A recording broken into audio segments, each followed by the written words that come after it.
I never liked being around people too much. After I turned 37, something just switched in me. I still had a few friends, but I didn't really go out much anymore. I worked from home, and most days passed in silence. I lived in Sacramento for nearly 2 decades, but in 2022, I moved out to northern Idaho near Priest Lake because I wanted more space, quiet, and time to think. I bought this old cabin near Coolin. It sat about 20 minutes from the nearest paved road. It wasn't fancy, just a small wood cabin with a metal roof and a stone chimney. The driveway was gravel and full of potholes. There were maybe 3 or 4 other cabins within a couple miles, but I never saw anyone. The guy who sold me the place said a few people stayed up there part-time in the summer, but most of the year it was just trees, dirt roads, and silence. That's what I liked about it. My plan was to stay out there for 6 months and just disconnect. I brought a satellite router so I could still work a little, but otherwise I was mostly offline. The cabin had a wood stove, propane for cooking, and a well for water. I kept the generator fueled just in case, but I didn't like using it. I liked how dark and quiet it got at night. I liked hearing the wind in the trees and the cracking of the stove when I burned pine logs. The first couple of weeks were peaceful. I'd wake up with the sun, make black coffee, walk a few miles, and then read or do a little writing. I didn't set an alarm. I didn't check emails unless I needed to. I kept a journal. The air out there felt different, cleaner, sharper. It was cold in the mornings even in May, but the afternoons were warm and the sunsets were long and orange. At night, the trees looked like tall shadows and the stars were clearer than I'd ever seen them. There was a small lake about a half-mile from the cabin. It didn't have a name on any maps I found. Just a shallow body of water surrounded by brush and pine trees. Beavers had built a dam at one end, and you could hear frogs chirping from all sides. It wasn't much more than 50 yards across. I went out there often to sit, fish, or just watch the water. One morning in late May, I walked down there after breakfast. It was cloudy, and the wind felt strange. I remember I kept looking up, expecting rain, but nothing came. I sat by the lake for maybe an hour and then decided to head back. That's when I noticed something. Across the lake on the far edge, just beyond the brush, I saw a figure. It was a man. He stood still, facing the water, hands in his coat pockets. He didn't move. I assumed maybe he was fishing, but I didn't see a rod or any gear.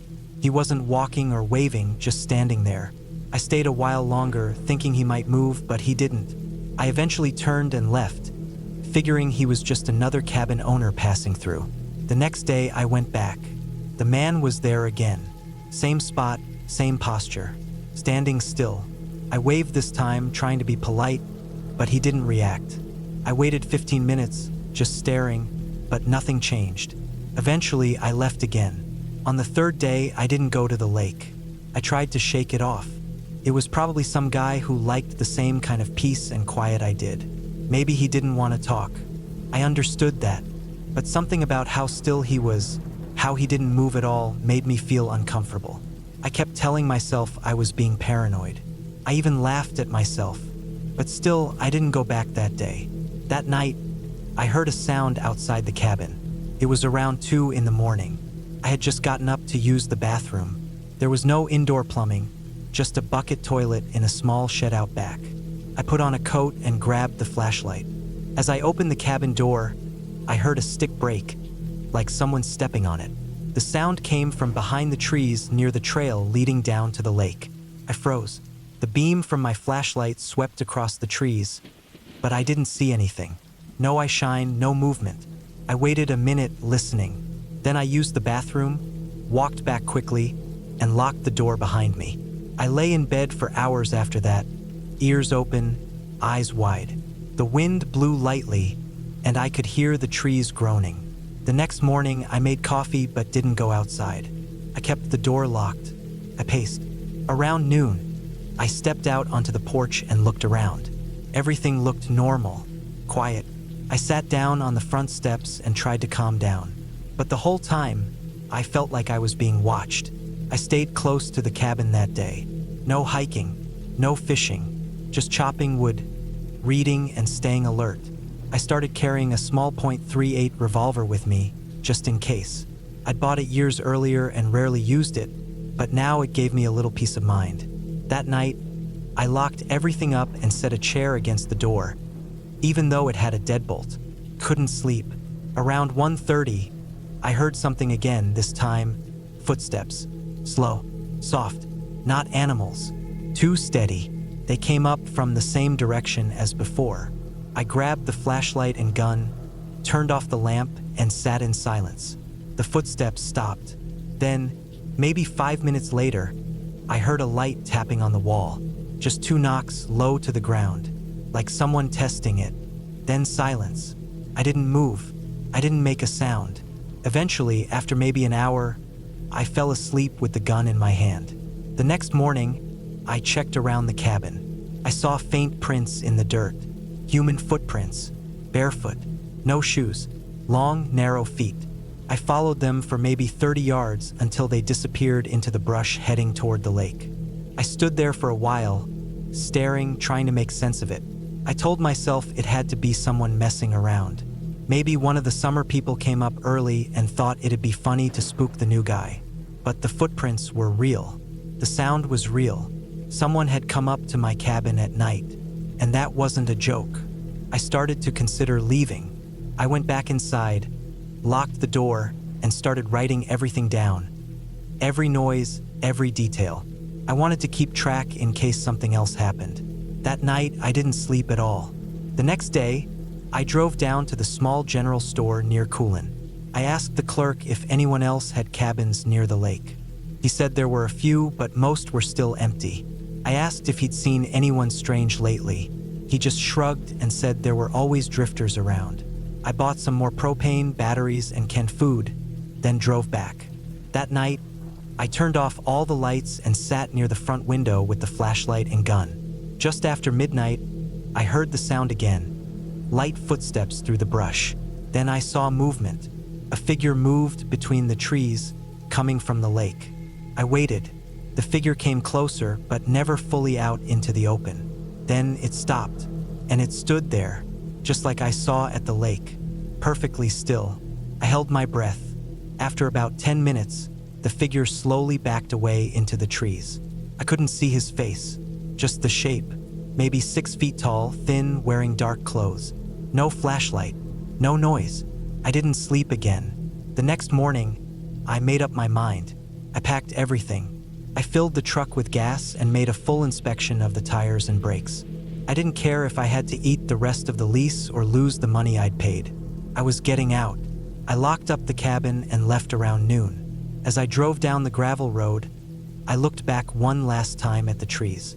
I saw something at the tree line, just a flash of dark movement, but I didn't stop. Back in Coeur d'Alene, I rented a room at a motel. I stayed there for a few days while I figured out where to go next. I never went back to the cabin. A few weeks later, I got a call from the realtor who sold me the place. He said a Forest Service worker found the cabin door wide open and the place ransacked. He wanted to know if I'd gone back. I told him no. I didn't explain why. I just said I'd left early. I sold the cabin at a loss. Since then, I've stayed in cities. No more woods. No more cabins. I tried to tell myself it was just some local messing with me. But I knew what I saw. That man never made a sound. Never came forward. Just watched. Moved like he'd done it before. What scared me the most wasn't what he did. It was how patient he was. He didn't rush. He didn't threaten. He waited. He watched. And I still don't know what he wanted.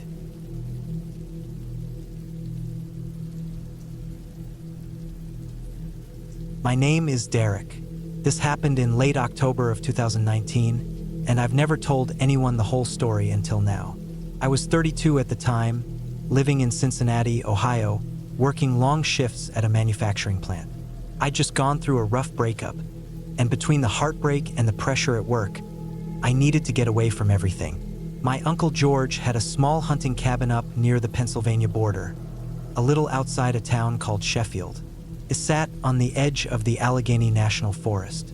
I'd been there once or twice as a kid with my cousins, but never by myself. The place was isolated, about an hour's drive from the nearest grocery store. My uncle hadn't used the cabin in a few years because of his bad knees, but he kept it stocked for deer season. When I asked if I could stay there for a few weeks, he told me to go ahead and use whatever I needed. He gave me the address, the lock code for the gate, and told me to take it easy. It was a small, wooden cabin, probably built in the 70s. It had 2 rooms inside, a front room with a wood stove, a little kitchen, and a back room with 2 beds and a closet. No internet, no phone service, no TV, just a small radio, some board games, and an old stack of Field and Stream magazines. The bathroom was a little outhouse about 50 yards away from the back of the cabin. When I got there on a Friday afternoon, the sky was overcast. I parked my old Subaru next to the woodshed, carried in some canned food and bottled water I'd brought, and unlocked the front door. The air inside was stale and cold. I opened the windows, lit a fire in the stove, and sat down on the old recliner with a beer. Felt good to be somewhere quiet. No buzzing phones, no coworkers, no reminders of my breakup. That night was uneventful. I cooked some beans on the stove, listened to the radio, and read an old magazine until I got tired. Around 10, I crawled into the creaky bed and fell asleep, but that was the last peaceful night I had. The next morning started normal. I woke up to the sound of wind blowing through the trees and leaves scraping across the roof. I made coffee, split some firewood, and walked a bit down the trail behind the cabin. I wasn't a hunter like my uncle, but I liked the woods. Everything smelled like pine needles and wet soil. There was a narrow creek that cut through the trees, and I followed it for a while before turning back. I didn't want to get lost. That afternoon, I noticed something strange. I'd left the cabin unlocked while I walked, and when I came back, the front door was open. I was sure I'd closed it, but I figured maybe the wind had blown it open. The cabin sat in a little dip in the land, and the wind moved hard through that little valley. I shut the door, locked it, and went on with my day. But around sunset, as I was stacking some more firewood near the shed, I saw something in the woods. About 50 yards away, just past the tree line, someone was standing there. They weren't moving, just standing. They were wearing a dark jacket and what looked like a hat or hood. I froze. I didn't know what to do. I stared for a good 10 seconds, but then they turned and walked behind a tree. I called out even though I knew no one would hear me. I walked a few steps toward the trees, but they were gone. I told myself it was just a hunter. People came through here sometimes. Maybe they were just hiking or looking for deer sign, but still it didn't sit right. They hadn't made any noise walking away, not even the sound of leaves crunching. That night I made sure the door was locked tight.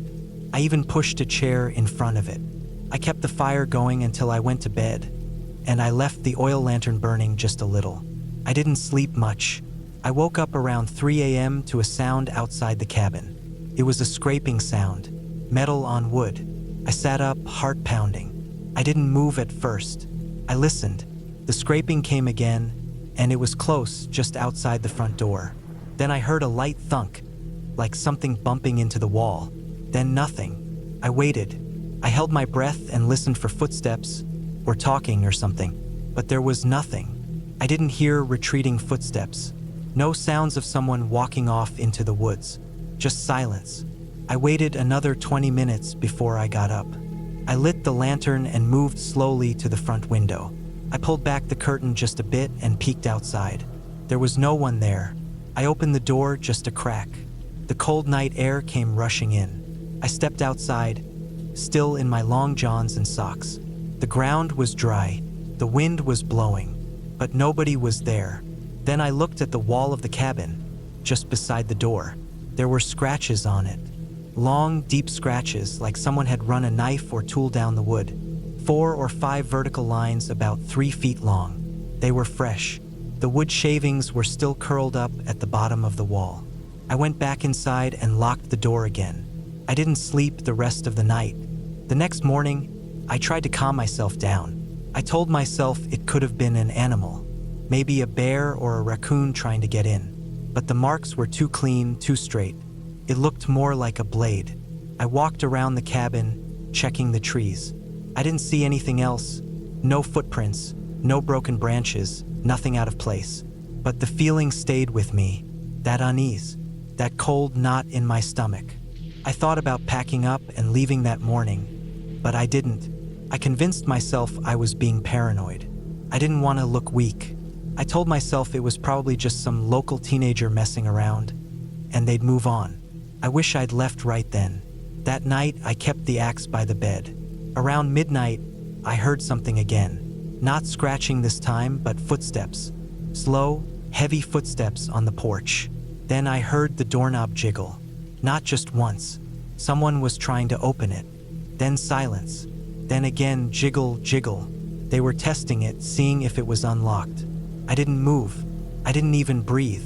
I just stared at the door in the dim lantern light. My heart was thumping so hard I thought it might give me away.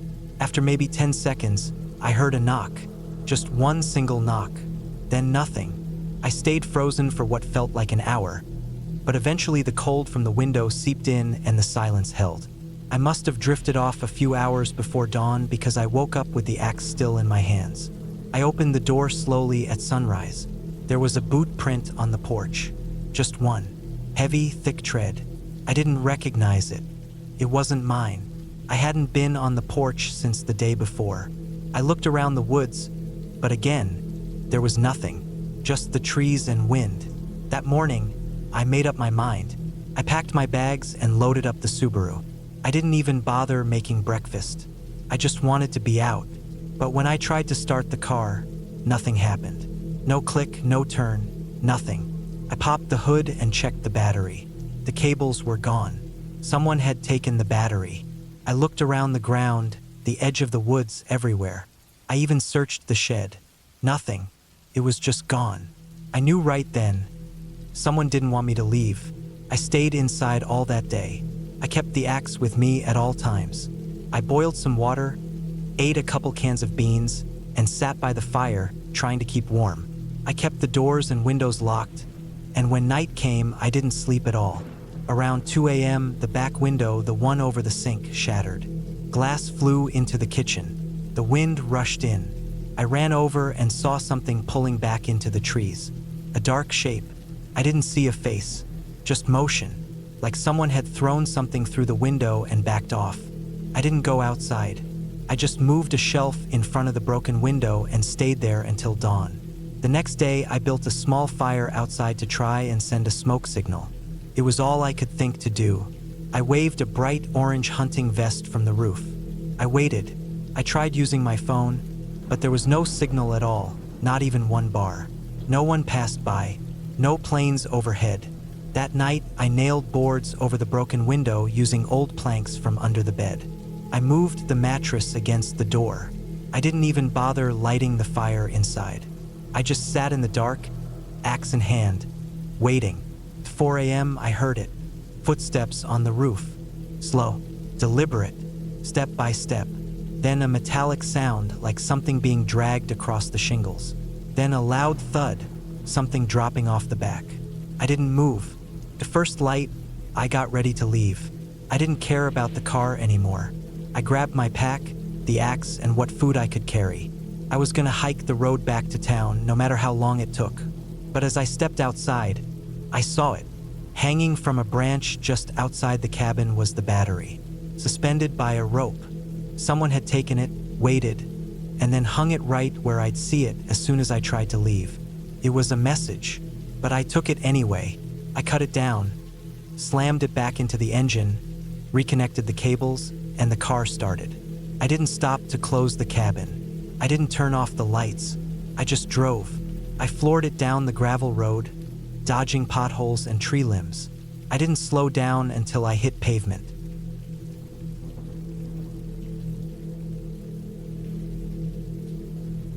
I was 32 when I decided to spend a week alone in a remote cabin up in the San Juan Mountains in Colorado. It was the fall of 2019. I'd just gone through a messy breakup, and work had burned me out.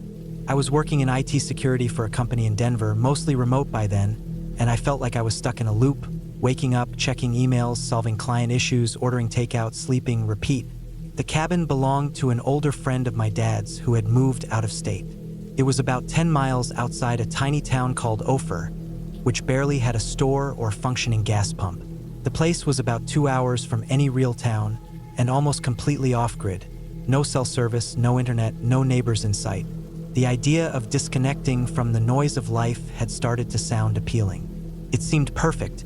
Just me. A stocked cabin, a week of solitude, and the quiet, cold air of Colorado.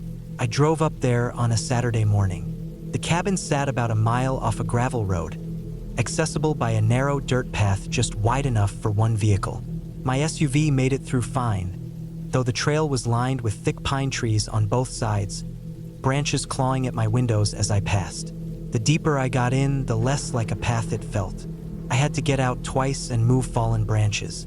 The cabin itself looked solid. Aged logs stacked tight, a small front porch with a bench, and one dusty window beside the door.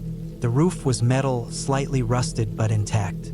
There was a shed maybe 30 yards out back, mostly buried in brush, and a steel chimney poked up from the side of the cabin. I parked right beside it and got to work unloading my gear. Food for 7 days, bottled water, warm clothes, a sleeping bag even though there was a bed, and my old shotgun just in case of bears.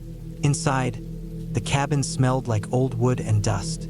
There was no power, but there was a propane stove, a small fireplace, and an old gas lantern. The front room was small. Just a table, 2 wooden chairs, a beat-up couch, and the stove against the wall. One door led to a bedroom with a single bed and a dresser.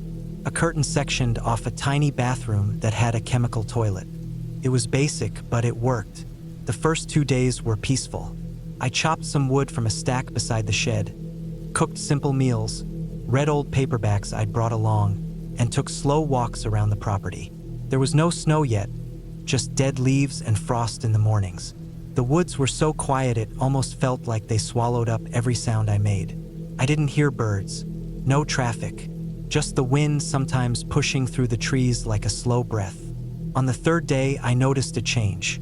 I was out walking about half a mile from the cabin, trying to find where a stream marked on the map cut through the woods. I came across a trail I hadn't seen before. It didn't look like a game trail, too wide, too clean. The dirt was pressed down in a narrow line, and the edges looked like they'd been trimmed, maybe long ago.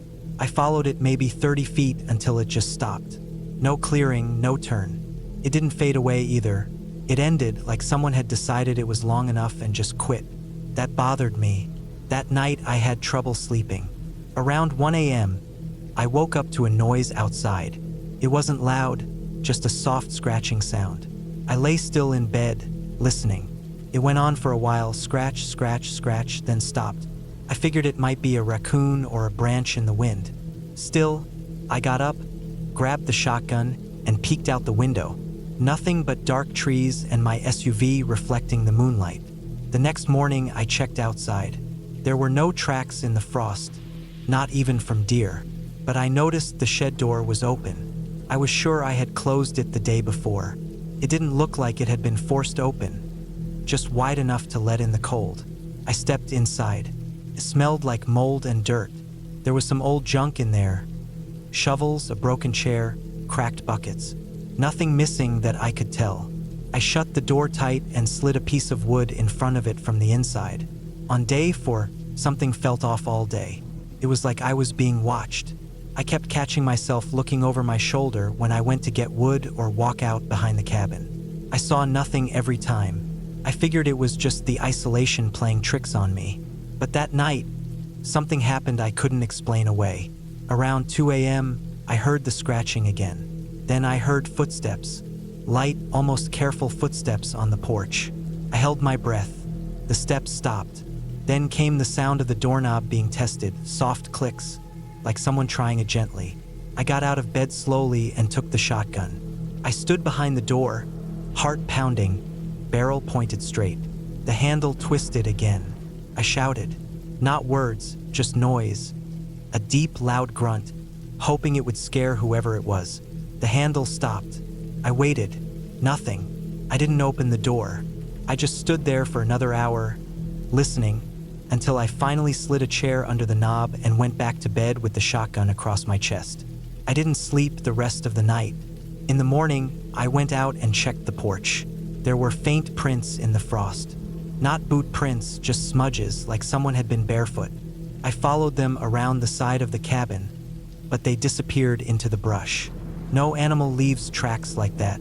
I told myself it was probably a hunter or someone from town messing around, but I didn't really believe it. I didn't see anyone that day, didn't hear anything, but the air felt heavy, like something was waiting. That evening, I noticed something missing. One of the water jugs I left by the porch was gone. I hadn't used it yet. It was just gone. I looked everywhere, inside, around the cabin, in the shed, but it wasn't there. I hadn't heard a vehicle, and there were no tire tracks. It made no sense. I didn't light a fire that night. I didn't want to draw attention. I stayed in the bedroom with the shotgun and didn't sleep at all. On day 5, I decided I had to leave. I packed up everything quickly, whatever I could throw in the bags. I didn't care about cleaning up. I just wanted to get out. I walked around the SUV and stopped. All 4 tires were slashed. Long, deep cuts across the rubber. Not punctures, slashes. Clean. Done with a knife or blade. I stood there for a long time. The nearest town was at least 10 miles out. The trail was too narrow for anything else to come in. No signal. No one knew exactly where I was. I tried to calm myself down, think clearly. I could hike out, but I'd have to go on foot, carrying what I could. And whoever was out here had probably seen my truck. I decided I'd wait one more night, then leave at first light. I spent the whole day with the shotgun beside me. I didn't eat. I barely moved. Around 6 p.m., I heard something moving in the woods. Not an animal, slow, heavy footsteps, crunching leaves. Then silence. Then more footsteps from the other side of the cabin. They were circling. I stayed quiet, lights off, fireplace cold.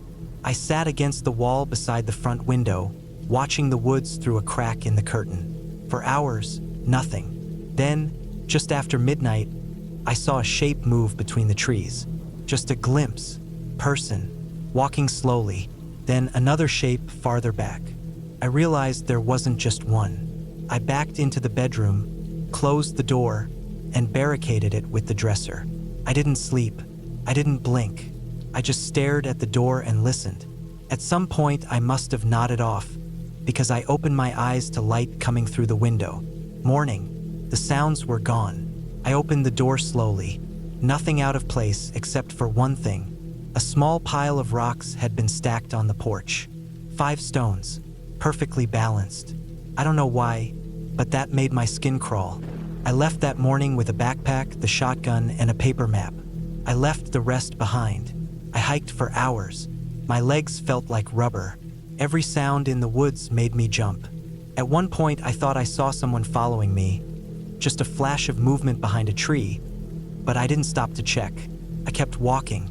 I finally made it to the gravel road by late afternoon. A pickup came by about an hour later, and the driver gave me a ride back to town. I didn't tell him what happened. I just said my car broke down. He gave me a look, like he didn't believe me but didn't press. Back in Denver, I reported the slashed tires to the local authorities. They passed me around from one department to another, but nothing came of it. I didn't even have a clear location to give them, just a rough area, some directions. Nobody followed up. I never went back for the SUV. I let the property owner know what happened, and he said he'd send someone to recover it. I don't know if he ever did. To this day, I have no idea who was out there. I never saw a face, never heard a voice, but I know I wasn't alone. Something was watching me. Something wanted me gone, and they almost got what they wanted. I haven't been back to the mountains since.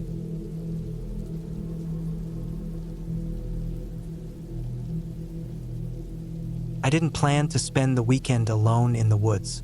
It wasn't something I'd ever thought about seriously before, but sometimes life just pushes you to places you never expected to be.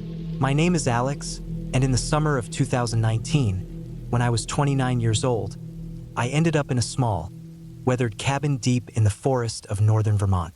I had driven up from Boston, hoping to get away from everything for a few days. Work stress, noisy city life, people. I just wanted to be alone, surrounded by nothing but trees and silence. I found the cabin on a rental site. It was cheap, way cheaper than anything else I could find nearby. The pictures showed a small wooden building, not much more than a shack really. but it was surrounded by tall pine trees and looked out over a small clearing that opened up to a slow-moving creek. The ad said it was off-grid. No electricity or running water, just a peaceful place to get away from it all. That's exactly what I wanted. The drive took me longer than expected. The last 10 miles were on a dirt road, narrow and winding, with trees pressing in close on both sides. The road was rough, full of potholes and loose gravel. I had to slow down a lot. As I drove, the sky was starting to turn the pale blue of early evening. The forest all around was quiet except for the occasional bird call or the rustle of a squirrel or chipmunk darting through the underbrush. The air smelled fresh and clean, with that faint pine scent you only get in deep woods. It was calming. When I finally reached the cabin, I was surprised at how small it was. The walls were made of rough-hewn logs, stacked horizontally, and the roof looked like it had been patched a few times with metal sheets. A thin wisp of smoke curled up from a chimney, showing me someone had been there recently. The porch was just a few planks nailed together, worn smooth from years of footsteps. I parked my car near the edge of the clearing and grabbed my backpack, feeling a little thrill of excitement mixed with nervousness. Inside, the cabin smelled of wood smoke and damp earth. The floor was made of wide, uneven planks, and the single room had a wood stove, a small table, and a cot pushed against one wall. There was a stack of firewood in the corner, a small box of matches on the table, and a few pots and pans hanging from hooks near a stone sink. No running water, no electricity, no phone signal, just the cabin and me. I spent the first hour exploring the clearing and creek near the cabin. The creek was shallow and slow, winding through mossy rocks and ferns. I found a few wild berries and checked for edible plants, just to remind myself I could survive out here if I had to. I collected some dry wood and kindling, stacking it near the stove for later. As the sun dropped lower, I lit a fire in the stove. The flames flickered, casting dancing shadows across the rough wooden walls. The warmth spread quickly through the cabin, and I sat close, enjoying the crackle and pop of the burning wood. Outside, the forest grew darker, the trees casting long black shapes over the clearing. That night, I slept on the cot under a thin blanket. The sounds of the forest were alive outside, owls hooting in the distance, the rustle of branches as animals moved, the occasional snap of a twig. I tried to sleep but kept waking up at strange noises. Every crack and creak made me alert, my heart beating faster. Eventually, I drifted off, but the sleep was light and restless. The next morning, I woke early with the sun filtering through the single window. I made coffee over the stove and ate some granola bars I'd brought. I planned to spend the day hiking around, exploring the woods beyond the clearing. I had a map, a compass, and enough supplies for the weekend. The forest was beautiful. Tall pines and hardwoods stretched out in every direction, with ferns and wildflowers carpeting the ground beneath. I followed a narrow trail that led away from the cabin, crossing small streams and climbing gentle hills. The air was cool and smelled of earth and pine resin. Around midday, I stopped at a small clearing with a fallen log to rest. I sat on the log, eating an apple and drinking water from my bottle. I felt peaceful here, the kind of peace I hadn't known in years. But even in this calm, I noticed how quiet it was. Too quiet. I hadn't seen or heard another person all morning. No distant voices, no cars on any roads, no airplanes overhead. Just me and the forest. I tried to shake off the unease and continued walking, but as the afternoon wore on, the feeling only grew stronger. The trail became less clear, overgrown in parts, and I realized I hadn't marked my path carefully. I stopped to check the map and compass, but the dense canopy above made it hard to see the sun or get a clear direction. I decided to turn back toward the cabin before it got dark. I knew the woods well enough to find my way, but the shadows were lengthening fast. As I walked, I kept hearing noises, the rustling of leaves, the snapping of twigs, always behind me, just out of sight. I told myself it was animals or the wind, but my heart was pounding. When I finally reached the clearing near the cabin, I felt relief wash over me. The familiar shapes of the trees and the sound of the creek soothed my nerves. I hurried inside, locked the door, and bolted the windows. That night was the worst. Couldn't sleep. Every sound outside made me jump. I kept thinking I heard footsteps in the clearing, slow and deliberate, pacing back and forth. I checked the door and windows repeatedly, making sure they were secure. I had my phone with me, but no signal. I was completely cut off. Around 2 a.m., I heard a loud thump against the cabin wall, like something heavy hitting the wood. My heart jumped into my throat. I grabbed a heavy cast iron skillet from the kitchen area and crept toward the window, looking out into the blackness. The moon was behind clouds, but I could just make out the shapes of trees. The clearing was empty. No movement, no shadows. I stayed there for what felt like hours, listening and waiting, but nothing else happened. The next morning, I decided I wouldn't stay another night. Whatever had been out there was still nearby, and I didn't want to stick around to find out more. I packed my things quickly, double-checked the stove was cold, and locked the cabin door behind me. The drive back was tense. I kept glancing in my mirrors, half expecting to see something following me on the road. The forest seemed to press in closer than before, and the sun was already setting by the time I reached the main highway. When I got home, I called the rental company and told them I wasn't coming back to the cabin. They said no one else had been there that weekend, and no reports of anything strange. Just me and the woods. Looking back, I know there was no ghost or monster out there. No fairy tale nonsense. The fear I felt was real, but it came from something else. Maybe my own mind playing tricks, or the very real dangers of being alone and isolated in a wild place. The woods are beautiful, but they're also unpredictable and unforgiving. I learned that sometimes the scariest things aren't creatures or spirits, but the feeling of being completely alone, vulnerable, and unsure if you're safe. The silence can be loud. The darkness can be deep. And when you're cut off from the world, even your own imagination can become your worst enemy. I haven't been back to the cabin since, and I don't plan to. But that weekend taught me something important: respect for nature, for solitude, and for the parts of ourselves we don't always want to face. It's okay to want to get away, but sometimes it's better to bring a friend, or at least some backup. The woods will always be there, waiting. But next time, I'll be better prepared with more light, more company, and a clearer path home.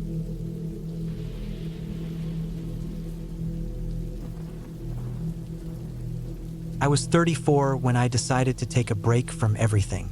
It was late October of 2021, and I'd just gone through a tough year. I lost my job at the auto body shop I'd worked at for over a decade.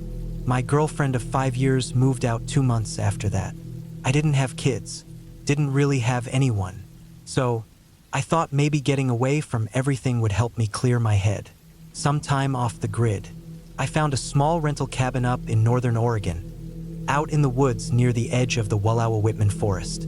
It was remote, no neighbors for miles, no cell reception. Power came from a small propane generator.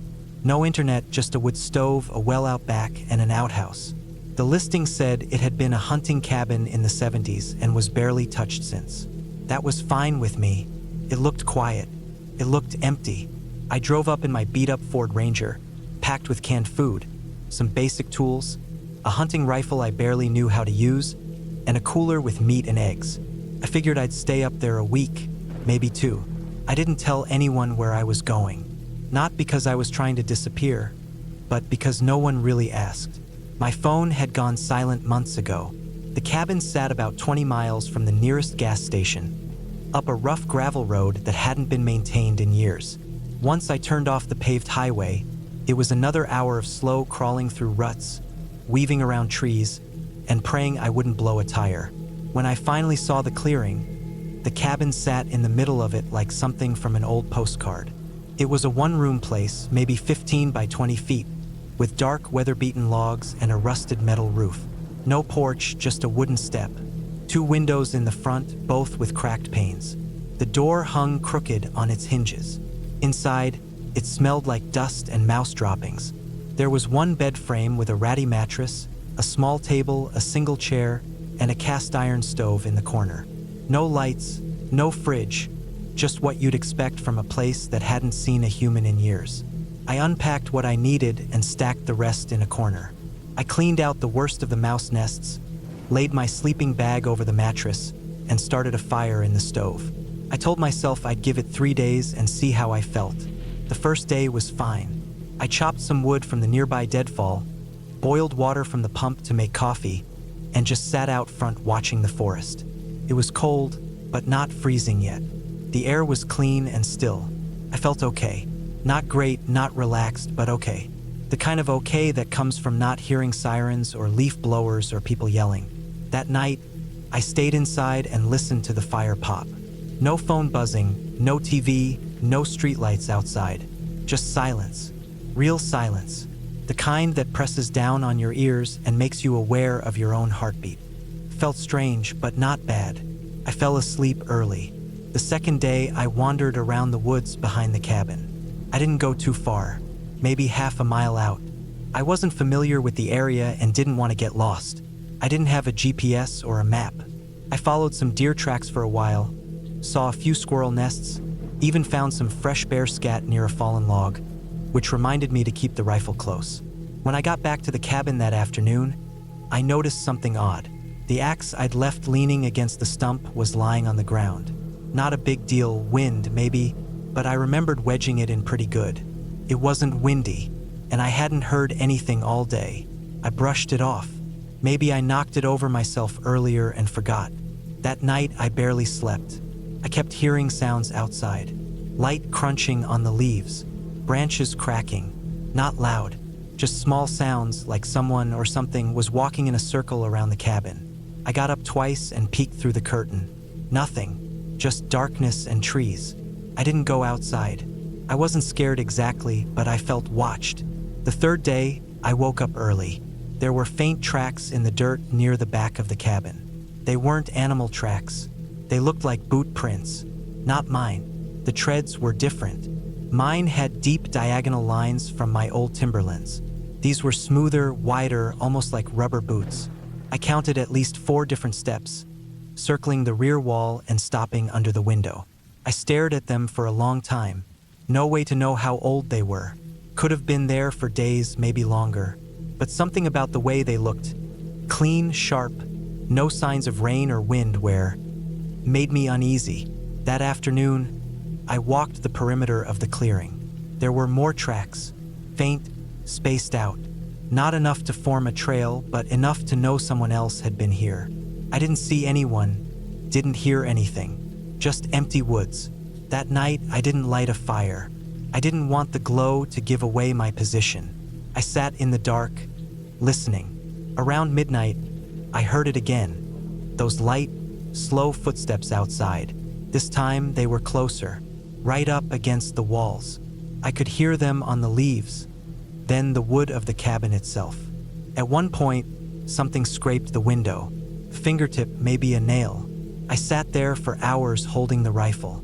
I didn't move. I didn't breathe. No knocks. No voices. Just slow movement. Then nothing. In the morning, I went outside and saw it. On the window, just under the cracked pane, was a smear.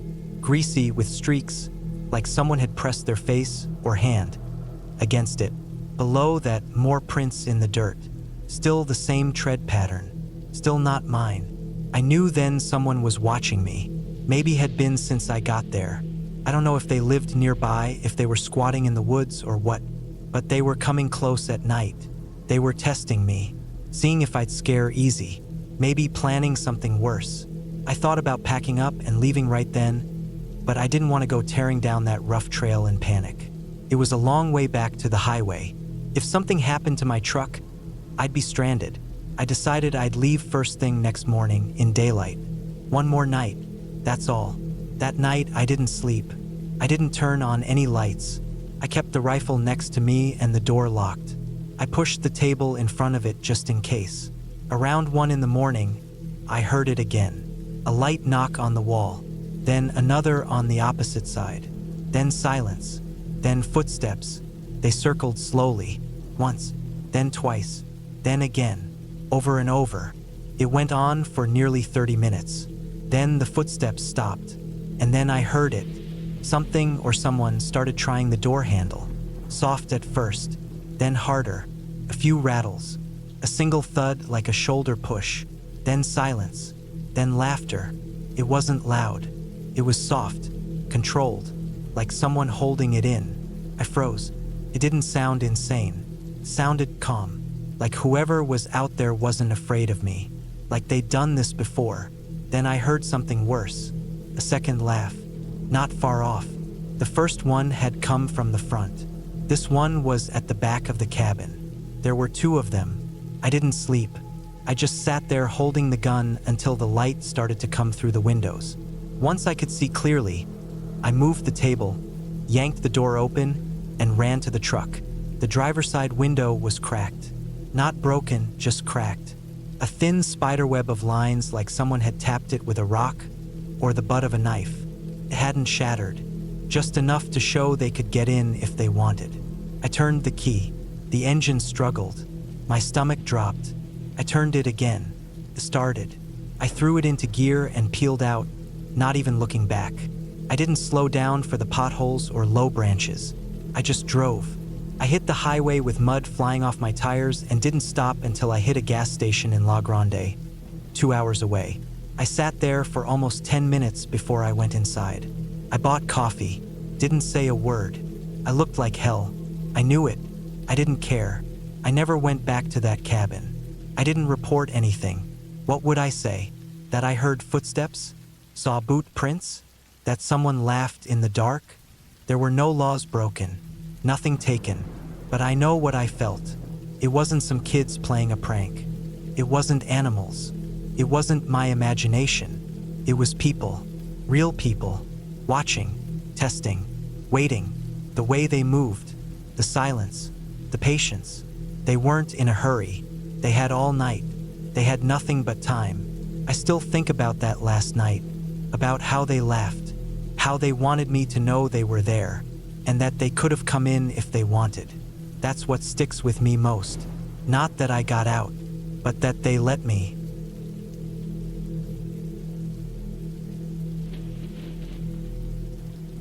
It was early fall of 2019, and I had just gone through a long, draining breakup that left me needing a fresh start. I lived in Worcester, Massachusetts, but the city had grown loud and suffocating. I didn't want to be near anyone. I didn't want noise, cars, bars, or even people walking dogs on sidewalks. I wanted to disappear into trees, to a place where I could go weeks without talking to a soul. I'd been saving for a place of my own, but instead of looking for an apartment or house in the suburbs, I got it into my head to look for remote properties. Something off-grid, something isolated. I was browsing online listings on an obscure real estate site when I found it. A one-bedroom log cabin in northern Maine, outside a town called Andover, nearly 5 hours from Worcester. 10 wooded acres, solar panels, a well, a little shed, and what the ad called a historically private setting. It looked rough around the edges, but livable. More importantly, it was cheap, too cheap. $41,500. I contacted the agent immediately.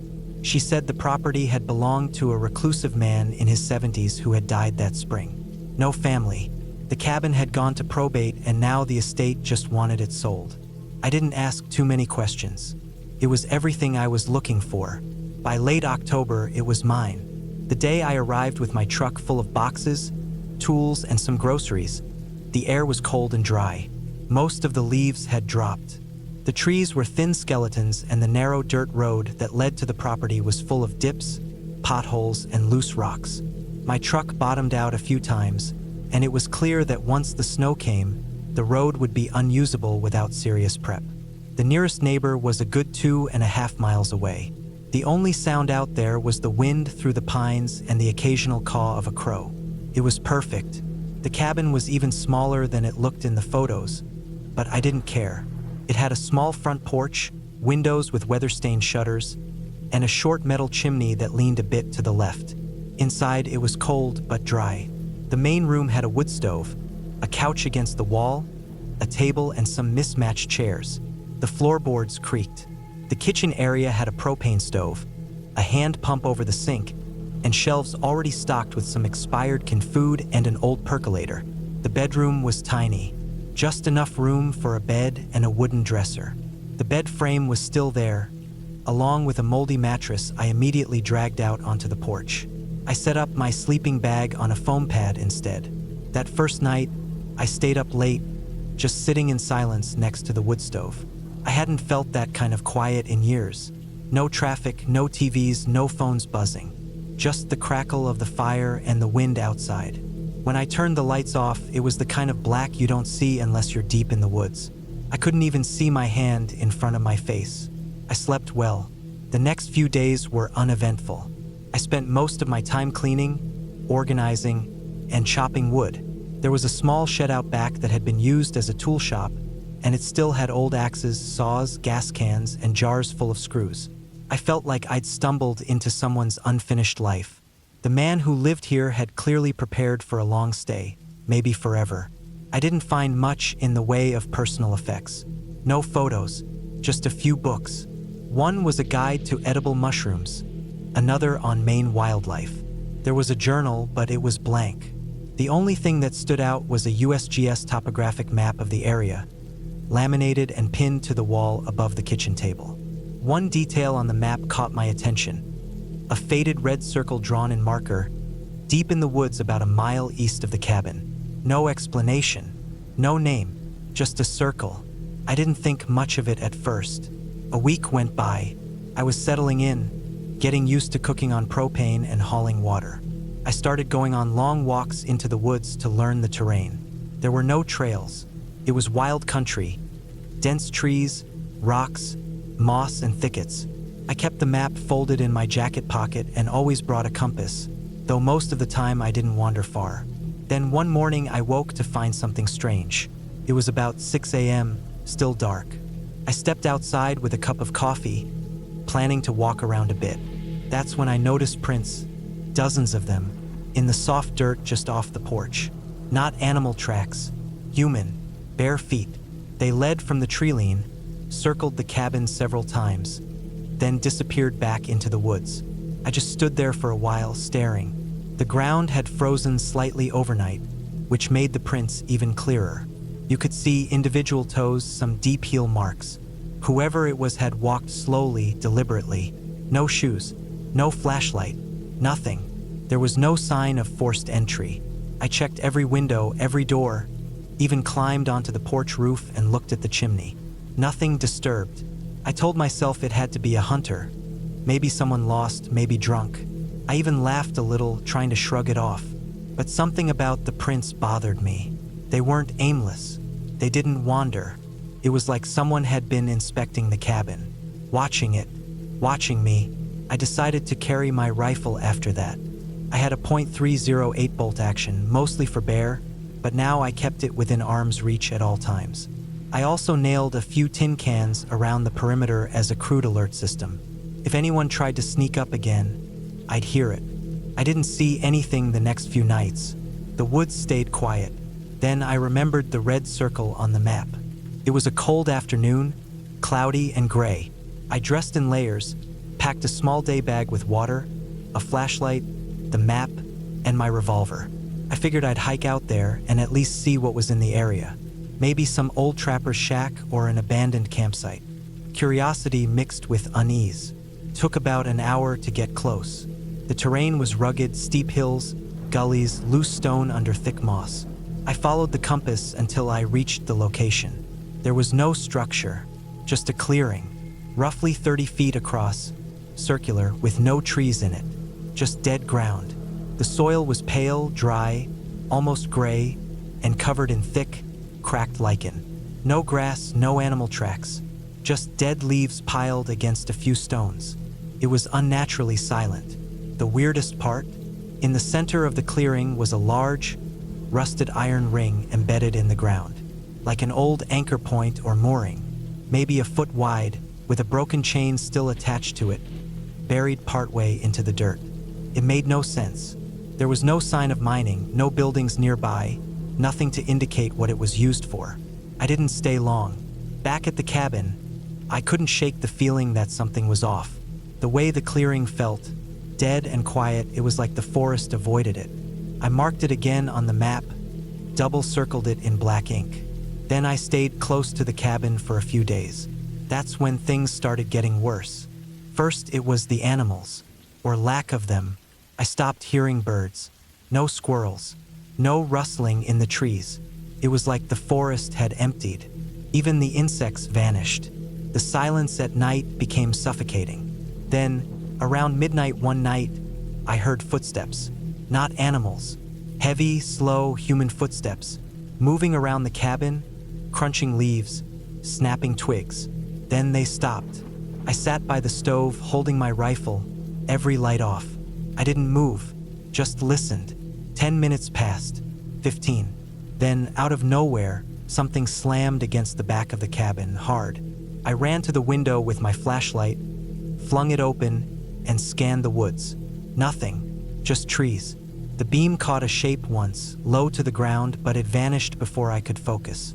I stayed up all night, rifle across my lap. At dawn, I walked the perimeter. The tin cans were gone, just gone. The string they were tied to had been cut clean. There were no footprints, no blood, no hair, no markings on the wall where it had been hit. That was the morning I realized I had made a mistake buying this place. But I didn't leave. Something in me, pride maybe, or stubbornness, told me to stick it out, to wait until spring, then sell. I didn't want to be the guy who ran away from some creepy noises. I reinforced the doors, boarded up the back window, and installed a camera trap from the shed. It was old and only took still shots, but I mounted it to a tree facing the back of the cabin. The next night was quiet, so was the next one. Then, on the third morning, I checked the trail cam. There were 3 photos. The first showed the trees at dusk. The second was black. The third, taken at 2:42 a.m., showed a face, inches from the lens. Pale, sunken eyes, lips cracked, no expression, just staring. The skin looked raw, almost burned. The eyes were too wide, and he was barefoot. I packed that morning, drove into Andover, found a motel. Didn't tell anyone why I was there. Just said I was taking a break from fixing up the place. I stayed 2 nights in town, weighing what to do.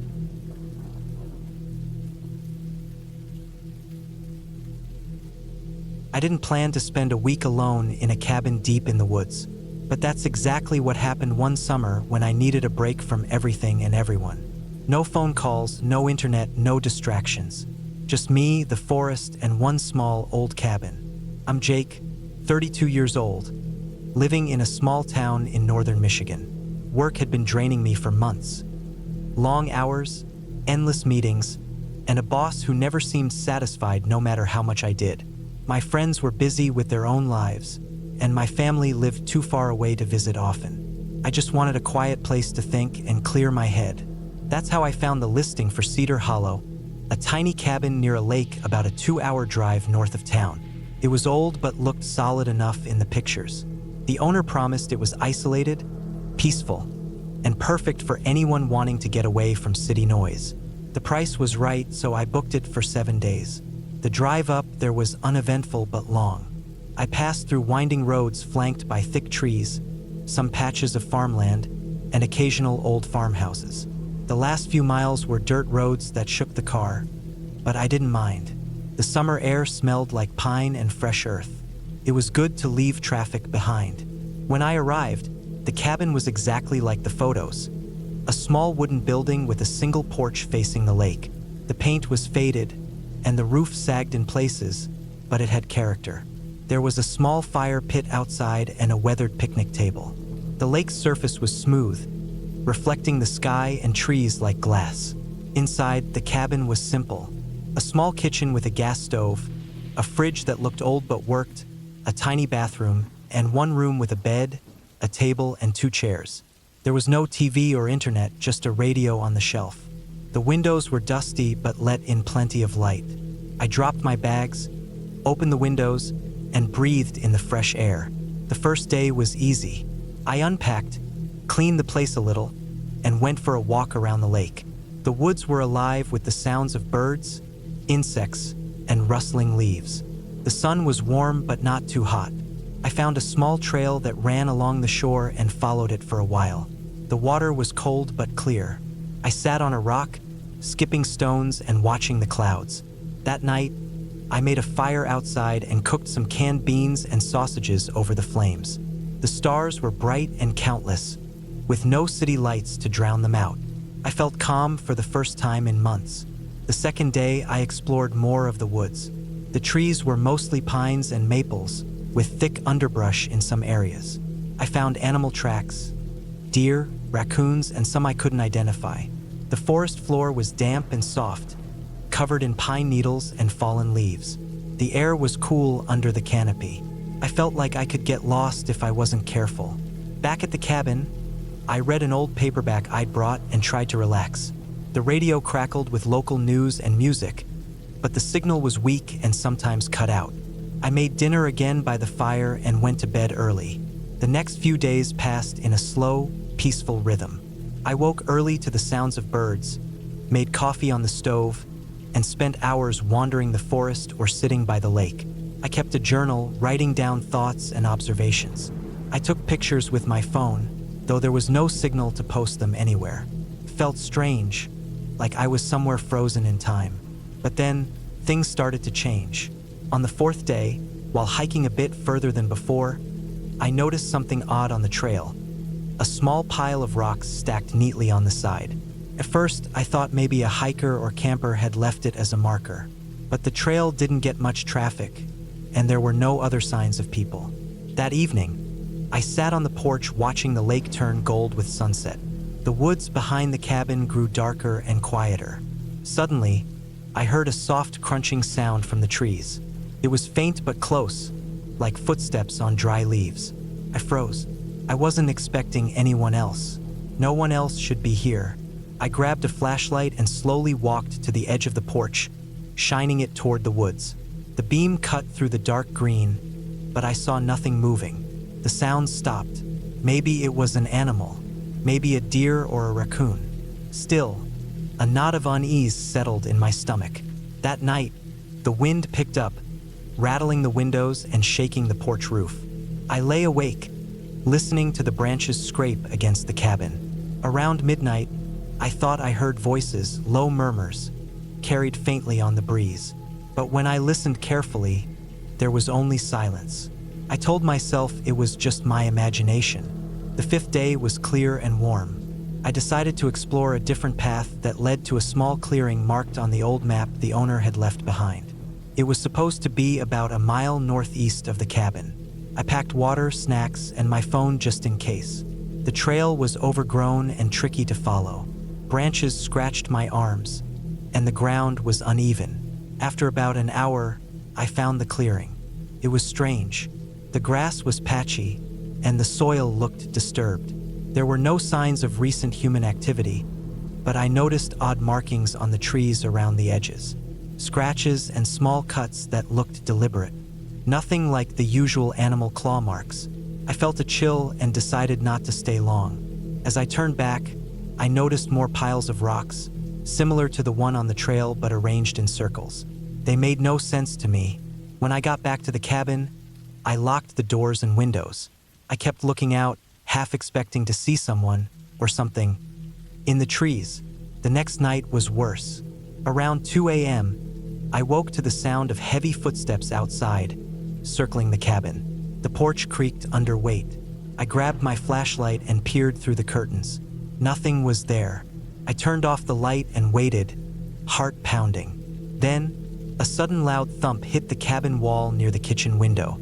I jumped and dropped the flashlight. It rolled under the bed, casting strange shadows. For a moment, I thought someone was trying to break in. I wanted to call the police, but remembered there was no cell signal. The cabin phone was old and disconnected. I stayed awake the rest of the night, sitting in a chair by the window with a kitchen knife in hand. Every little noise made me jump. The next morning, I found a small, fresh scratch on the outside of the window frame, like a fingernail had scraped the wood. I debated leaving then and there. I could pack up and drive back home, but something kept me rooted. I had come to face loneliness, not run away from fear. The sixth day was tense. I didn't go far that day. I stayed near the cabin, keeping a fire going outside in case I needed to signal someone. I kept the doors locked, checked every window, and kept my knife close. I found more piles of rocks arranged in weird patterns near the edge of the trees behind the cabin. The ground looked disturbed, as if someone had been digging shallow holes and then filled them back. That evening, the footsteps returned, slow, deliberate, circling the cabin. I shouted to scare whoever it was away. The footsteps stopped. I heard breathing, then nothing. I didn't sleep at all. On the last day, I decided I wouldn't wait for nightfall. I packed my bags early and prepared to leave by midday. The forest was quiet, almost too quiet. No birds, no insects. Even the wind seemed to have stopped. As I loaded the car, I heard a rustling in the bushes nearby. I froze, heart hammering. A man stepped out from behind a tree. He looked dirty, thin, and older than me. His clothes were torn and covered in dirt. He didn't say anything, just stared at me with wide, wild eyes. I backed away slowly and locked the car doors. He walked closer and raised a hand, not in greeting, but like he wanted to stop me. I stayed silent, trying to figure out what to do. Then, a police car came speeding down the dirt road, lights flashing. The man immediately turned and ran back into the woods. The officers got out and asked if I was okay. I told them everything: the footsteps, the piles of rocks, the scratch on the window, the man. They explained that the area was known for occasional homeless people or drifters who lived in the woods. Sometimes they were harmless but scared people camping nearby. Other times they were desperate and dangerous. The cabin owner had not told me about this. They offered to escort me back to town, which I gladly accepted. As we drove away, I looked back at the cabin, now bathed in sunlight. It looked peaceful again, almost innocent. But I knew the woods held secrets, quiet ones, hidden in the shadows and silence. I was relieved to be safe, away from the unknown. That week taught me something important. Nature is beautiful, but it's also wild and unpredictable. It's not just animals or weather you have to be careful of. Sometimes it's people too. I never went back to Cedar Hollow, but I keep the memories of that week close. Not as a story of ghosts or monsters, but a real reminder of how fragile safety can be and how important it is to be prepared and aware, even in the quietest places.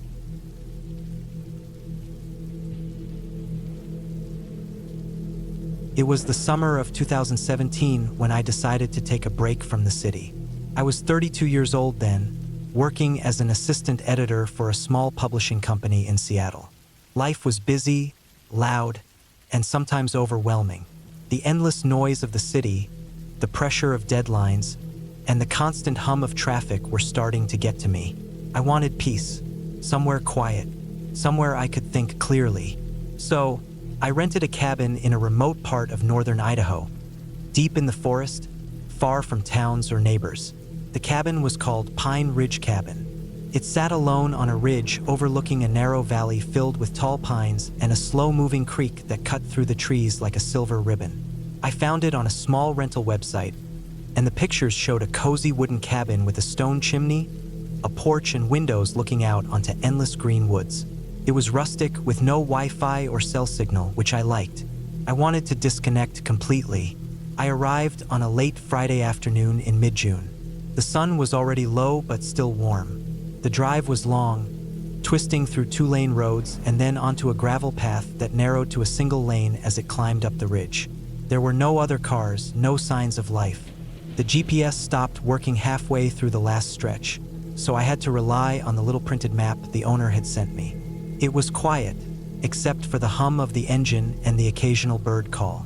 When I pulled up to the cabin, it looked exactly like the pictures. The wood was dark and weathered, and the porch swing creaked slightly in the breeze. The front door was heavy, made of thick wood with iron hinges. Inside, the cabin smelled of old pine and faint smoke from the fireplace. The furniture was simple: a worn leather couch, a wooden dining table with a few chairs, shelves filled with books and board games, and a small kitchen area. There was a single bedroom with a queen-size bed, covered with a handmade quilt. The bathroom had a tiny clawfoot tub, which I was told was a selling point. It was the kind of place where you could feel the years pressing in from the walls and floors, but it was comfortable in its own way. I unpacked my bags and opened the windows. The sound of the creek was soothing, like a gentle rush of water just beyond the trees. I thought about lighting a fire but decided to wait until nightfall.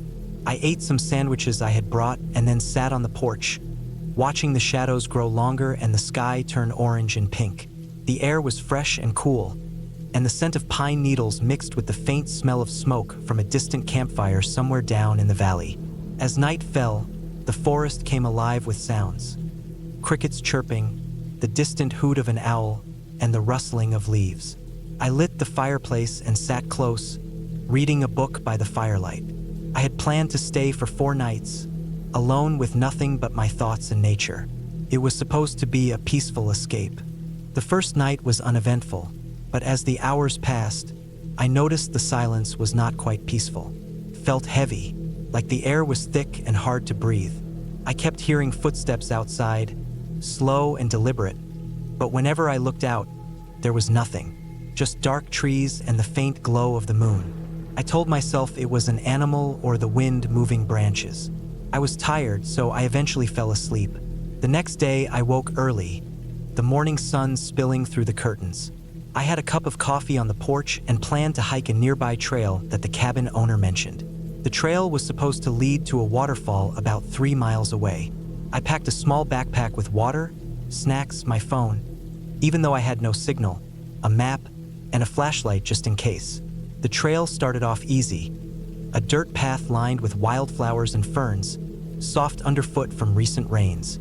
The forest was dense here, tall evergreens towering overhead. I felt good walking, the quiet around me only broken by my boots crunching on pine needles. As I went deeper, the trees grew thicker, and the sunlight dimmed to a soft green glow. I kept thinking about how lucky I was to find this place. After about 2 miles, the trail began to slope down toward the creek. The sound of rushing water grew louder, and soon I reached the waterfall. It wasn't very big, maybe 20 feet high, but it was beautiful. Clear water spilled over dark rocks into a small pool. I took off my boots and dipped my feet into the cold water, watching little fish dart around my toes. The place felt untouched, like a secret. I stayed there for a while, drinking water and eating a sandwich. Then I started back toward the cabin, planning to rest in the afternoon. But on the way back, I noticed something strange. The trail, which had been clear and easy to follow, suddenly looked different. The markers on the trees I had been watching for were gone or covered by moss. The dirt path had become uneven, with roots sticking out, and the underbrush was thicker. I thought I might have taken a wrong turn somewhere, but I remembered the way clearly. I stopped and looked around, trying to find a landmark. Then I heard a low snapping sound behind me, like a branch breaking. I spun around but saw nothing, just more trees and shadows. I told myself it was a deer or some small animal, but the feeling in my stomach twisted into something else. Unease. I started walking faster, trying to retrace my steps, but the path seemed less familiar. The trees looked like they were closing in. I reached into my backpack and pulled out the flashlight. The sky was still light, but the forest was growing dim. I clicked it on, shining the beam into the woods. The light caught on a patch of disturbed ground, flattened grass, and broken twigs. Something had been there recently. I hurried along, the flashlight bobbing with each step. The snapping noises came again, this time closer. Branches breaking, twigs crunching underfoot. I tried to keep calm, but I couldn't shake the feeling that I was being watched, that something was following me.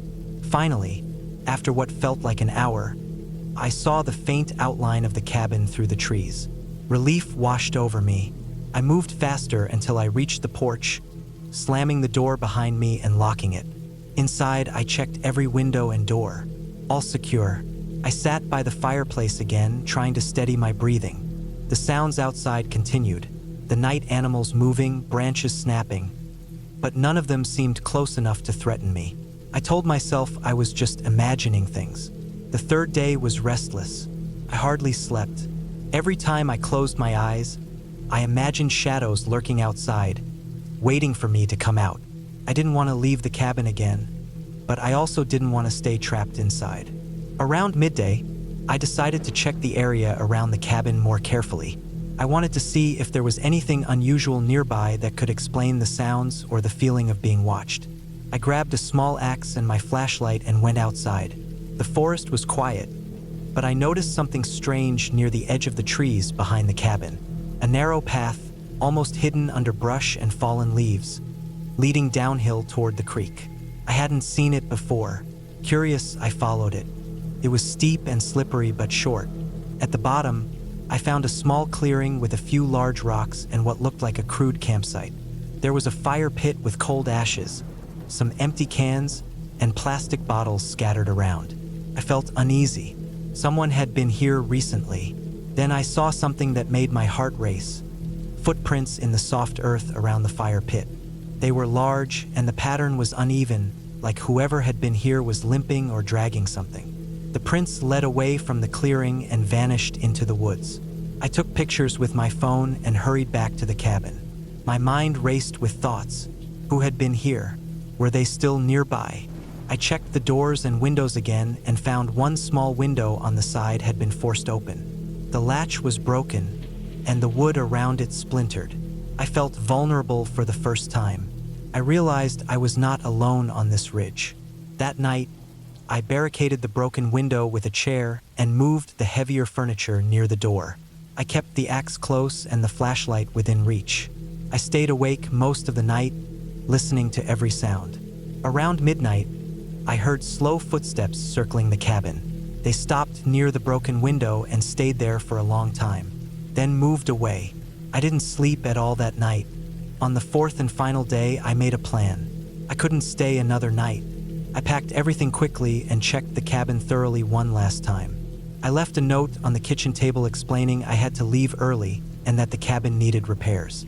I hoped the owner would fix the window soon. As I drove down the gravel road, my heart was still pounding.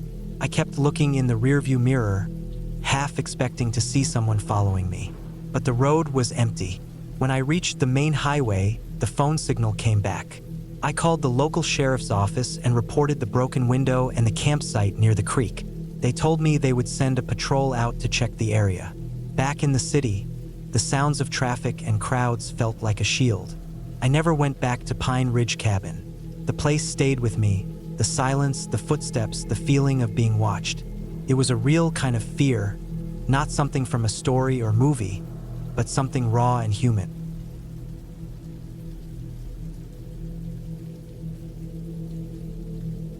I didn't plan on the trip to Pine Hollow Cabin to turn into something I'd never forget, but it did. The whole experience is still fresh in my mind years later. I want to tell it exactly as it happened, without exaggeration or fantasy. Just the plain truth. I need to get it out. In the summer of 2018, I was burnt out. My job as a junior architect in Burlington was demanding, with long hours and tight deadlines. I hadn't had a real break in months.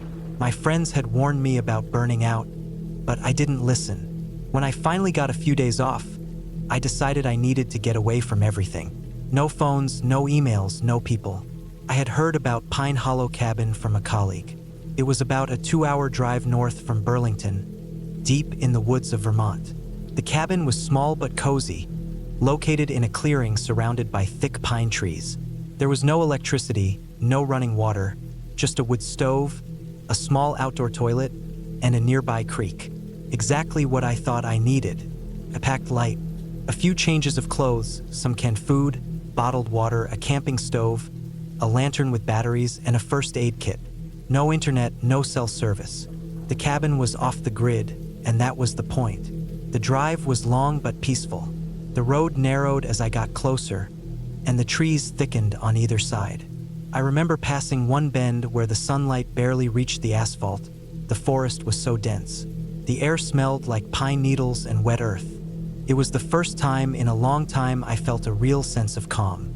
I arrived late afternoon. The cabin was exactly as described. Weathered logs with moss growing in the cracks. A tin roof that looked like it had survived decades of storms. The porch was small, just enough for a couple of chairs. I set my bags down and took a deep breath. The silence was almost complete, except for the faint hum of insects and distant birds. I spent the rest of the day unpacking and exploring the small clearing. The creek was about 50 yards from the cabin. The water was cold and clear, running over smooth stones. I filled my bottles and washed my face, feeling more relaxed than I had in months. As night fell, I built a fire in the old stone fire pit near the cabin. The crackling flames cast flickering shadows on the trees. I cooked canned beans and rice over the fire, ate slowly, savoring the taste. Without the noise and rush of the city, I felt my mind start to slow down. After dinner, I lit the lantern inside the cabin. The glow barely reached the corners of the room, making the shadows deeper. I sat on the small wooden chair, looking around. The cabin had a simple bed frame with a thin mattress, a wooden table with a couple of chairs, and shelves with some basic cooking utensils. I was alone, but I felt safe. I didn't bring any books or music. I wanted to be alone with my thoughts. I sat quietly for a while, watching the flicker of the lantern. Then I went to sleep, exhausted. The first night was uneventful, which was a relief. But the second day is when things started to feel off. I woke early around dawn. The sun filtered weakly through the tall pine trees. The forest was still and silent, except for the occasional bird call. I ate a quick breakfast of granola and water, then decided to explore deeper into the woods. I had a rough map from my colleague, marking a few trails nearby. I took a trail leading east, following the creek upstream. The ground was soft and damp from recent rain. The smell of wet earth and pine was strong. I kept my phone off, just wanting to immerse myself in nature. As I walked, I noticed something strange. The trees here were unusually tall and tightly packed. The light barely penetrated the canopy. The forest floor was thick with fallen needles and leaves, muffling my footsteps. I followed the creek for about an hour. The sound of water rushing over rocks was soothing. Suddenly, I noticed some old, broken pieces of wood and metal near the bank. At first, I thought it was just debris from a fallen tree, but on closer look, it seemed like the remains of an old structure. Maybe a cabin foundation or a small shed. Curious, I examined the area. There were rusted nails and bits of twisted wire. The wood was dark and rotten, blending with the moss and dirt. It looked abandoned for a long time. I decided not to explore further there. The ground was soft and uneven, and I didn't want to risk an injury far from the cabin. I turned back, retracing my steps. That afternoon, I felt a growing unease, like something was watching me. I told myself it was just my imagination, tired from lack of real human contact. I kept the lantern near me all evening and double-checked the fire before going to bed. The next day, things got worse. I woke to a strange noise outside the cabin. It sounded like branches snapping, but heavier and slower. I froze and listened. The forest was otherwise quiet. I stepped to the window cautiously and looked out. Nothing, just the familiar pines and shadows. I brushed it off, thinking maybe a deer or a raccoon moving through the brush. I spent the day inside, trying to relax, but I couldn't shake the feeling that I wasn't alone. I didn't want to admit it, but the silence was starting to weigh on me. No phone, no radio, no way to contact anyone. If something happened, no one would know where I was. As night came, the feeling grew stronger. I heard more noises, twigs snapping, leaves rustling, something heavy moving slowly through the underbrush. I didn't want to look, but I knew I had to. I grabbed my flashlight and stepped outside onto the porch. The forest was dark, except for the beam of my light cutting through the trees. I swept it across the clearing, over the creek, into the shadows. For a long moment, nothing. Then, out of the corner of my eye, I saw movement. Something large and low, just at the edge of the light. I shone the flashlight directly there. It was gone. I blinked and scanned again. Nothing. My heart pounded. I wasn't sure what I saw. Could it have been a bear? A moose? I had read that black bears sometimes wandered near cabins. I decided to stay inside for the rest of the night. I locked the door and secured the windows as best as I could. I kept the fire burning and the lantern lit. I had my pocket knife on the table in front of me, just in case. The night was long and tense. Every noise made me jump. At one point, I thought I heard something tapping on the cabin wall. I held my breath, waiting. Nothing happened. Morning was the relief I needed. I went outside cautiously, looking around the clearing. There were large footprints in the soft earth near the edge of the trees. They were too big to be a human. I guessed bear tracks. I spent the day trying not to think about it too much. I stayed near the cabin and kept the fire going. That evening, I realized I had made a mistake coming here alone without telling anyone exactly where I was. I had no signal on my phone, no way to call for help if I got hurt or if something went wrong. I decided to leave the next day. That night, I barely slept. Every crack and snap in the forest sounded like footsteps approaching. I kept the lantern close and the pocket knife in my hand. I told myself it was just the wind, the animals, but the fear felt real. At some point in the night, I thought I heard a low growl outside the window. I didn't want to look. When dawn finally came, I packed my things quickly. I still felt tense and watched the tree line constantly. I locked the cabin door behind me and started the hike back to my car. The forest seemed quieter now, but I kept my senses sharp. I made it back to the road by late morning, exhausted but relieved. The drive back to Burlington was slow. I kept checking the rearview mirror, half expecting to see something following me. When I got home, I told my roommate everything. He wasn't surprised. He said many people had run into bears and other wild animals in that area, especially in cabins deep in the woods. The experience stuck with me. The fear wasn't from ghosts or legends, but from real, natural dangers and being alone with them. Since then, I never go camping alone in places where I can't get help if needed. I always tell someone exactly where I'll be, and I keep my phone charged, even if there's no signal, just in case. That trip to Pine Hollow Cabin taught me a hard lesson about respect for nature and the importance of preparation. I don't regret going. I needed the silence and the escape, but I do regret underestimating how vulnerable I was out there, alone in the woods. No ghost stories, no myths, just the cold fact that nature can be unforgiving if you're not careful.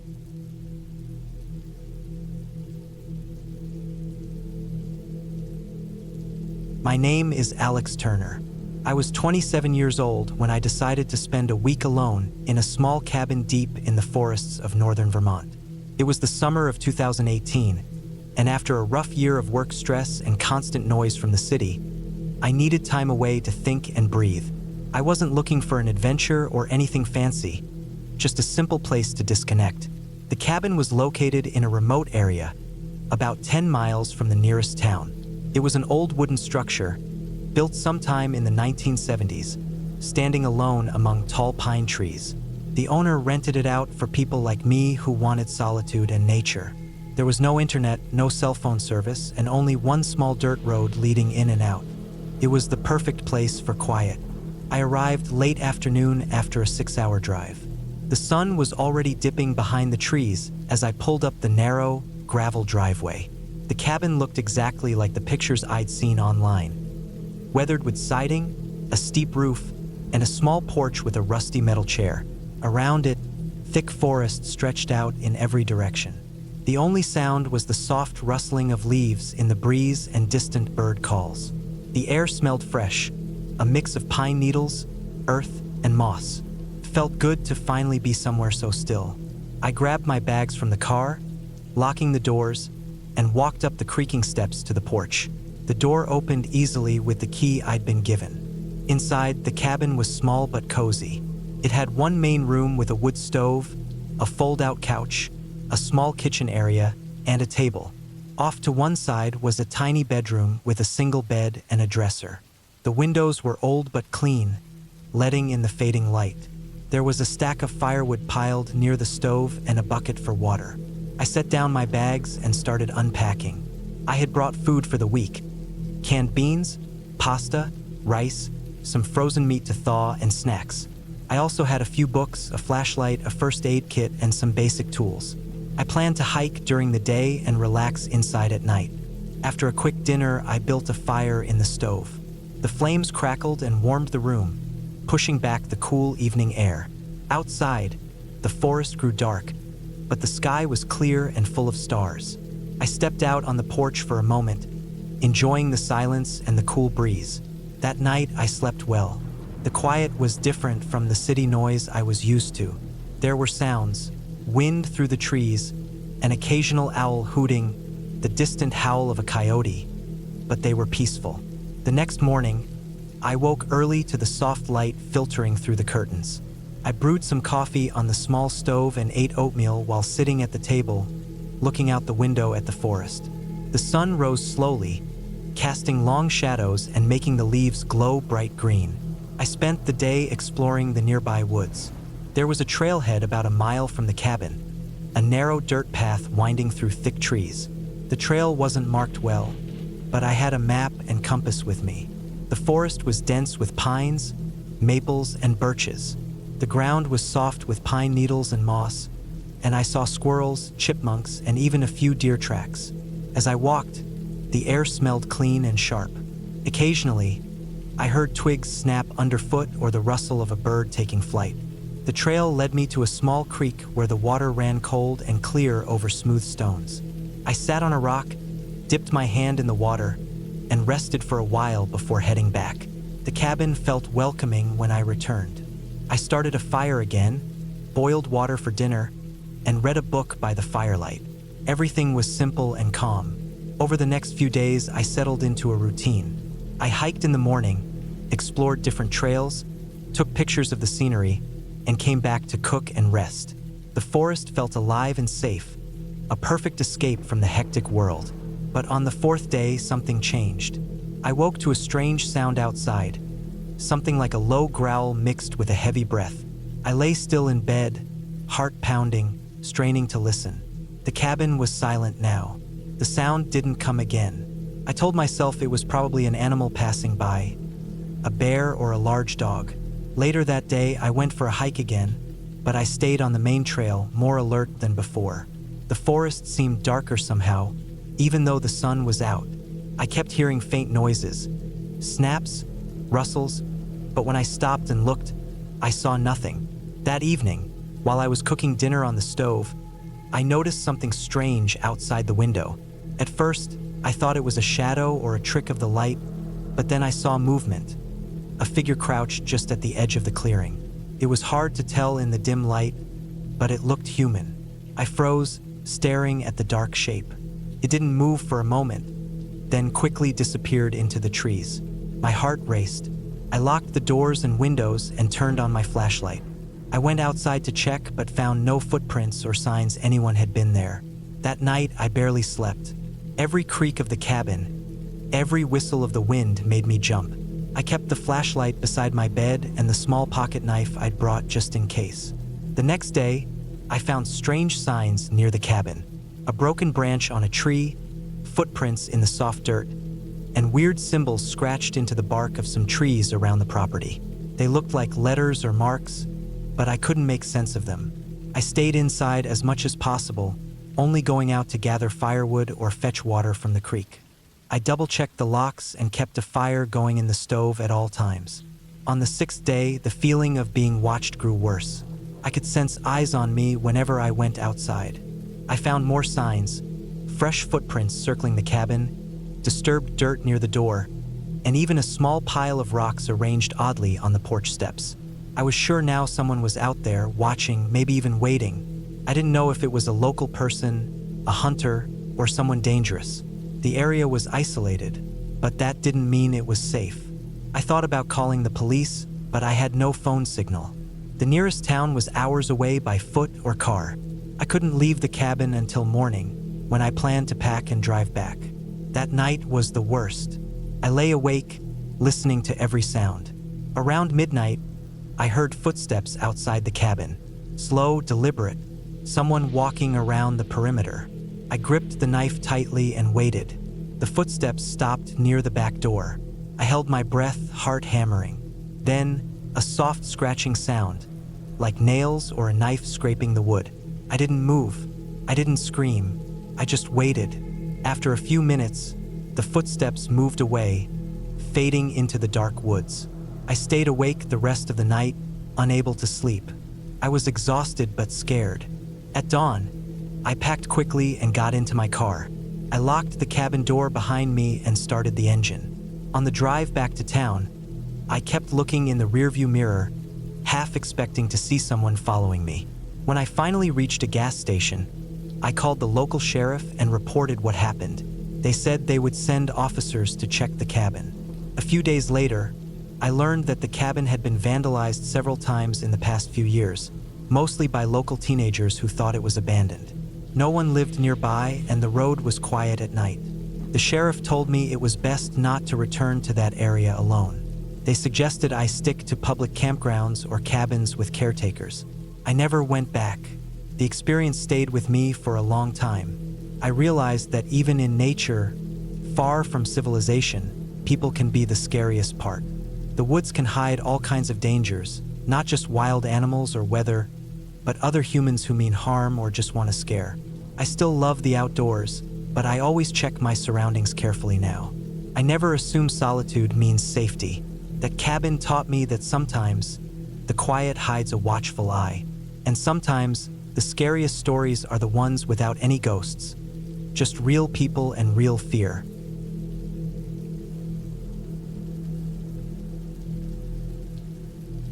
I was 33 when I decided to take a break from everything and spend a few weeks alone in the woods. I just quit a stressful job in Portland, and I felt completely burnt out. I wasn't sleeping well, I was drinking too much, and my body felt heavy and slow every morning. I needed to step away from all of it. No emails, no noise, no people. Just trees, wind, and time.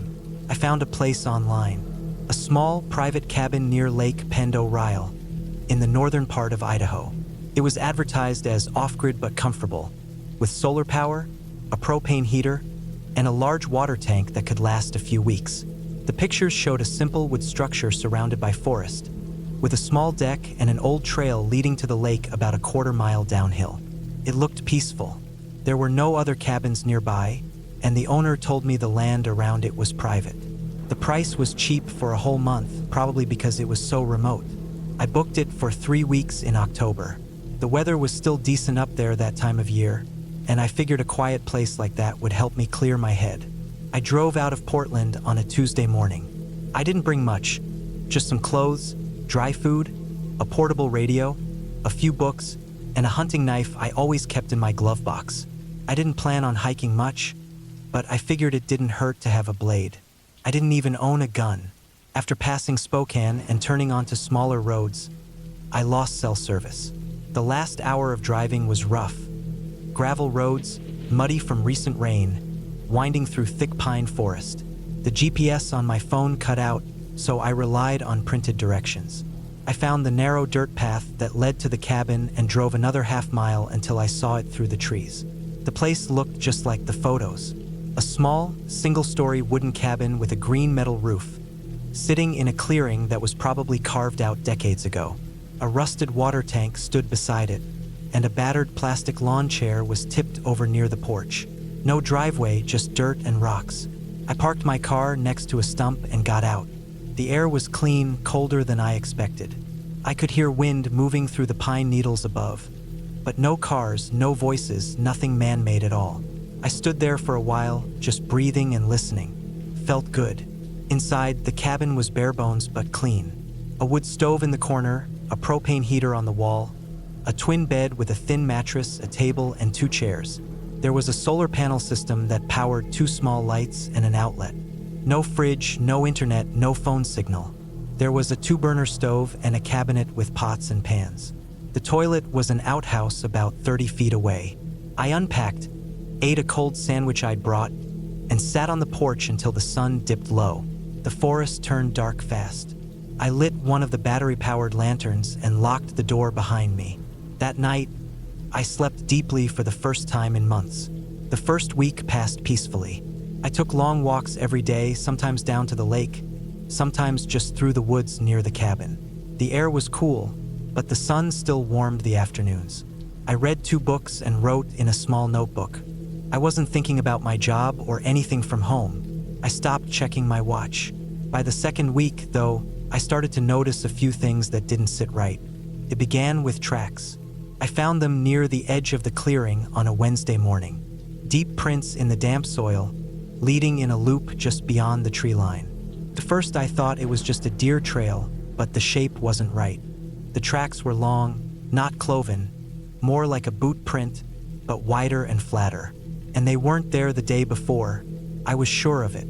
I followed the tracks for about 20 feet before they disappeared into thicker brush. The direction they came from didn't make sense. There was no trail out that way, just dense woods and hills. I stood there a while, listening, but I didn't hear anything. Eventually, I told myself it was nothing, probably some hunter passing through. That night, I made sure to lock the cabin door again. I also shut the curtains, even though there wasn't anyone around for miles. I sat at the table with the lantern on and read until I got tired. The next morning, I stepped outside and saw something new. There were small rocks on the porch, about a dozen of them, laid out in a loose circle. They hadn't been there the night before. I didn't hear anyone come near the cabin. I checked around the clearing, but there were no new prints. I picked up one of the rocks and threw it into the woods. I tried to ignore it. Maybe an animal knocked them up there somehow. Maybe I just didn't notice them, but I kept thinking about it. That afternoon, I hiked toward the lake again, taking a longer route through the forest. The trees were thicker that way, and the trail wasn't well maintained. I stepped over logs, ducked under low branches, and tried to stay alert for animals. When I got closer to the water, I smelled smoke. Not fire smoke, but cigarette smoke, stale, like someone had just put one out. I stopped walking. There was no sign of a fire, but the smell was strong. I looked around. Nothing moved. No birds, no wind. I called out once, just a sharp "hey," into the woods. Nothing came back. I stood there for a while, heart beating harder than I wanted it to, then turned around and walked back quickly. That night, I didn't sleep much. I kept listening for sounds outside. I thought I heard a branch snap once, but I wasn't sure. I sat on the edge of the bed with the lantern on and stared at the door. The next day, I packed a small bag and hiked back toward the road where I'd come in. It was almost 3 miles out. I didn't see anyone or anything, and there was no cell service even from the higher ground. I thought about leaving, but something about it felt like giving in to fear. I told myself I was overreacting. That night, I left the lantern on again and kept the knife on the table next to me. Around 3 a.m., I heard footsteps outside. They were slow, heavy, just outside the cabin. I didn't move, didn't even breathe at first. I could hear the crunch of dead pine needles under boots. Then nothing. Silence. I sat frozen, every muscle tight. I waited 5 minutes, then 10, still hearing nothing. Then the handle of the cabin door moved. It didn't open, the deadbolt held, but I saw it twitch, just a little. I grabbed the knife and held it tight, but whoever was out there didn't try again. After maybe 30 seconds, the handle stopped moving. The footsteps slowly crunched away. I stayed awake until dawn, staring at the door. In the morning, I found fresh tracks again. Same wide prints. They went from the forest's edge to the porch, then off behind the cabin. I followed them for 100 feet before they vanished again in the brush. I packed everything. I was done. I couldn't stay another night. But when I turned the key in the ignition, the car didn't start. Battery was dead. Completely. I opened the hood and checked the cables. They were fine. No corrosion, nothing loose. It just wouldn't turn over. I tried again and again. Nothing. There was a wrench in the trunk. I held it for a while, thinking I could hike out, but the nearest highway was at least 5 miles through thick forest and rough terrain. I'd have to leave everything behind. No cell signal, no way to call for help. I spent the rest of the day trying to think of options. I walked partway up the dirt road but didn't see anyone. I shouted a few times but heard no response. The sun started going down, and I knew I had no choice. I'd have to spend one more night there. I barricaded the door with the table. I kept the knife and the wrench next to me. I didn't sleep at all. Around midnight, I heard something tapping on the window. Not scratching, tapping. Like a single finger, slow and steady. I didn't look. I stayed in the bed, breathing through my mouth, heart pounding. The tapping stopped. Then footsteps again, around the side of the cabin. They didn't come in. I left before sunrise. I took my backpack, my knife, a flashlight, and enough food for a day. I locked the cabin door behind me and started walking. I followed the same path I'd used to come in, all the way out toward the dirt road. After a couple hours, I found a place where the trees opened a little and got a single bar of signal on my phone. Just one bar, but enough to send a text to a friend. I typed, "Stuck, need help, dead car, location near cabin." Then I waited. About 20 minutes later, I got a reply. He was coming. He'd be there in 4 hours. I hiked back toward the edge of the forest to wait near the road. I stayed in sight of the clearing but out of the trees. I didn't go back to the cabin. When my friend finally arrived, I ran to the car and got in without saying much. We drove back to Portland that night. I didn't look back. I reported the incident to the sheriff in the local county. He listened, wrote some things down, and said he'd send someone out to check it. A week later, he called me and said they found signs that someone had been living in the woods near the cabin. An old camp, tarps, cans, cigarette butts. No name, no ID. Nobody had claimed the property. Nothing illegal they could prove. I never got my stuff back. I never found out who it was. But I know someone was watching me out there, walking around the cabin.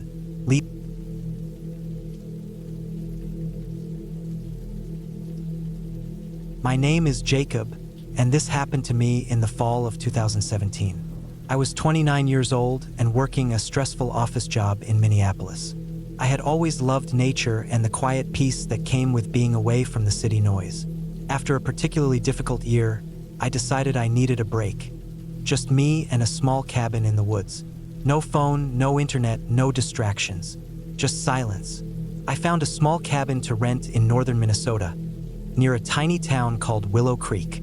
The cabin sat deep in the woods, about 5 miles off the main road, at the end of a gravel path.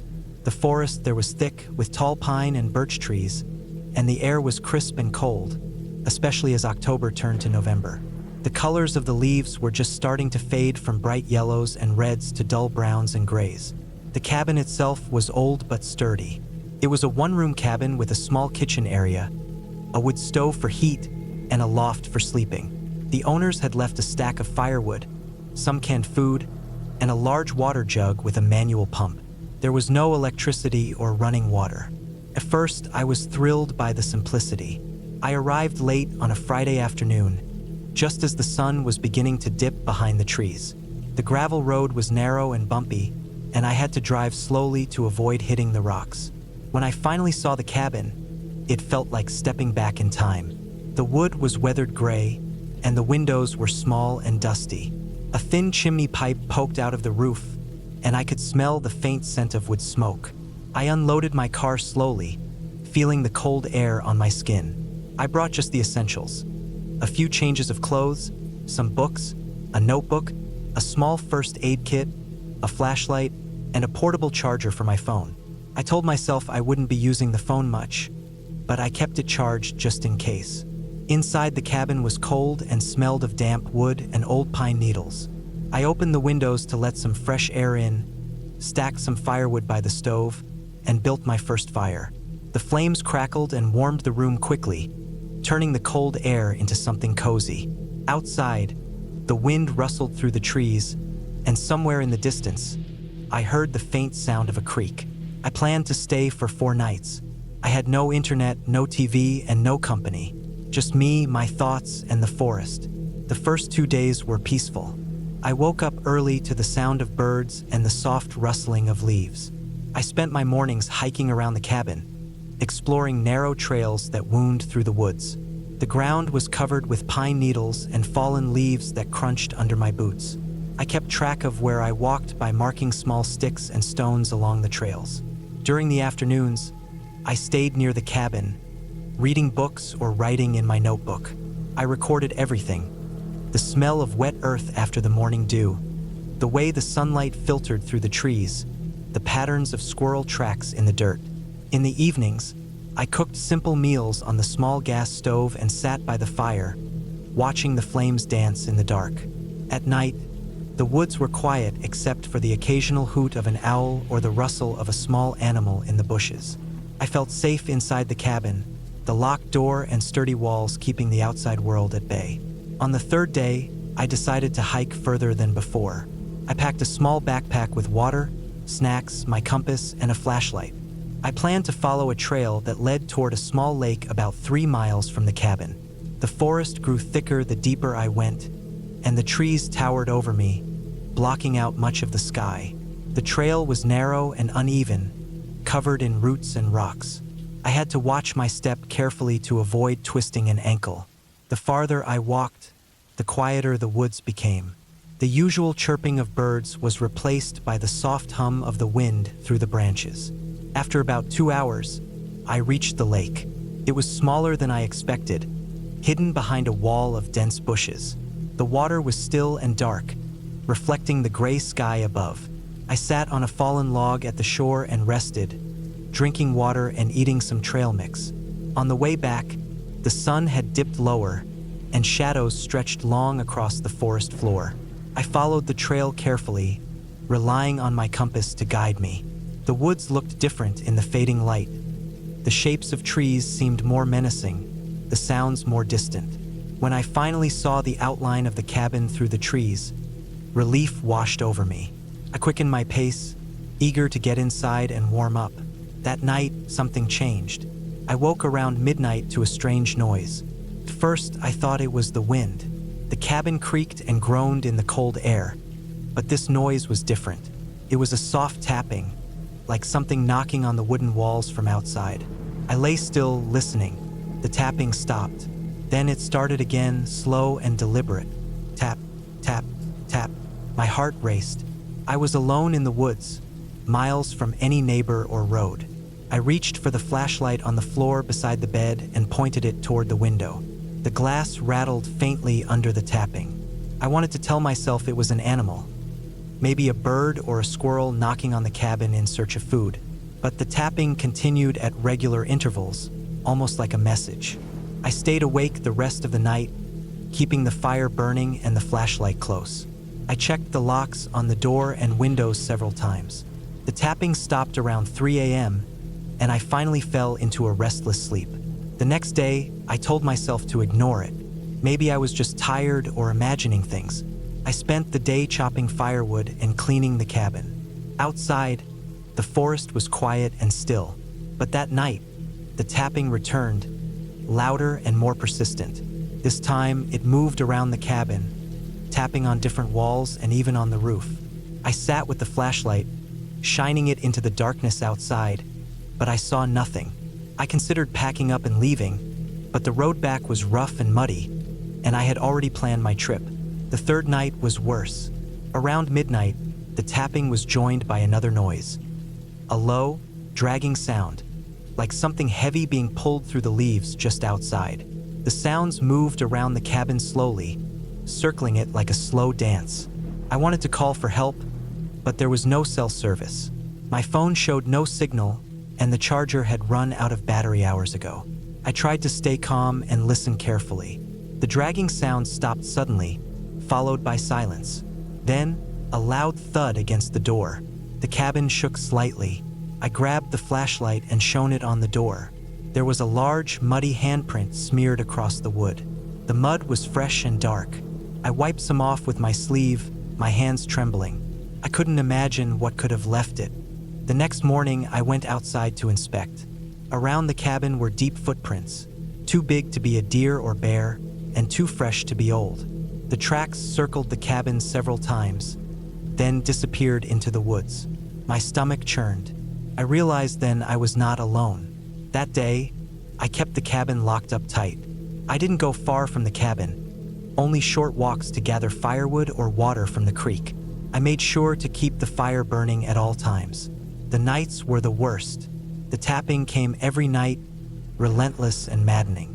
Sometimes, I thought I heard whispered voices carried on the wind, but when I focused, there was nothing. I found an old hunting knife in the cabin drawer and kept it nearby for protection. I told myself to stay calm, but the fear grew like a cold shadow in my chest. On the last day, I packed up early. I wanted to leave before nightfall. I loaded my car quickly, checked the locks one last time, and took a deep breath before driving back down the gravel road. The ride was tense. Every rustle of leaves or snap of a twig outside the car made me glance over my shoulder. When I finally reached the paved highway, I felt a wave of relief I hadn't expected. Back in the city, I told few people about the experience. They laughed or told me I was imagining things. But I knew what I heard, what I felt. The woods around that cabin were home to something. Maybe a person, maybe something else, but it was real. I never went back. Hashtag, hashtag, hashtag the clear ending. Looking back, I understand now what made those nights so terrifying. The woods were not haunted by ghosts or monsters, but by the very real presence of someone or something watching me, testing my nerves, trying to see if I was an easy target. The muddy footprints and the handprint on the door told me one thing. I was not alone, and whatever it was could move silently and close without me noticing. That presence wanted to scare me, to make me feel helpless and trapped. But I wasn't helpless. I kept my wits, stayed alert, and prepared myself to defend if needed. The cabin, though isolated, was a strong shelter. The locked doors, the fire, and my constant vigilance kept me safe until I could leave. The fear I felt was real, but it was rooted in something natural, the instinct to survive against an unknown threat. It wasn't magic or fantasy. It was raw human fear. Since that trip, I've learned the importance of respecting the wilderness and being prepared.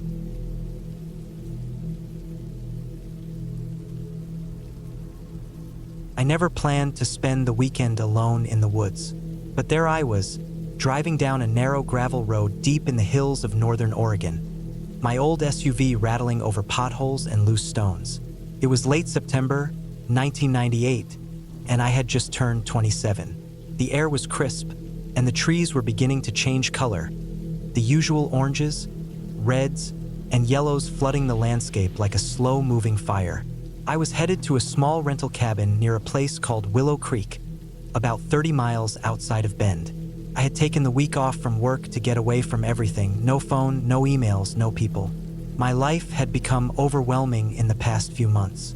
The constant noise of the city, the stress at my job, the feeling that no matter how hard I worked, I was barely keeping my head above water. I'd always loved the forest as a kid and decided that a solo trip would clear my head.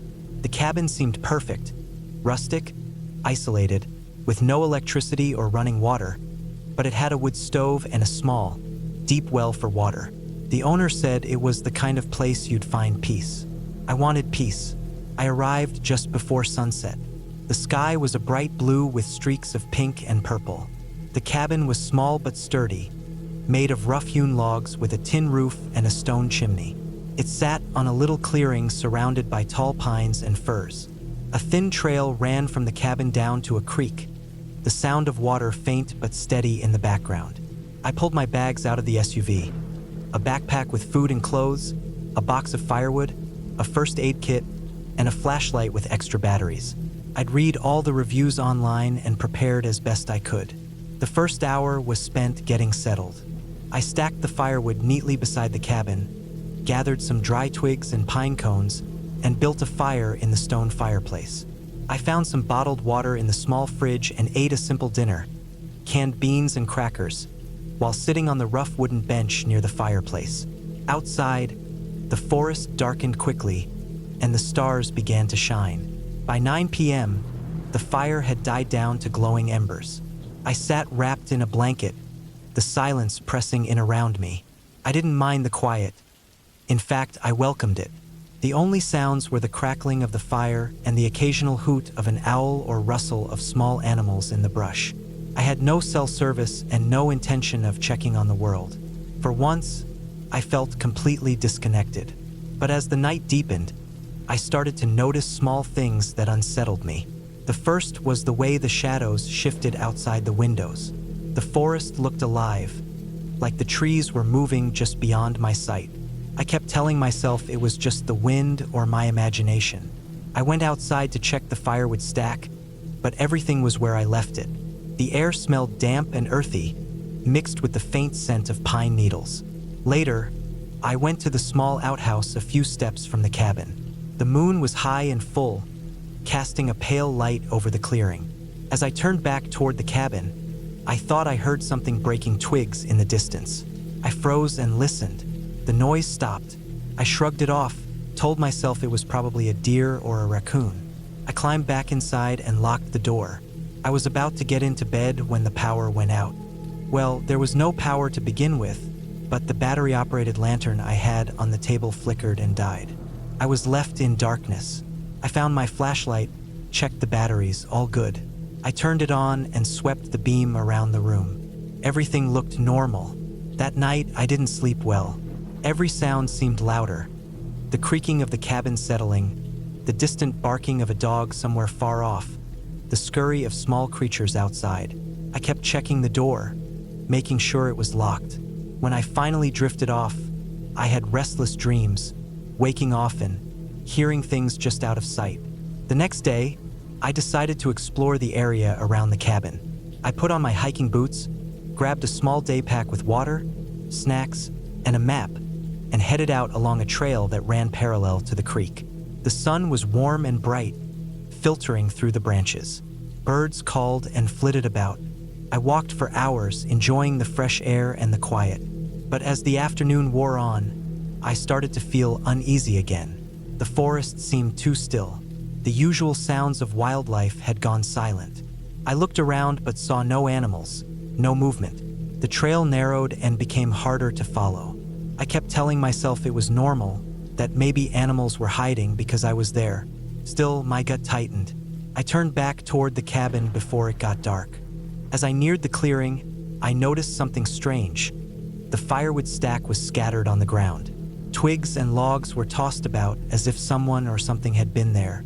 I felt a chill run down my spine. I checked the cabin carefully, looking for signs of forced entry. The door and windows were locked. Nothing broken. I had my knife in my pocket and a small can of pepper spray in my bag.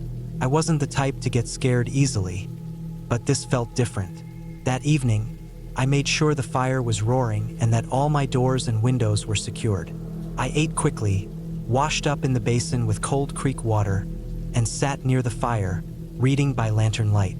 Outside, the wind began to pick up, rattling the trees and whistling through the branches. I heard snapping branches again, closer this time. It sounded like footsteps moving just beyond the edge of the clearing. I grabbed my flashlight and stepped outside. The cold air bit at my face. I swept the beam through the dark forest. The trees looked tall and solid, but shadows moved between them. I couldn't see anything clearly, but the feeling of being watched was strong. I went back inside and locked the door behind me. I pulled out my phone to check for signal, nothing. No service for miles. I thought about leaving first thing in the morning, but the road was a good 20 minutes away on foot, and my SUV's battery had been acting up lately. That night, sleep was even harder to come by. Around 3 a.m., I woke up to a noise at the door. I sat up, heart pounding, flashlight in hand.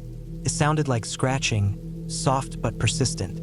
I shone the light at the door, but saw nothing. I called out, but no answer came. The scratching stopped. I tried to relax, but the feeling of someone just outside never left me. When dawn finally broke, I was exhausted and jumpy. The next day, I decided to leave. I packed quickly, threw my gear in the SUV, and started the engine. The old thing sputtered and struggled but finally roared to life. I pulled out of the driveway and drove down the gravel road. But as I rounded a bend, my car sputtered again and stalled. I tried restarting, but it wouldn't catch. I was stuck. I got out, cursed under my breath, and popped the hood. The battery was dead.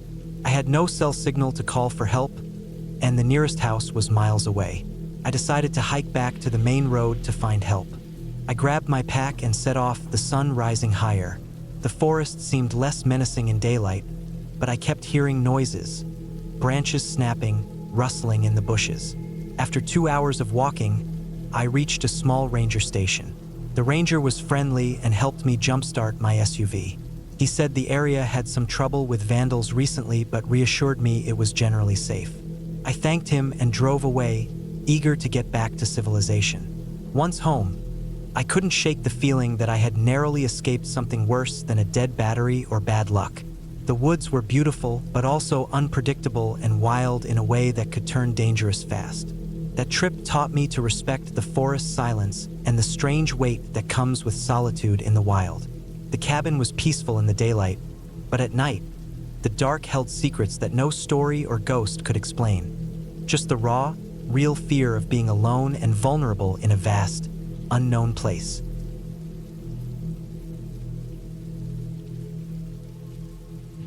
It was the summer of 2018 when I finally took some time off work to get away from the city. I had been working as a graphic designer in Seattle for a few years, and the stress was getting to me. The noise, the crowds, the endless buzz of computers and phones. It all piled up like a weight on my chest. I knew I needed to disconnect completely. So, I decided to rent a small cabin deep in the forests of northern Idaho for a week. I found the cabin online through a local rental website. It was advertised as secluded, peaceful, and perfect for recharging. The pictures showed a rustic wooden cabin, surrounded by tall pine trees and a small lake not far away. The place had no cell signal, which was exactly what I wanted. No distractions, no emails, no calls. Just me and the wilderness. The cabin was owned by a man named Carl, who lived in the nearest town, about 30 minutes away by car. I spoke with him briefly before my arrival. He told me the cabin had electricity, but no internet or phone reception. He warned me to bring everything I needed because it was far from any stores.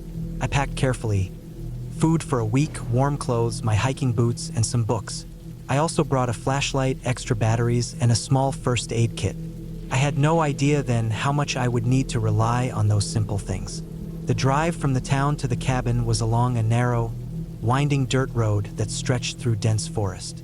The trees were tall and thick, blocking out most of the sunlight, even at midday. It felt like entering another world. When I finally arrived, I parked next to the cabin and took a deep breath. The air was fresh, pine-scented, and cool. It smelled like nature, pure and untouched. The cabin was small but sturdy, built of dark wood with a stone chimney on the side. A wooden porch wrapped around the front, with a few old rocking chairs covered in dust and cobwebs. The windows were small and the glass a bit foggy from age. I unlocked the front door with the key Carl had left under the mat and stepped inside. Inside, the cabin was simple but comfortable. A small kitchen with a propane stove, a sink, and a wooden table. There was a wood-burning stove in the corner for heat, a small couch, and a bed with a thick quilt. The furniture was old but clean. Dust floated in the air from the afternoon sun shining through the window. The floor creaked under my feet as I explored the rooms. I set my bags down and started unpacking. I wanted to make the cabin feel like home for the week. I found some matches and lit the wood stove. The small fire crackled and warmed the room nicely. Outside, the forest was silent except for the occasional bird call. For the first couple of days, everything went well. I spent my mornings hiking through the woods, following old trails marked on the map Carl had given me. The trees were tall and the forest floor was soft with pine needles and moss. I found a small creek and sat by the water to eat lunch, listening to the gentle rush of the stream. At night, I cooked simple meals on the propane stove and read by the firelight. The cabin was cozy and peaceful, but after the third night, something started to feel off. It began with small things. At first, I noticed that some of the food I had left on the kitchen counter seemed to have been moved slightly. A box of crackers that had been pushed closer to the edge, a can of beans that had shifted. I told myself it was just me being forgetful or careless. Maybe I had knocked things over without noticing. Then I started hearing noises at night. Not the usual sounds of the forest, no owls or wind in the trees, but soft, rustling sounds outside the cabin, like something moving just beyond the porch. I would lie awake in bed, listening carefully, heart pounding, trying to tell myself it was just an animal, maybe a raccoon or a deer. But the sounds didn't seem like animals. They were too deliberate, like someone was walking around the cabin slowly, stopping, then moving again. One night, I woke up around 2 a.m. to the sound of footsteps on the porch. Heavy, slow steps. I froze under the covers, holding my breath. The footsteps stopped just outside the window next to the bed. I didn't dare move or look. After a long moment, the footsteps moved away and the forest was quiet again. I didn't tell anyone about this. I didn't want to sound crazy. I had come here to get away from everything, not to invite trouble. The next day, I tried to shake it off by going for a long hike. I followed a trail deeper into the forest, trying to distract myself. I found a clearing with wildflowers and sat for a while, watching the sun through the trees. On my way back, I noticed strange footprints in the dirt. They were large, heavier than a deer's or any animal I knew. Human footprints, but bigger than mine. I stopped and looked around but saw no one.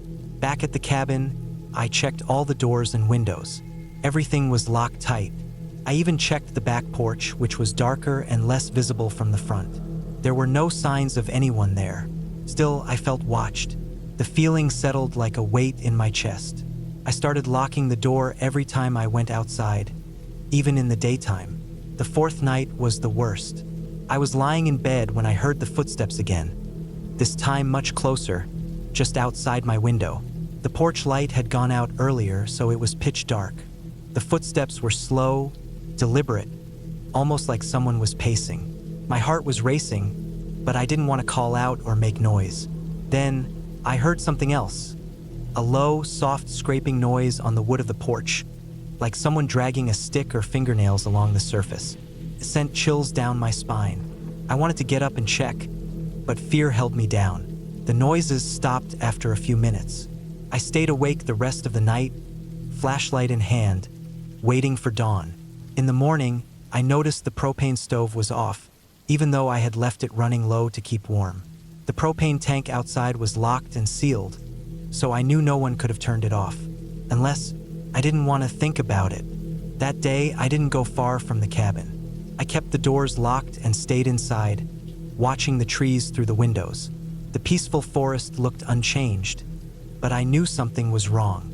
On the fifth day, I found a clearing behind the cabin I hadn't noticed before.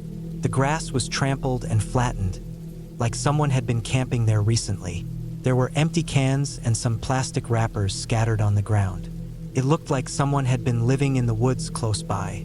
I took pictures and made notes, thinking I would tell Carl when I got back. I felt uneasy but also determined to stay calm. After all, I was alone, but I wasn't helpless. That night, the footsteps were back. This time, more than one set. I heard shuffling and soft-talking voices, but I couldn't make out the words. My heart was pounding so hard I thought it would burst. I stayed silent, holding my breath. Then, I heard something banging on the door. Not a knock, but a hard pounding. Someone trying to get in. I scrambled to grab my phone, but there was no signal. The propane stove was out again, and the cabin felt colder than before. I locked the door deadbolt, grabbed my flashlight and my small hunting knife I had packed just in case, and moved to the back window. I peered out and saw two figures standing just outside the porch in the shadows. They didn't move or say anything, just stared. I wanted to scream, to run, to do anything, but I was frozen. After a few minutes, they walked away into the forest. I stayed awake all night after that, listening to every sound. The next morning, I called Carl from the town's public library, where there was Wi-Fi. I told him what had happened. He was surprised and apologized, saying he had never heard of anything like that before. He told me that sometimes hunters or drifters passed through the area and that the forest was known for some rough people. He advised me to leave immediately if I felt unsafe. I packed up quickly and left that same day. The feeling of being watched, the footsteps, the banging, everything made me uneasy to stay any longer. On the way back to town, I kept glancing at the dark forest behind me. The trees looked peaceful again, but I knew better now. The woods were not always safe. People lived and moved there, sometimes dangerous people. When I returned to Seattle, I reported the incidents to the local sheriff's office. They said they would send a deputy to check the cabin and the surrounding forest. A few weeks later, I got a call that they had found evidence of trespassers and some illegal camping near the cabin. There had even been reports of thefts in the area. The sheriff told me to avoid that area for my safety. I haven't been back since. Looking back, I realized that sometimes the scariest things are not ghosts or monsters, but the real people who live on the edges of society, hidden in the woods, the quiet cabin, the peaceful forest. I thought they were safe places to heal. But the world is unpredictable, and danger often hides where we least expect it. I learned to trust my instincts after that trip. When something feels wrong, it usually is, and it's better to leave early and safe than to stay and regret it.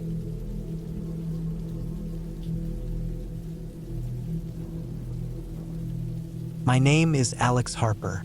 I was 29 years old when this happened, back in the fall of 2017. I still live in Oregon, but the story starts about 90 miles east of Portland, in the thick woods near Mount Hood National Forest.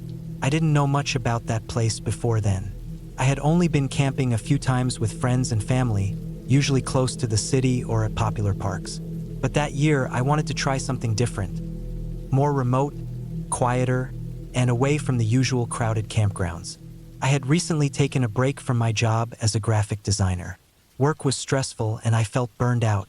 I needed some time alone to think and clear my head, so I booked a small cabin online. The cabin was called Pine Haven, owned by a local couple who rented it out during the off-season. It was an old log cabin with only one bedroom, a wood stove, a small kitchen, and a porch overlooking a clearing surrounded by tall pine trees. No internet, no cell signal, exactly what I thought I needed. I arrived in the late afternoon after a long drive. The last 10 miles were on a gravel road that wound deep into the forest. The sun was low, and the trees cast long shadows across the road. The air smelled fresh but damp, and I could hear birds and the occasional rustle of animals in the underbrush. When I got there, the cabin looked just like the pictures. Rough logs darkened by years of rain, a rusty metal roof, and a porch with 2 old rocking chairs. I unlocked the door and stepped inside. It was small but cozy. The wood stove sat in the corner, surrounded by a stone hearth, and a simple wooden table and chairs stood in the middle of the room. The bedroom was tiny, with a creaky twin bed and a small dresser. The kitchen had a small stove and a sink, but no dishwasher or microwave. The windows were thick, and I could see the forest all around. After unpacking, I started a fire in the stove and made myself a cup of instant coffee. I sat on the porch for a while, watching the sunset. The sky turned a deep orange and pink, and the forest grew quiet except for the occasional call of an owl. The peacefulness was exactly what I wanted. That night, I ate some canned soup and went to bed early. The cabin was colder than I expected once the fire died down, so I wrapped myself tightly in the thin blanket. Outside, the wind picked up, and the tall pines creaked and groaned as they swayed. I remember feeling a bit nervous at first, not about ghosts or anything, but just about being so alone in the woods. I didn't sleep well. Every time I started to drift off, a strange noise woke me up.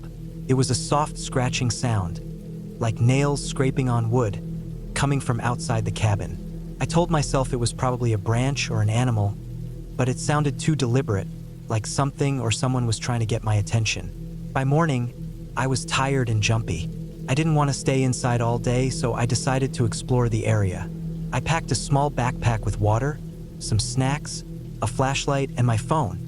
Even though I didn't expect much signal, I left the cabin and walked down a narrow path that led into the forest. The ground was covered in pine needles, and the smell of moss and damp earth filled the air. I walked for hours, sometimes climbing over fallen logs or stepping carefully around thick roots.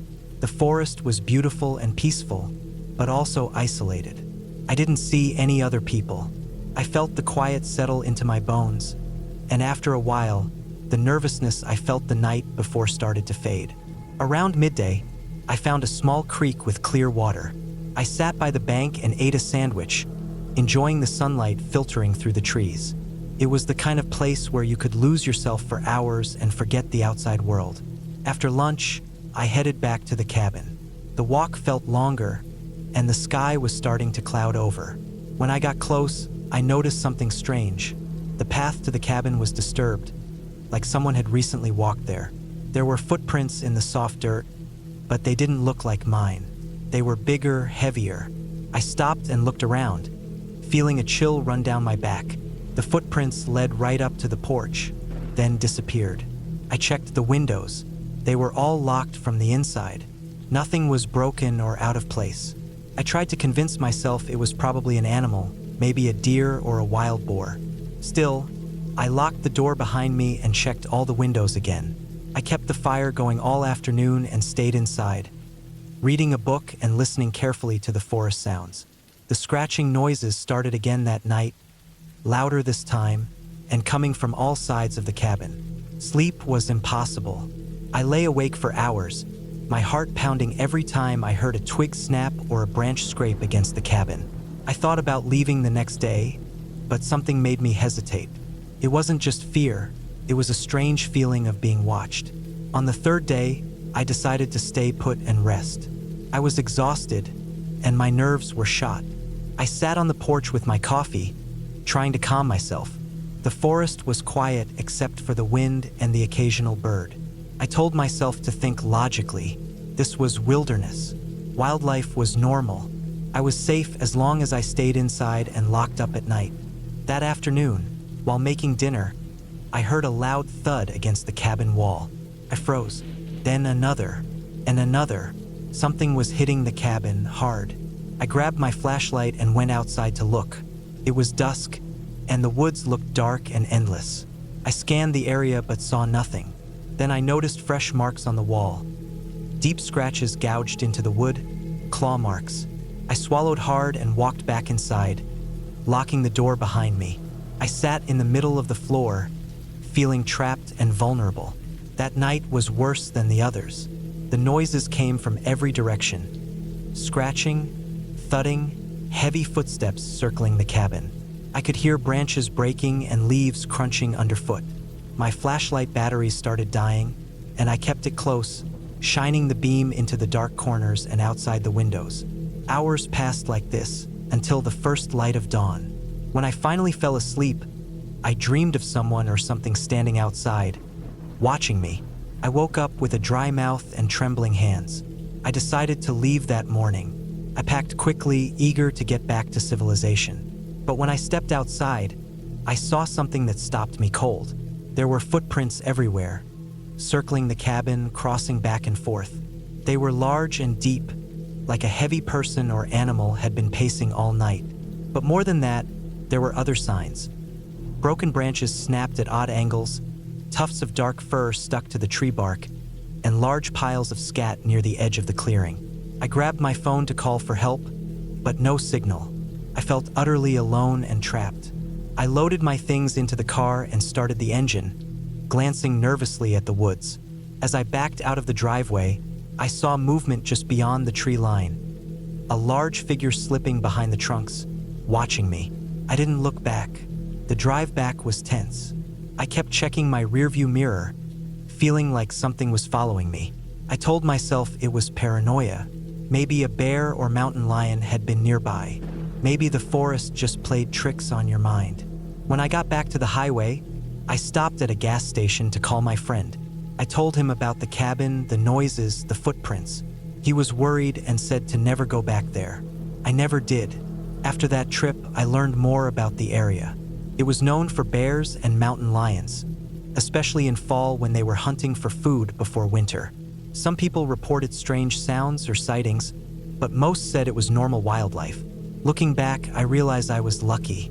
That cabin was in the heart of big predator territory, and I was unprepared. The noises, the scratches, the footprints, they were signs that I wasn't alone. But they weren't supernatural, just animals protecting their home. I learned to respect the wilderness more after that. It's beautiful and peaceful, but also wild and dangerous. You can't control it. You have to be careful and prepared. I still think about that cabin sometimes. The cold nights, the silence broken by scratching, the feeling of being watched. But I don't feel scared anymore. I feel grateful that I made it out safe. That trip changed me. It reminded me that nature is powerful, unpredictable, and real. Not a story, not a legend. Just life, raw and unfiltered.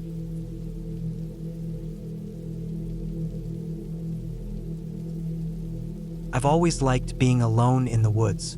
Not the deep, scary woods where the trees are so close they block out the sun, but the kind where the air smells fresh and the quiet feels like it belongs to you. When I found the Pine Ridge cabin listing in an old magazine, I didn't hesitate to rent it for a weekend. It was October 1998, and I was 26 years old. I worked a desk job in Detroit, typing on computers all day, which made the thought of a few days away from everything, surrounded by trees and silence, feel like a dream. The cabin was about 120 miles north, near a small town called Silver Lake, Michigan. The place was pretty remote, maybe 20 minutes off the nearest paved road, reached by a narrow gravel path that wound through thick pine forests. When I pulled off the main highway, the air immediately smelled different, colder, crisper, like the earth itself was holding its breath for winter. The sun was low in the sky, casting long shadows through the yellow and orange leaves. I remember feeling excited and peaceful at the same time. The Pine Ridge cabin looked exactly like the pictures. A small, weathered wooden structure sitting on the edge of a clearing surrounded by towering pines. It had a stone chimney, a tiny porch with a swing, and windows that reflected the last light of the day. I had reserved it through a local rental agency, and the owner had left the key in a hidden box by the front door. The cabin had no phone or internet, just a wood stove for heat and a small kitchen with basic supplies. I arrived around 5 p.m. I parked my old Jeep next to the cabin and unloaded my bags. The first thing I did was open the windows to let the cool evening air in. The silence was almost loud. There were no cars, no planes, no neighbors. Just the sound of dry leaves crunching underfoot and an occasional bird call far in the distance. After unpacking, I gathered some firewood from the stack by the back of the cabin. The wood was dry and smelled faintly of pine and earth. I stacked it carefully in the stove and got a fire going. The flames crackled and warmed the room, the glow flickering against the rough wooden walls.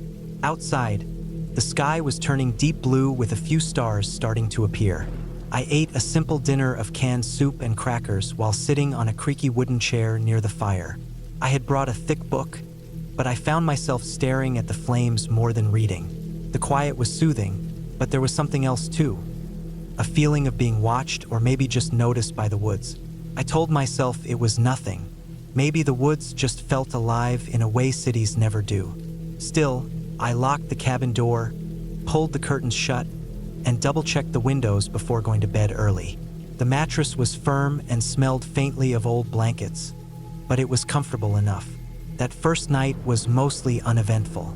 I fell asleep to the sound of the fire dying down and the occasional wind rustling through the trees outside. But sometime around 2 a.m., I woke up suddenly. The cabin was completely dark, the fire was out, and the room felt colder than before. I lay still for a moment, listening. I could hear something outside, a soft scraping sound coming from near the back door. My heart started pounding. I got up quietly, careful not to make any noise on the floorboards. The scraping sound stopped when I moved, but then I heard it again. Light, irregular, like something was dragging itself along the ground. I moved to the window and looked out into the black night. I could just make out the shape of the trees and the clearing around the cabin, but nothing else. No animals, no people. I didn't have a flashlight nearby, and I didn't want to open the door and risk letting something inside if there was someone out there. I went back to bed, but I couldn't shake the feeling that I wasn't alone. I tried to tell myself it was probably a raccoon or a stray dog searching for food. It made sense. The cabin was in the middle of nowhere, and wild animals would be common. The next morning, I decided to explore the area around the cabin in daylight. The sun was bright but low, casting long shadows through the forest. I walked carefully down the gravel road toward the highway, noticing the footprints in the soft dirt near the cabin. They were strange. Some looked like animal tracks, but others looked like they could have been made by a person. The prints led from the forest edge right up to the back door, then vanished. I felt a chill despite the sun. Maybe I was just tired or on edge after the night. I checked the door and windows again. Everything was locked and secure. There was no sign of forced entry or damage. The day passed slowly. I spent it collecting more firewood, reading, and walking around the clearing. I noticed a few things that unsettled me. Some of the firewood I had stacked neatly was disturbed. Logs shifted or moved slightly. I couldn't figure out if it was from the wind, animals, or something else. I tried to ignore it. That evening, after making another fire and eating a basic meal, I sat on the porch watching the sunset. The colors were beautiful, pinks and purples fading into dark blue. I felt a bit more relaxed. But just as the sun disappeared, I heard footsteps in the gravel driveway. They were slow and deliberate, like someone walking carefully on purpose to not make too much noise. My heart jumped. I grabbed a flashlight from the kitchen table and shined it out the window, but the driveway was empty. I waited, eyes scanning the dark woods, but no one appeared. I even opened the door a crack to listen better. The forest was silent except for a distant owl hooting. I closed the door, locked it, and tried to calm down. Maybe it was a deer or a large bird landing nearby, but it felt different. Felt like someone had been there. The night was long and restless. Every little noise made me jump. Twigs snapping, leaves rustling, distant animal calls. I stayed awake most of the night, sitting near the dying fire, flashlight in hand. I didn't want to make noise, but I was scared. The next morning, I made breakfast and packed a bag with essentials just in case I needed to leave quickly. I called the rental agency from the nearest town's payphone to ask about any local issues, lost hikers, wild animals, or break-ins, but they said everything was normal. No reports of trouble in the area. I went back to the cabin. On the porch steps, I found a small pile of stones arranged carefully, almost like a crude marker. The stones were smooth, rounded, and looked like they'd been taken from the nearby creek. I didn't understand why someone would leave that. I kept thinking about the footprints the firewood moved overnight, the footsteps in the driveway. I knew the cabin was isolated, but I had never felt this uneasy before. As the afternoon wore on, I decided to check the woods behind the cabin more closely. I didn't want to get lost, so I marked my path carefully, leaving small piles of broken twigs every few steps. The forest floor was covered in dry leaves, which muffled my footsteps. About 50 yards into the woods, I saw something that made my stomach tighten. There were fresh tire tracks, like from a small ATV or dirt bike, cutting through the trees. They led deeper into the forest, past where I had planned to explore. That didn't make sense. The rental agency had said the nearest road was miles away, and the forest was protected land. No vehicles should have been here. I followed the tracks cautiously for a few minutes. Then I saw more signs, broken branches, flattened grass, and a small clearing with a makeshift campfire pit. The fire was cold, but there were ashes and some burnt wood, like it had been used recently. I felt more nervous. Who had been camping here? Why hadn't I heard anything? And why had the footprints at the cabin stopped near the back door? I hurried back to the cabin, keeping my eyes and ears sharp. When I got there, the pile of stones on the porch had been moved. Now it was scattered. The firewood was disturbed again. I didn't sleep much that night. I kept my bag packed by the door, the flashlight and a kitchen knife nearby. Every sound made me jump. The next day, I decided to leave early. I packed everything quickly, loaded my Jeep, and drove back to town without stopping. I told the rental agency I was cutting my trip short, but I didn't explain why. When I got home in Detroit, I tried to forget about the cabin, but I couldn't shake the feeling that someone had been watching me, lurking just outside that little building in the woods. It wasn't ghosts or monsters, it was real people, real danger. A few weeks later, I checked the local news for Silver Lake. There was a small article about a man who'd been arrested for stalking and breaking into cabins in the area. The police had found a few stolen items, some makeshift campsites, and a notebook with lists of names and dates. No one had been hurt, but the man was described as dangerous and unstable. I realized then that the footsteps, the moved firewood, the strange stone piles, and the quiet footsteps outside my cabin at night were all signs of that man. He had been close, maybe watching me, maybe waiting for the right moment. It was the closest I ever came to real fear, not the kind of fear from movies or stories, but the kind that comes from knowing there are people out there who don't care about your safety, who might hurt you if given the chance. After that experience, I stopped going to cabins alone. I still love the woods, but now I'm more careful. I always tell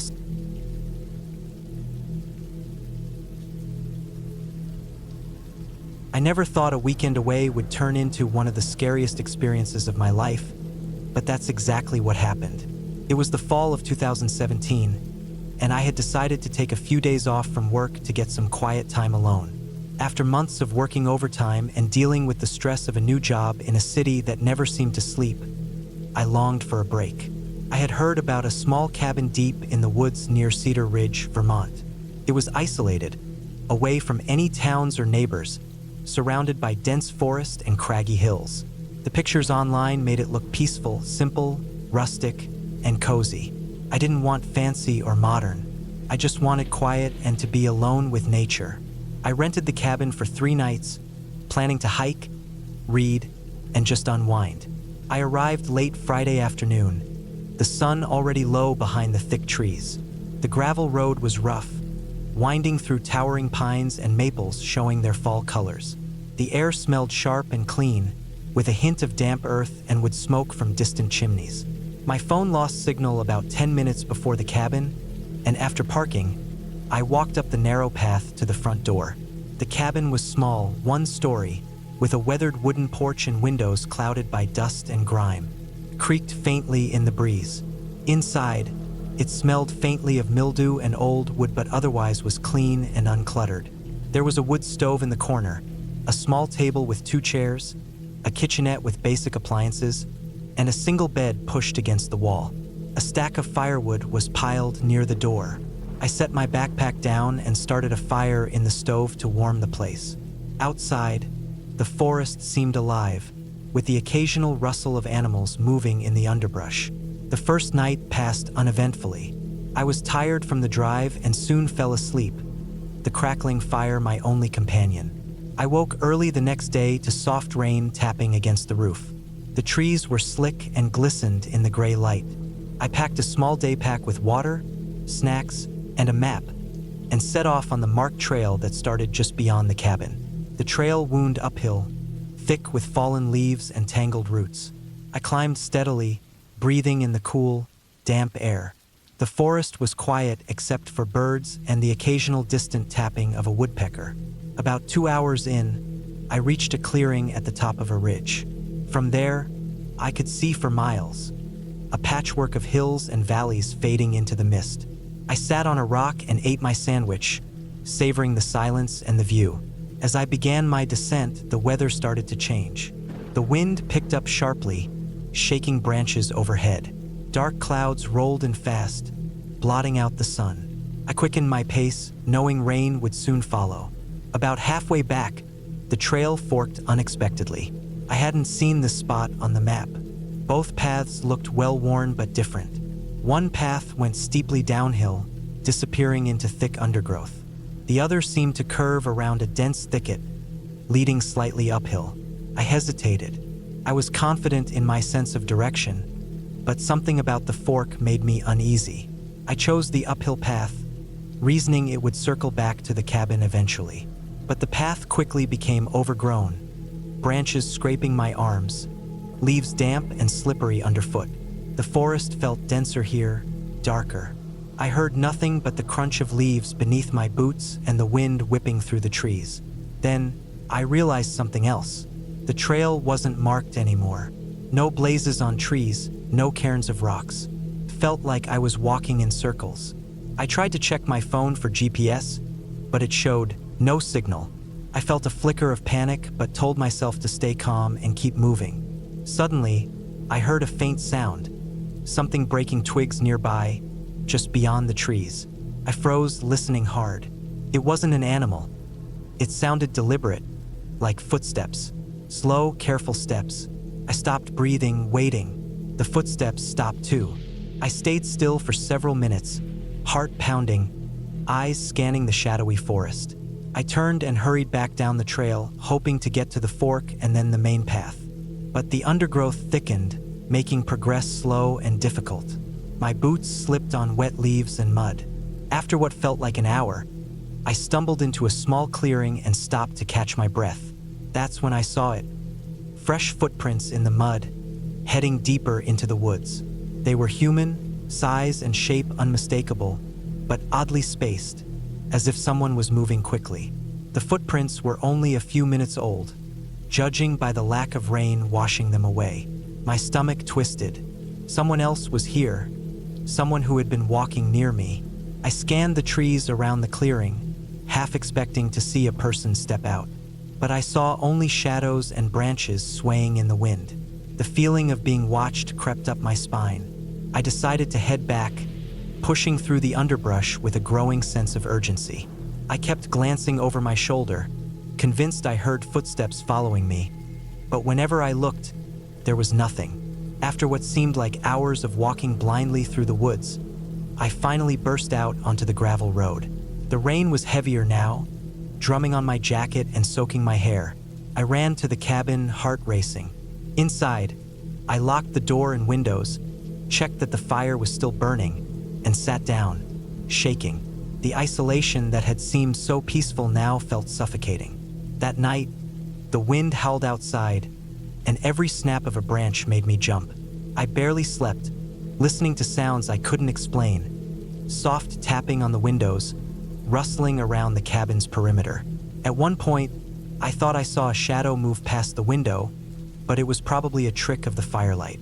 The next morning, I packed my things quickly. I didn't want to spend another night in that cabin. As I stepped outside, the sun was shining, and the woods seemed calm again. I took a last look around, feeling the weight of the previous day's fear lift slightly. I drove away slowly down the gravel road, the cabin shrinking behind me in the rearview mirror. I promised myself I would never come back to Cedar Ridge.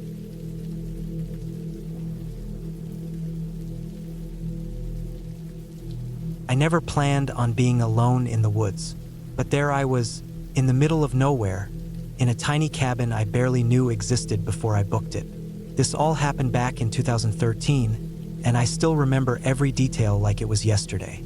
I was 27 years old and worked as a graphic designer in a busy city. I needed a break from everything, the noise, the people, the constant buzz of the city. I found a listing online for a remote cabin rental in the mountains of northern Georgia. The pictures showed a small wooden cabin surrounded by thick trees, a little stream nearby, and a dirt road leading up to it. The price was right, and the reviews said it was peaceful and private. Perfect for what I wanted. The place was about 3 hours from the nearest town, with no cell signal. That was part of the appeal. No distractions, no calls, no emails. Just me and the wilderness. I left early one Saturday morning with a backpack full of food, water, clothes, and some books. The drive itself was uneventful at first. I took the highway out of Atlanta, then turned onto smaller roads as I got closer. The last stretch was a narrow dirt road winding up through the trees. The forest closed in on both sides, and sunlight filtered through the leaves in scattered patches. By mid-afternoon, I pulled up to the cabin. It was exactly like the photos, small, weathered wood with a porch and a stone chimney. The windows were dusty but intact. There was no electricity, no running water, just a small propane tank beside the cabin for cooking. The silence hit me immediately. No cars, no voices, just the occasional bird and the rustling of leaves in the wind. I put my bag down and walked around to check everything. The door unlocked easily with the key under the mat. Inside, the air smelled like wood and dust, mixed with something faintly musty.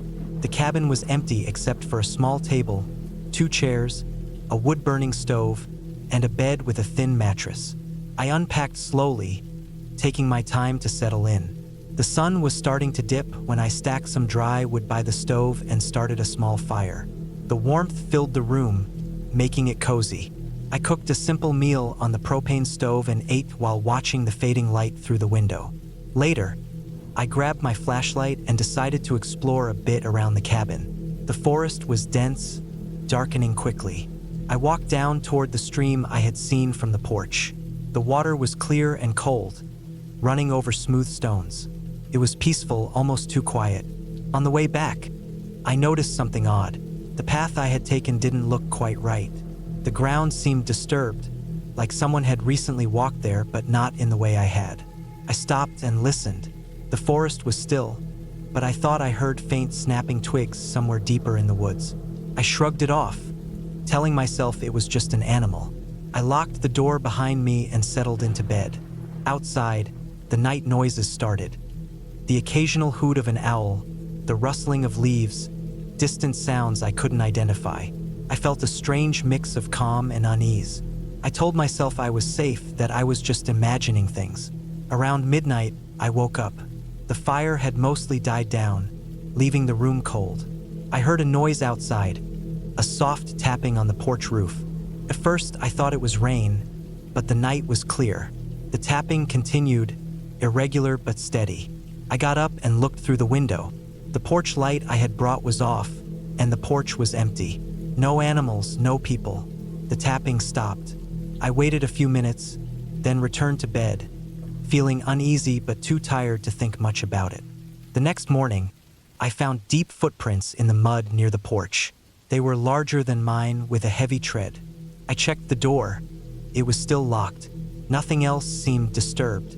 I spent the day exploring nearby trails, careful to stay close to the cabin. The woods were thick and the trails confusing. I marked my path with ribbons I had brought. The air was fresh, the scenery beautiful, but I couldn't shake the feeling that I was being watched. On my second night, the tapping returned, louder and more persistent. This time, I could hear the sound of heavy breathing outside the door. I didn't open it. Instead, I grabbed my old hunting knife from my pack and sat by the stove, heart pounding. The noises stopped just before dawn. I forced myself to sleep for a few hours, but every time I dozed off, I jolted awake, imagining someone or something outside. On the third day, I decided I couldn't stay inside all the time. I packed a small bag and took the ribbons, planning to hike back to the main road, then call for help if needed. The forest was even denser the further I went, the canopy blocking most of the sunlight. The trail got rougher, roots and rocks making walking slow and tiring. After a couple of hours, I stopped to rest near a fallen tree. That's when I saw it. A makeshift campsite nearby with a fire pit, some torn clothes, and a crude shelter made of branches. The ground around it was trampled, and there were fresh footprints everywhere. I knew then I was not alone. Someone had been living in these woods recently, close enough to the cabin to watch me. The thought chilled me. I hurried back to the cabin, heart hammering. I locked the door and windows, stacked more wood by the stove, and stayed inside all afternoon. That night was the worst. I heard footsteps circling the cabin, slow and heavy. The tapping returned, pounding on the roof and walls. I stayed in the corner with my knife, barely breathing. Suddenly, a loud bang shook the door. I screamed and pressed my body against the far wall, clutching the knife. The banging stopped as suddenly as it started. I waited hours before the first light of dawn. The morning brought a brief moment of relief. I packed what I could carry and started walking down the dirt road toward the main highway. I didn't care about my stuff left behind. I only wanted to get out. The walk was long and exhausting. The sun burned hot, and my water supply was low. My mind replayed the previous nights, the sounds, the fear. After a couple of hours, I saw a car parked by the highway. I ran toward it and flagged the driver down. He called the police when I told him what happened. The police found the campsite I had seen. They said it belonged to a man wanted for multiple crimes, including assault and burglary. He had been hiding in the woods for months. The cabin was nearby, and he likely watched me the whole time, maybe even planned to break in. They told me the man was arrested a few days later. I never went back to that cabin. I learned that sometimes the scariest things aren't ghosts or monsters, but real people hiding in the dark, watching, waiting. That trip taught me a lot about trust and fear. I still love the outdoors, but I always check the area carefully now, and I never go alone.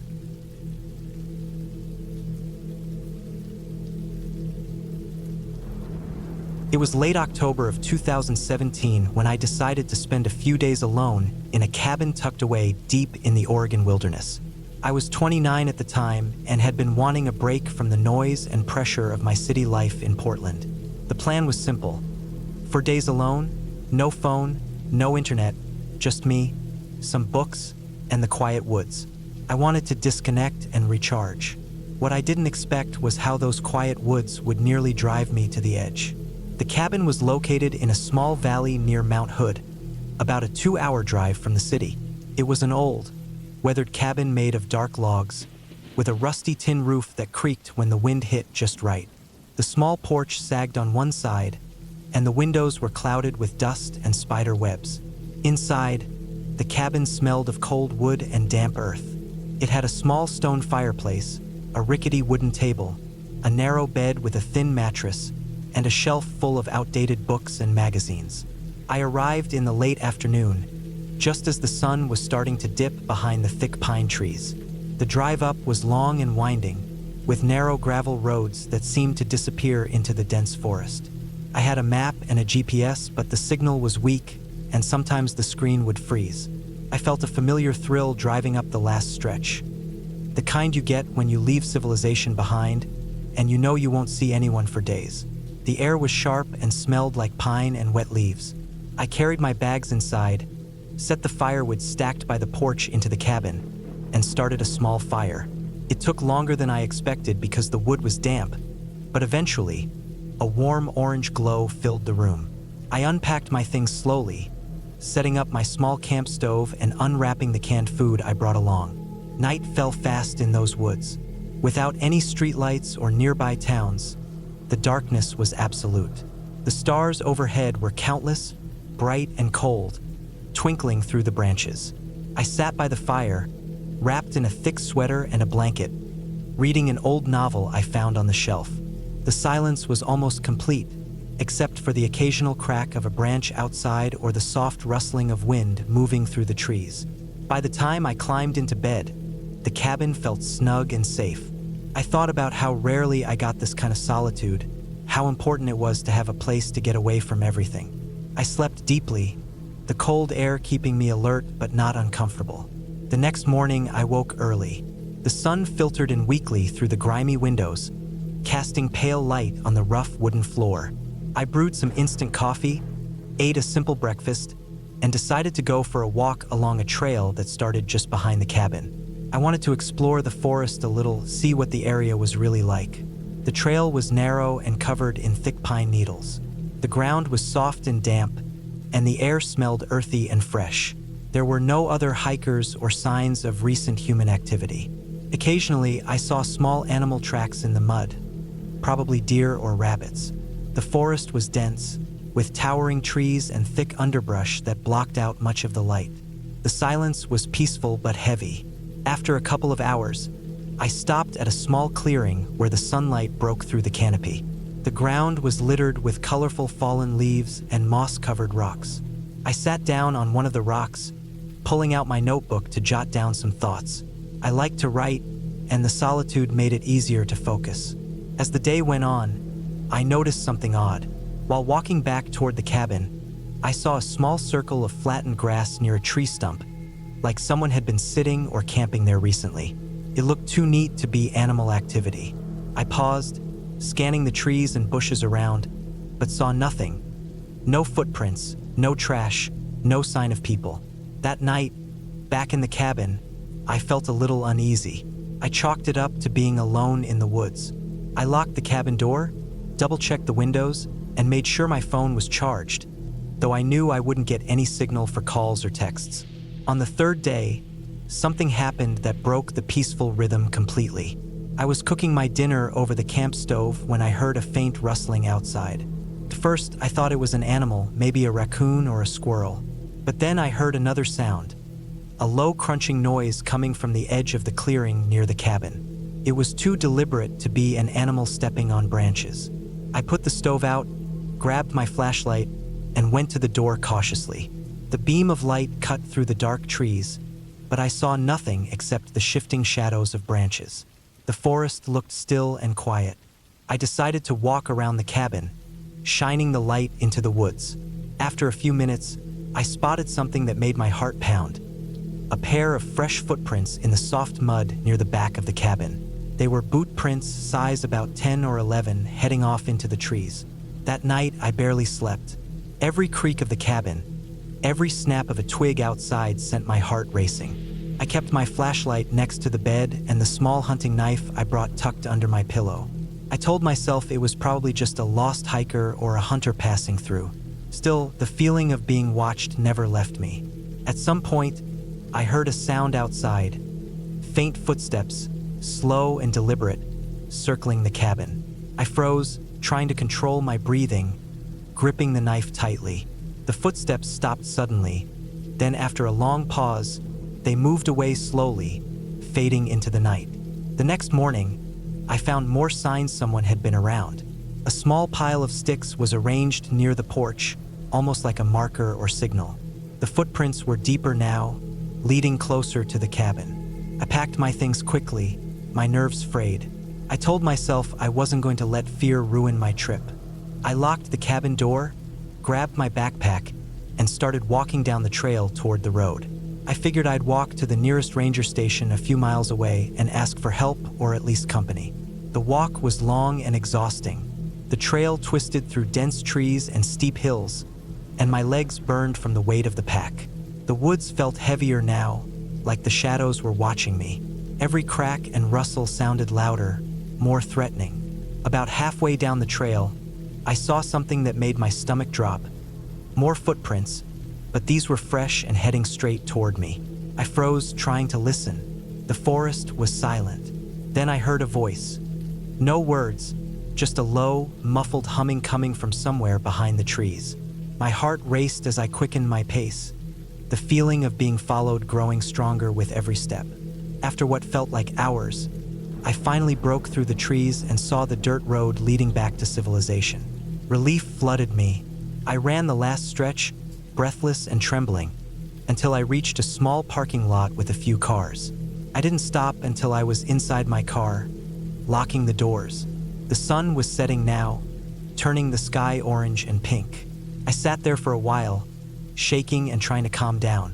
That night, I stayed in a nearby motel, too shaken to return to the cabin. I called the ranger station the next day and reported the footprints and the strange noises.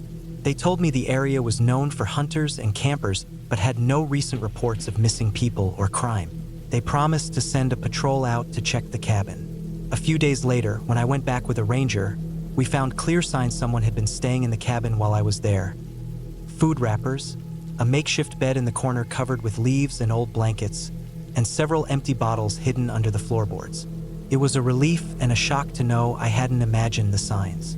The ranger said the person was likely a drifter or a hunter using the cabin without permission. No evidence suggested violent intent, but they warned me to be more cautious. Looking back now, I realize how close I came to a dangerous situation. Being alone in the woods can be peaceful, but it also means you are vulnerable. No ghosts or monsters lurked in those trees, just a real person with unknown intentions, crossing my path in the silence. I never stayed at that cabin again. The memory stays with me. The cold silence, the footprints in the mud, and the feeling that sometimes the scariest things are simply human.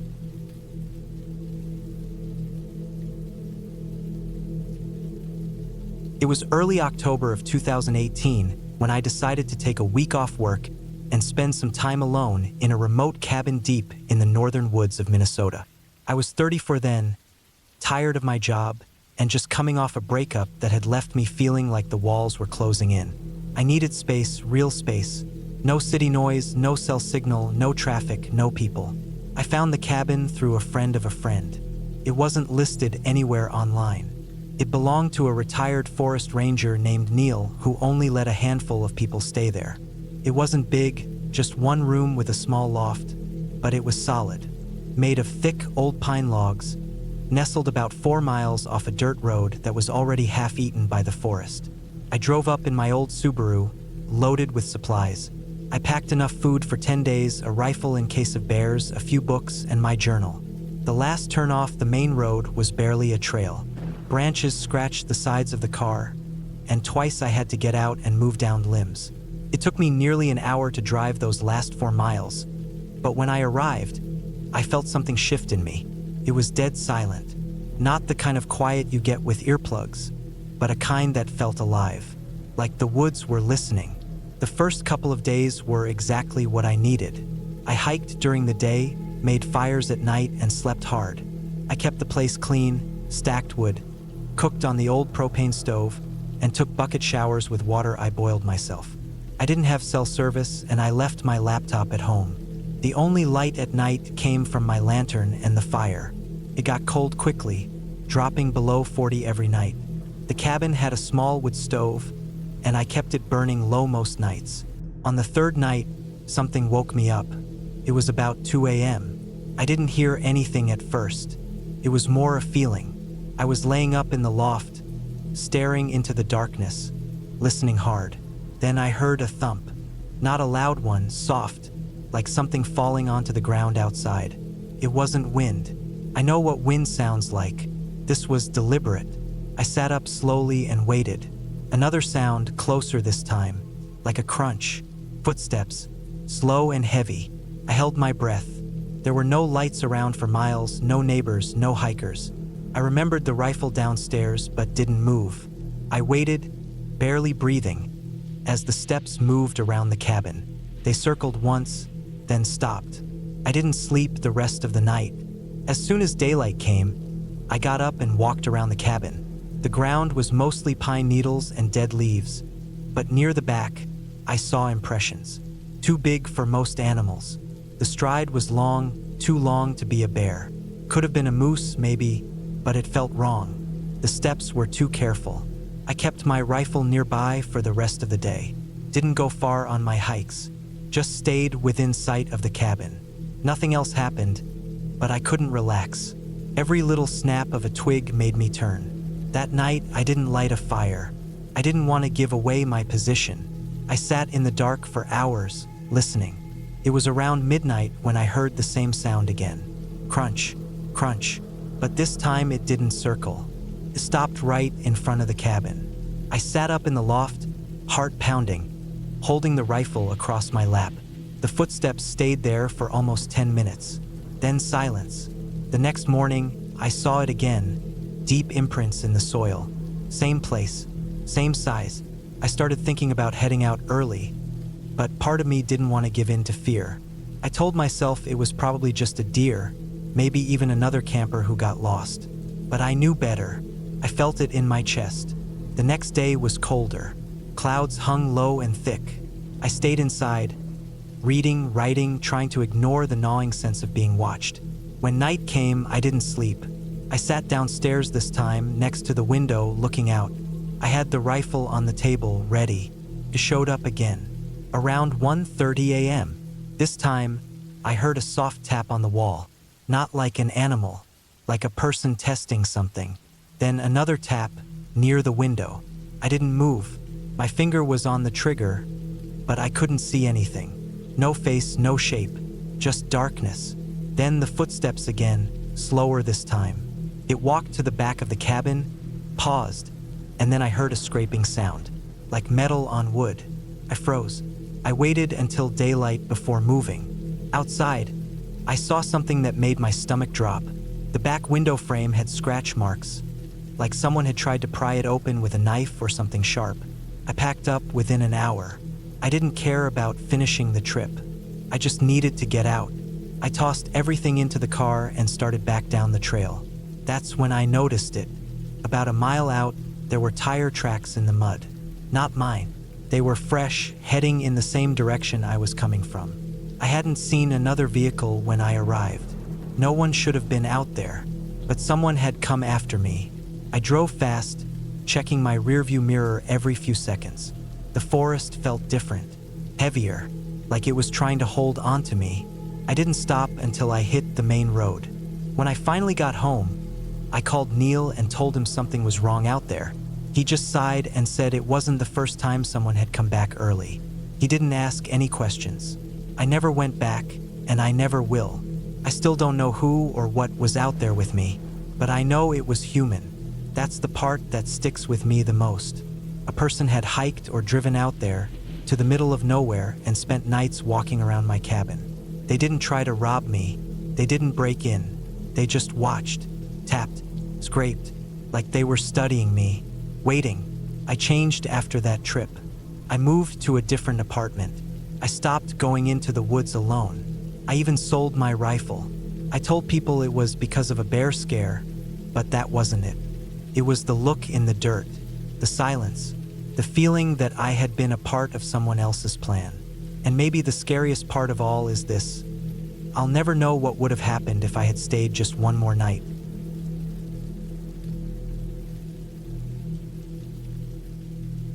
It was the summer of 2016 when I decided I needed a break from everything. My name's Tom, and I was 38 back then, working long hours at a welding plant in Ohio. I'd been dealing with stress, long shifts, and my second divorce. I didn't want to talk to anyone, didn't want to see anyone. I just needed to be away from everything. That's when I thought of heading up to an old cabin that belonged to my uncle. It was tucked into the woods up near Iron River, Michigan. My uncle had passed away 2 years before, and the place hadn't been touched since. Nobody in the family wanted it. Too remote, no electricity, no running water, just a well and a propane tank that probably needed replacing. But that was exactly what I wanted. I packed light. A few clothes, some canned food, a hatchet, a .22 rifle, a couple of tarps, and a sleeping bag. I brought a water purifier in case the well was bad. I tossed everything in the back of my truck and drove up from Mansfield. The drive took most of the day. By the time I was off the highway and onto the dirt road leading into the trees, the sun had already started dipping. I hadn't been to the cabin since I was a teenager, but I still remembered the way. The dirt path curved between thick pines and birch, and the air felt cooler the deeper I got in. When I pulled up to the clearing where the cabin sat, everything looked still. The place hadn't fallen apart, but it looked tired. The logs were dark and weather-worn, the roof mossy, and one of the porch steps had rotted through. I cut the engine and just sat for a bit, letting the silence settle in. There were no cars, no people, just wind in the trees and the occasional chirp from a bird or squirrel.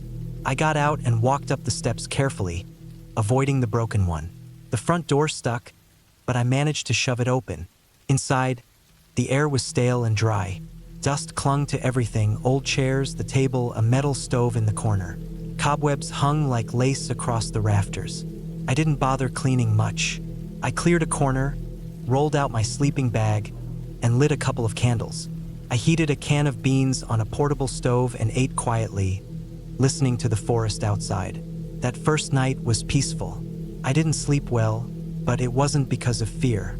It was the silence. Back home, I had gotten used to the hum of traffic or the buzz of appliances. Here, there was none of that, just the creak of wood and the occasional rustle outside. At some point, I heard what might have been a raccoon on the porch, scratched a bit, then left. Nothing to worry about. I spent the next couple of days cleaning the place up. I cleared out the old food, swept the floor, patched a couple of cracks in the wall with leftover caulk I found in the back. I cut some branches that had gotten too close to the roof and cleaned the chimney. I even managed to get the old wood stove working again. I boiled some water from the well, filtered it, and it came out clean. I bathed in a bucket, chopped wood, and spent most of my time outside, walking trails I hadn't been on in 20 years. On the fourth day, things changed. It started with little things. I noticed footprints near the cabin. Not mine. They were fresh, pressed deep into the dirt near the back door. The size looked about right for a man. No tread pattern, just smooth soles like worn-out boots. I thought maybe a hunter or hiker had passed through, but the place was too deep in. You didn't just stumble across it. That night, I left my rifle loaded and set it by the door. I didn't sleep much. Every time I closed my eyes, I kept thinking I heard something moving outside. Branches cracking, leaves shifting. I told myself it was just animals, maybe a deer or coyote. I even tried to laugh it off. The next morning, I found something strange. A pile of rocks stacked on the porch. 5 stones, balanced neatly like a cairn. I hadn't done it. I wouldn't have. That kind of thing always creeped me out.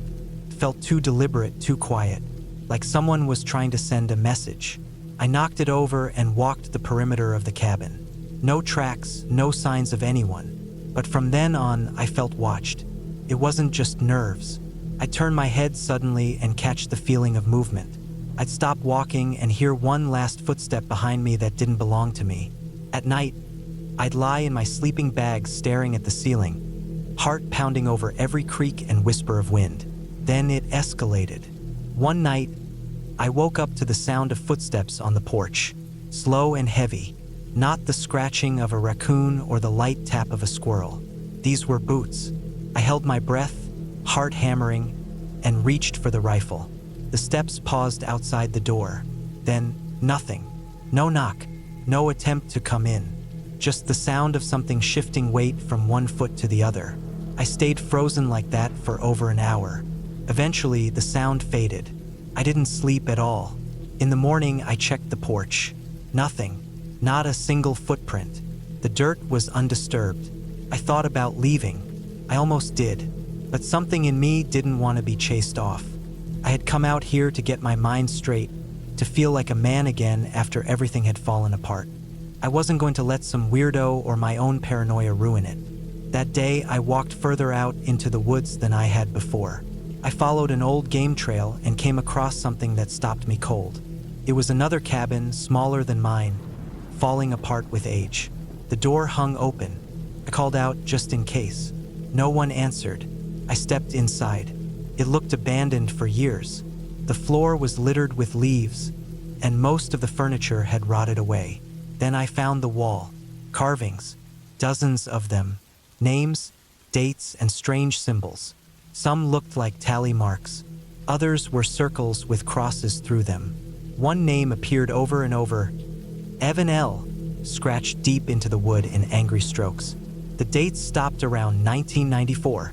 There was an old metal cot in the corner with the mattress springs showing through. A rusted hunting knife lay on the floor. I didn't stay long. I jogged back to my place, rifle in hand, eyes on every shadow. I didn't know what I had walked into, but something was wrong in those woods. When I got back to the cabin, I locked the door and shoved the dresser in front of it. I didn't go outside the rest of the day. That night was the worst.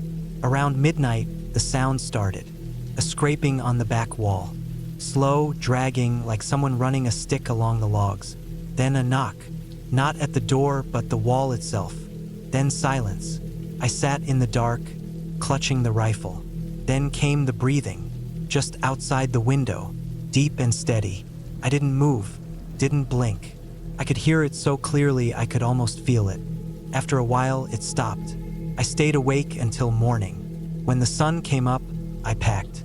Threw everything in the truck. I didn't clean up, didn't say goodbye to the place. I just left. I hit the gas and didn't look back until I hit pavement. Back home, I told myself it had just been a squatter or a drifter. Someone who didn't like me there. I didn't report anything. What would I say? That someone knocked on my wall? That I felt watched? That I found an old cabin with weird carvings? I never went back. I sold the land a year later. Never heard from the buyer. Didn't care to. I've camped since then, even gone off-grid a few times, but never that deep, never alone. I learned something out there. Sometimes you go looking for peace and end up finding something else entirely. Something that doesn't want to be found. And if you're lucky, it lets you leave.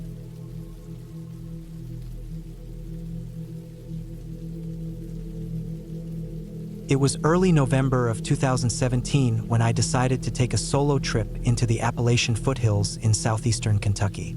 I was 34 at the time, worn down from years of a high-stress construction job in Cincinnati. I hadn't taken a real vacation in over 3 years, and my doctor had warned me to get away and slow down or risk a full breakdown. So I searched around for a cabin rental that was secluded, peaceful, and away from everything. I found one deep in the hills, about 3 hours from the nearest city. It was small, older, but had power, running water, and a wood stove. That's all I needed. I booked it for 2 full weeks. The drive out was long and quiet, winding through smaller and smaller roads, until pavement gave way to gravel and gravel eventually became dirt. My phone lost signal halfway through the drive. That's how I knew I was far enough.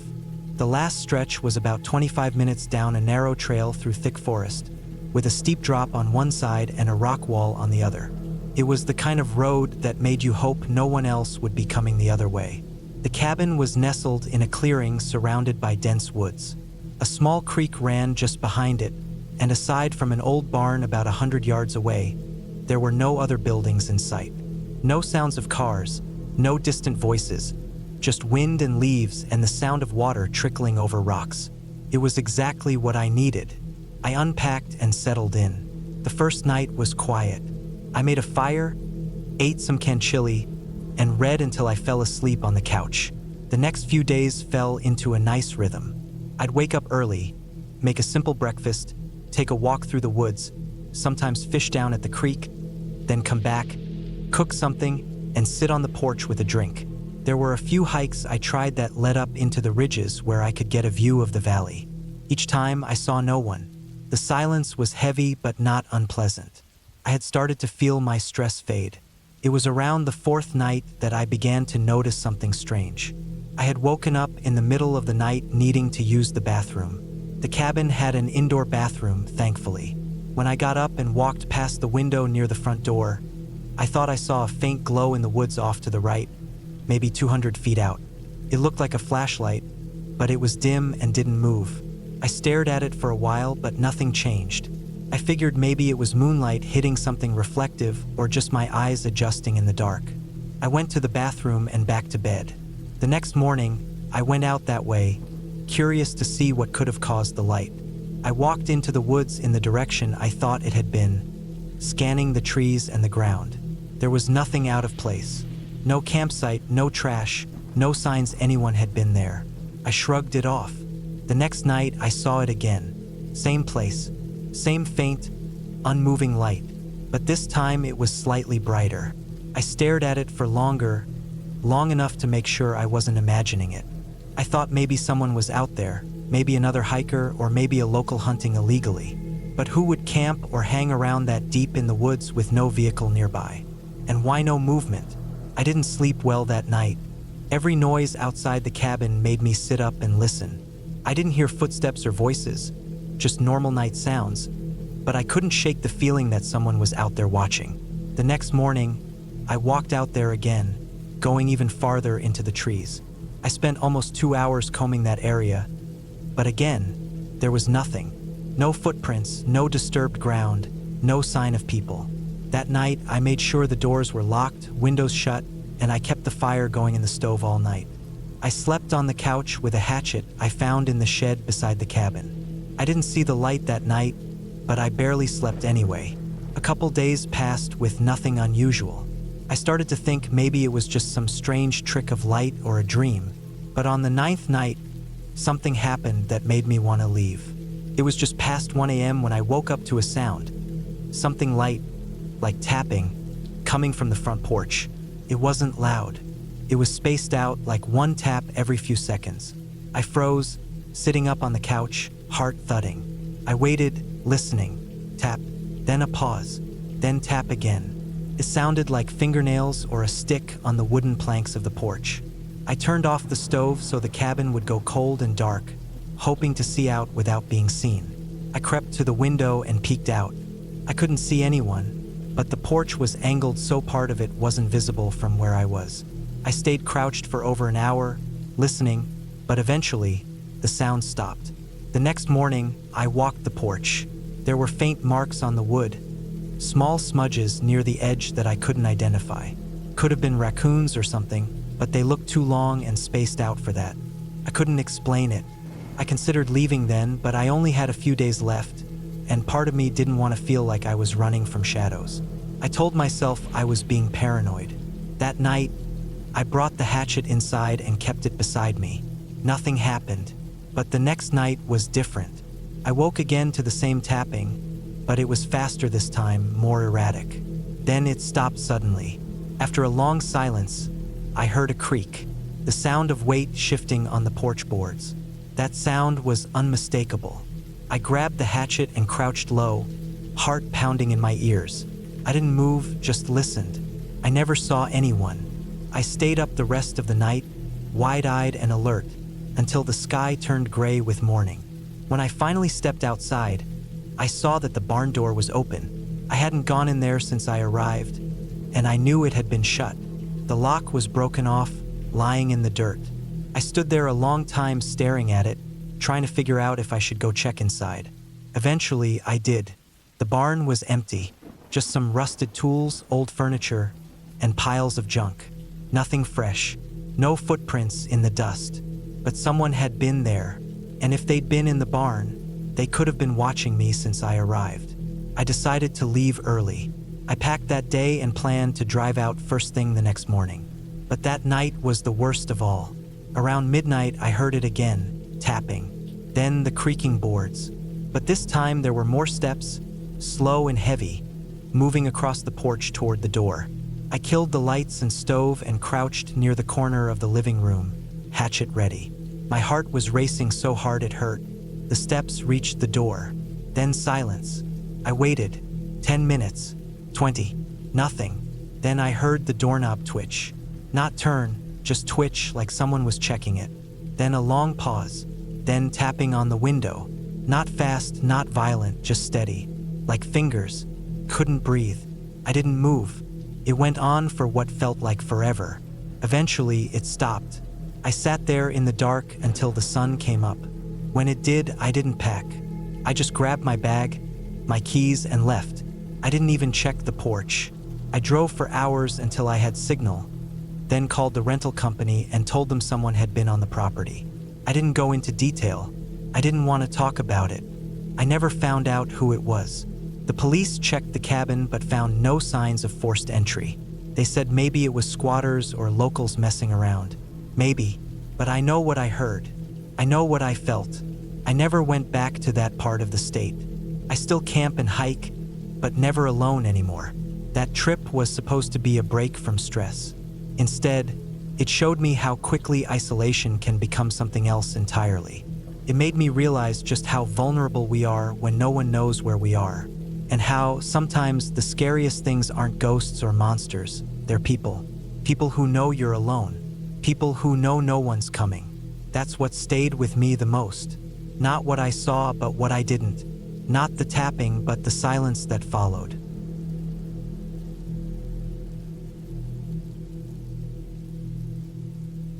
It was early January of 2016 when I decided to take a break from everything. I'd been working a lot of overtime, and it was starting to wear on me. I was 34 back then, living in a small town near Missoula, Montana. The weather had been colder than usual that winter, and it snowed almost every other day. My back was sore from shoveling, and I was mentally drained from constant calls and deadlines. I just wanted to disappear for a weekend and not hear from anyone. I booked a remote cabin in the Bitterroot Mountains. It was about 2.5 hours away from where I lived, a small, off-the-grid place that didn't even have cell service. The listing online made it look like something out of an old hunting magazine. Just a wooden structure in the trees, surrounded by snow, smoke curling out of a chimney, a frozen lake not far from it. It was perfect.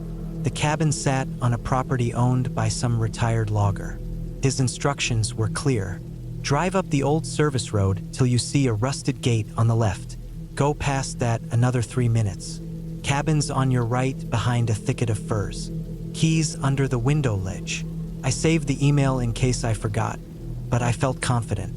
I'd printed out the directions anyway because I knew there'd be no GPS signal out there. I packed simple thermal clothes, extra socks, a portable radio, flashlight, books, some canned food, a camping stove just in case, and a few bottles of water. I also brought a heavy wool blanket and a small axe.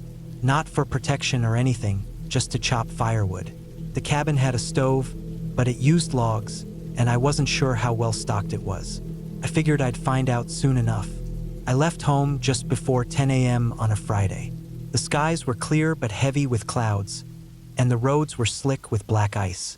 It was the kind of weather where you had to stay at 45 miles per hour even if the limit was 60. The deeper I got into the mountains, the quieter it became. Fewer houses, less traffic. Trees started closing in on either side, and after about 2 hours, I was the only one on the road. I found the service road exactly where he said it would be, just past an old road marker, barely visible under the snow. The tires on my Jeep crunched through the hard-packed snow, the road weaving uphill through thick forest. Eventually, I saw the rusted gate on the left, just like he said. I went 3 minutes further and spotted a narrow trail leading to the right. I almost missed it. It wasn't plowed, but it looked driven on once, maybe twice, enough that my Jeep could push through. After a short distance, the trees opened up slightly, and there it was, the cabin. It looked even better in person, like something left untouched for decades.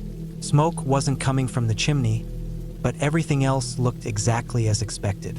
Small porch, chopped logs piled on one side, windows frosted with cold, roof blanketed with snow. I parked close, but not too close in case I needed to reverse out. The key was exactly where he said it would be. I unlocked the door, gave it a hard push to get past the frozen seal, and stepped inside. It was colder than I thought it'd be, almost as cold inside as it was out. The place smelled like pine and old wood. No must, no mildew, just clean and rustic. There was one room, maybe 20 feet wide, with a wood stove on one side, a cot on the other, a small table in the middle, and shelves along the wall with random supplies.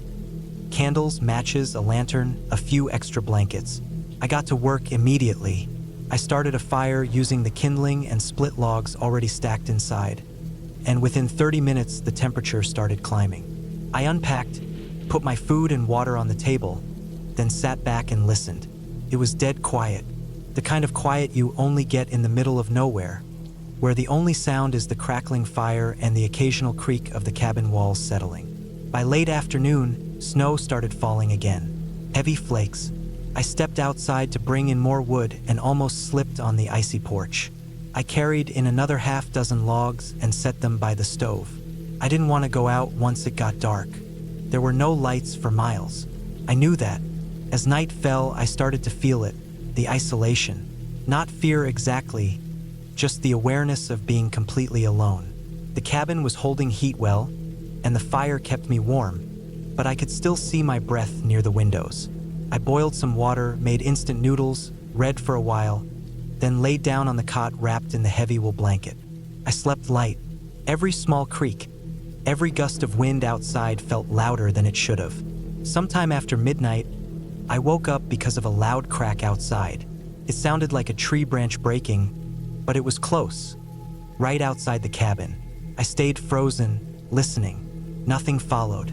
No footsteps, no voices, just wind. I tried not to overthink it.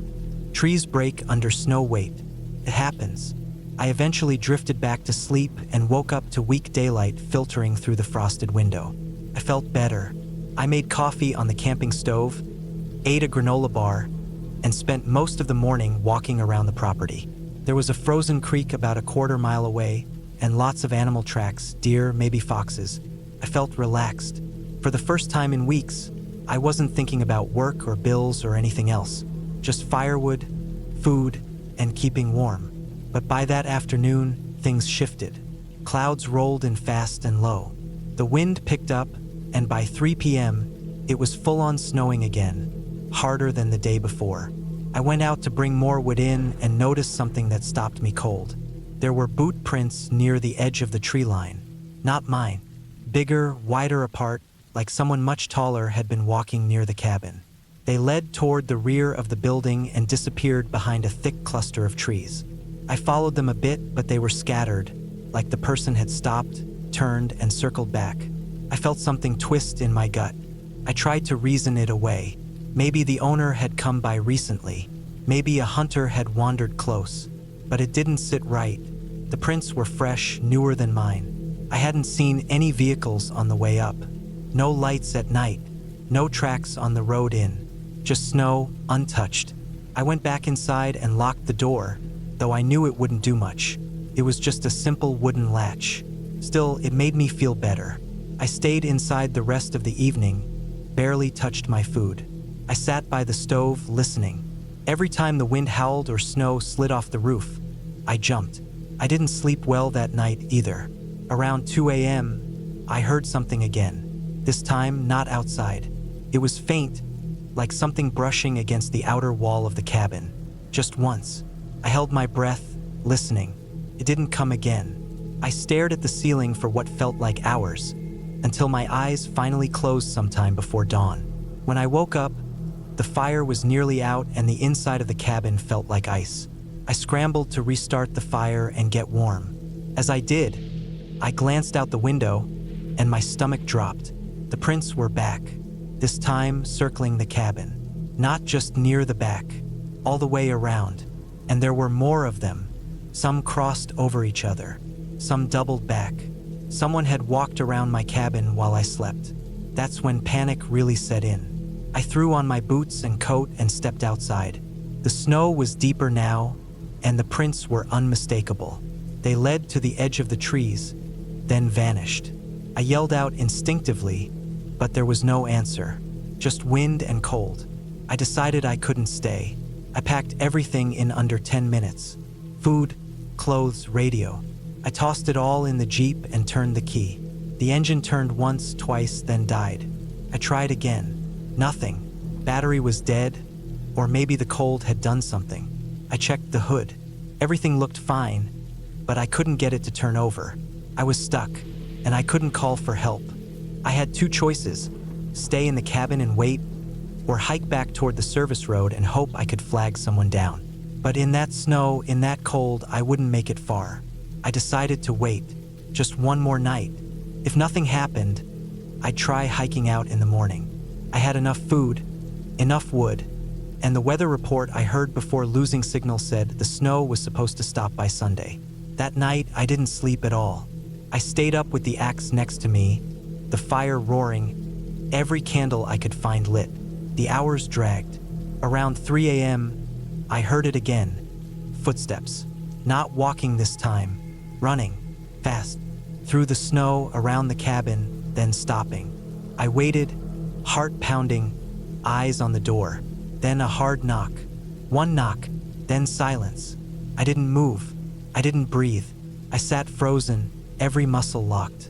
No voice followed. No more knocks. Just that one deliberate bang. I stayed like that until the sky lightened. When daylight finally came, I opened the door and stepped out, axe in hand. There were new prints, deep ones. Whoever it was had stood at my door, waited, then walked back into the woods. I didn't even pack. I left everything. I started walking. I followed my own tracks back to the road.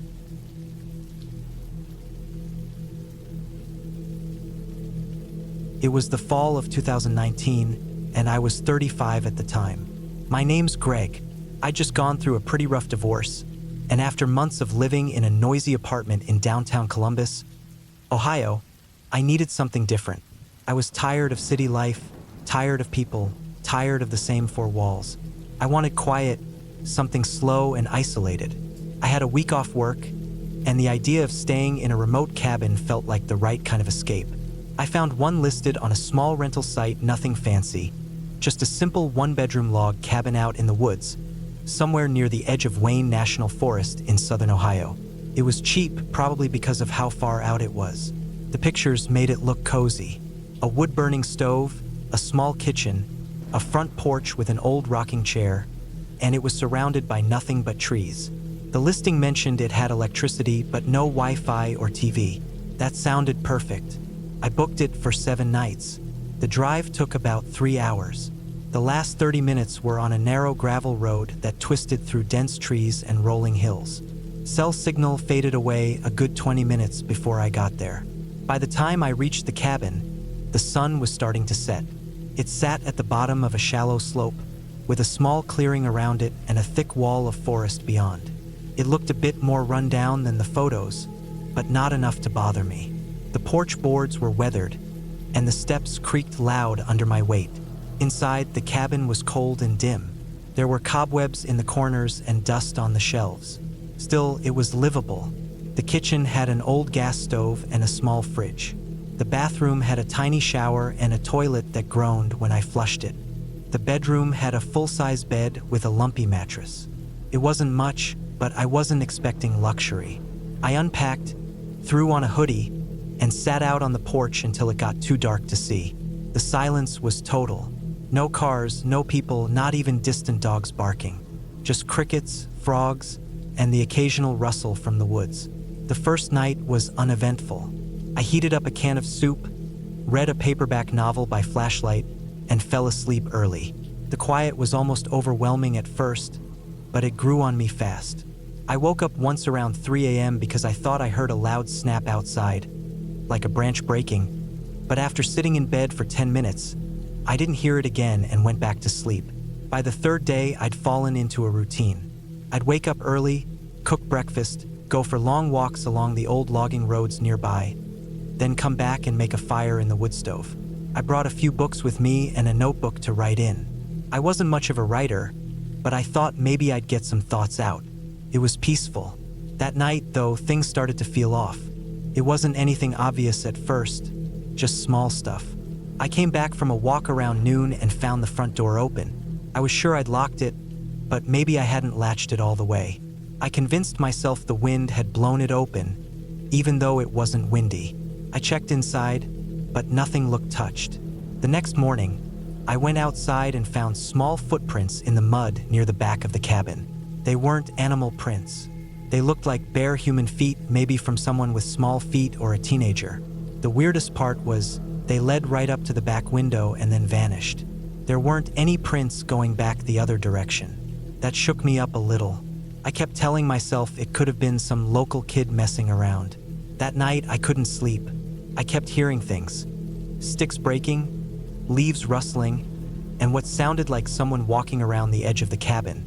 Every time I looked out the window, I didn't see anything. Around 2 a.m., I finally fell asleep from sheer exhaustion. When I woke up the next morning, the back door was wide open. I know for a fact I'd locked it and even wedged a chair under the handle. The chair was still in place, just moved a little. Nothing was missing inside, but the fridge door was open. All the food was still there, but it was just sitting open like someone had looked inside and left it that way. That was the moment I started to feel real fear. I thought about leaving, packing up, and heading back home. But part of me felt stubborn, like I didn't want to let some stranger scare me off. I also didn't want to admit that I'd made a mistake by coming out here. So I stayed. I started keeping a hatchet with me, even inside the cabin. I moved a chair against both doors and slept with the lights on. I hardly went outside anymore. I didn't go for walks, didn't read. I just waited. Every night, I heard the sounds. Someone outside. Sometimes it was light footsteps. Sometimes it sounded like fingers tapping on the walls. Once, I heard what I swear was quiet breathing on the other side of the bedroom window. On the 6th night, I reached a breaking point. I hadn't slept at all. I sat in the living room with the hatchet in my lap and all the lights on, just listening. Around 4 a.m., I heard something at the back door again. But this time, it wasn't quiet. It was loud, banging, like someone was trying to break in. I ran to the kitchen and shouted, banging on the walls with the hatchet, trying to scare them off. After about a minute, it stopped. Silence fell again. I didn't sleep after that. When the sun came up, I packed everything and threw it in my car. I didn't clean the place or check the cabinets. I didn't care about the deposit. I just wanted out. As I drove away, I saw something in the rearview mirror. Just for a second. A person standing at the edge of the clearing. Not moving, just standing there. I didn't slow down. I drove straight back to Columbus and never went back. I didn't tell anyone about it for a long time. I didn't file a police report. What would I even say? That someone messed with me in the woods and never left a trace? I later looked up that area. Turns out, there's been reports of strange people living off-grid in parts of that forest. Squatters, recluses, sometimes even fugitives. No one keeps track of them. I think one of them found me, or maybe I stumbled into their space. Either way, I was lucky nothing worse happened. Now, I don't go to the woods alone. I still love the outdoors, but I make sure someone's with me. And I don't stay in places without phone service. Ever again.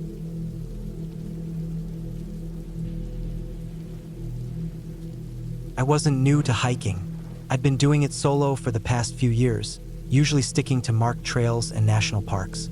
I liked the silence and the sense of control that came from being out in the woods alone, far from the noise of daily life. In August 2021, I planned a 4-day loop hike in northern Vermont, starting from a remote parking area just outside a small town called Belmore, not far from the Canadian border. The trail wasn't popular, exactly how I liked it. It weaved through dense forest, past small lakes and marshes, with long, rocky stretches that most people avoided. I carried a tent, a water filter, food for 5 days, and a basic GPS device, not the kind with maps or cell signal, but one that kept track of my location and let me mark waypoints. I also had a printed topographical map and compass just in case. I was 34, healthy, and physically fit. Nothing about this trip worried me. On the second day, I reached the highest point in the loop, a rocky ridge with a view of the green canopy stretching for miles. After a quick lunch of peanut butter on crackers, I packed up and started descending the north side. That's when I noticed a faint side trail that wasn't on my map. It looked old and barely used, but there were signs it had once been cleared. Flattened brush, the outline of an overgrown path. I marked it on my GPS and kept walking, but curiosity gnawed at me. About half a mile later, I backtracked. I don't know why. Maybe I was bored. Maybe I wanted to feel like I was discovering something. I figured I'd follow it just long enough to see where it led. If it turned into nothing, I'd head back to the main loop and make camp before dark. I followed the side trail for maybe 20 minutes. It twisted through thicker forest and dipped into a shallow ravine where ferns grew tall and the ground stayed damp. That's when I saw it, through a break in the trees. A cabin. A real, full-sized, weathered wooden cabin. It sat in a low clearing. The walls were gray from age, the roof sagged slightly in the middle, and the chimney looked chipped. A single wooden door faced the trail, and a small porch stretched out front with an old chair collapsed sideways. The windows had no glass, just black holes. The place was completely still. I stood at the edge of the clearing and stared at it for a few minutes. Something about it felt wrong. Not dangerous, just off.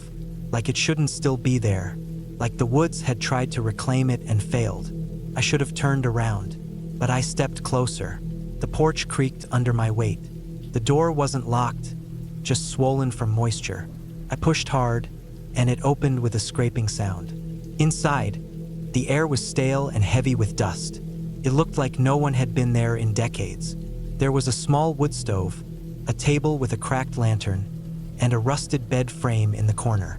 The floor was mostly intact except for a section near the back wall that had rotted through. A pile of leaves and dead insects lay in one corner. There were empty shelves along one wall and a set of hooks with a rusted tin cup hanging from one. It didn't look lived in, just abandoned. I thought maybe it was built by a trapper or hunter years ago. I checked my GPS. I was about a mile from the main trail and still well within my hike's loop. There was plenty of daylight left. Something made me decide to stay the night. It was stupid in hindsight.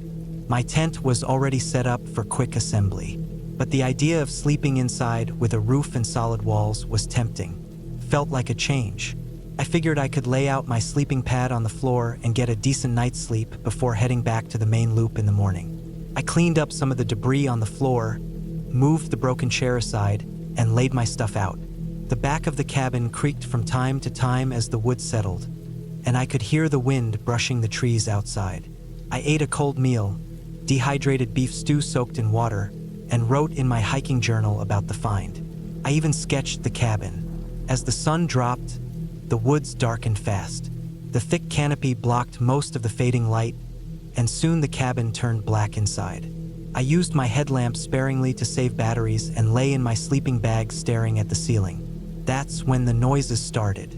At first it was just the usual stuff. Branches snapping in the woods, distant rustling. Then I heard something closer. It sounded like footsteps. Slow, deliberate steps just outside the cabin. I froze. The kind of frozen where your body doesn't move even if you want it to. The footsteps moved from one side of the cabin to the other, then stopped. I didn't hear them walk away, just silence.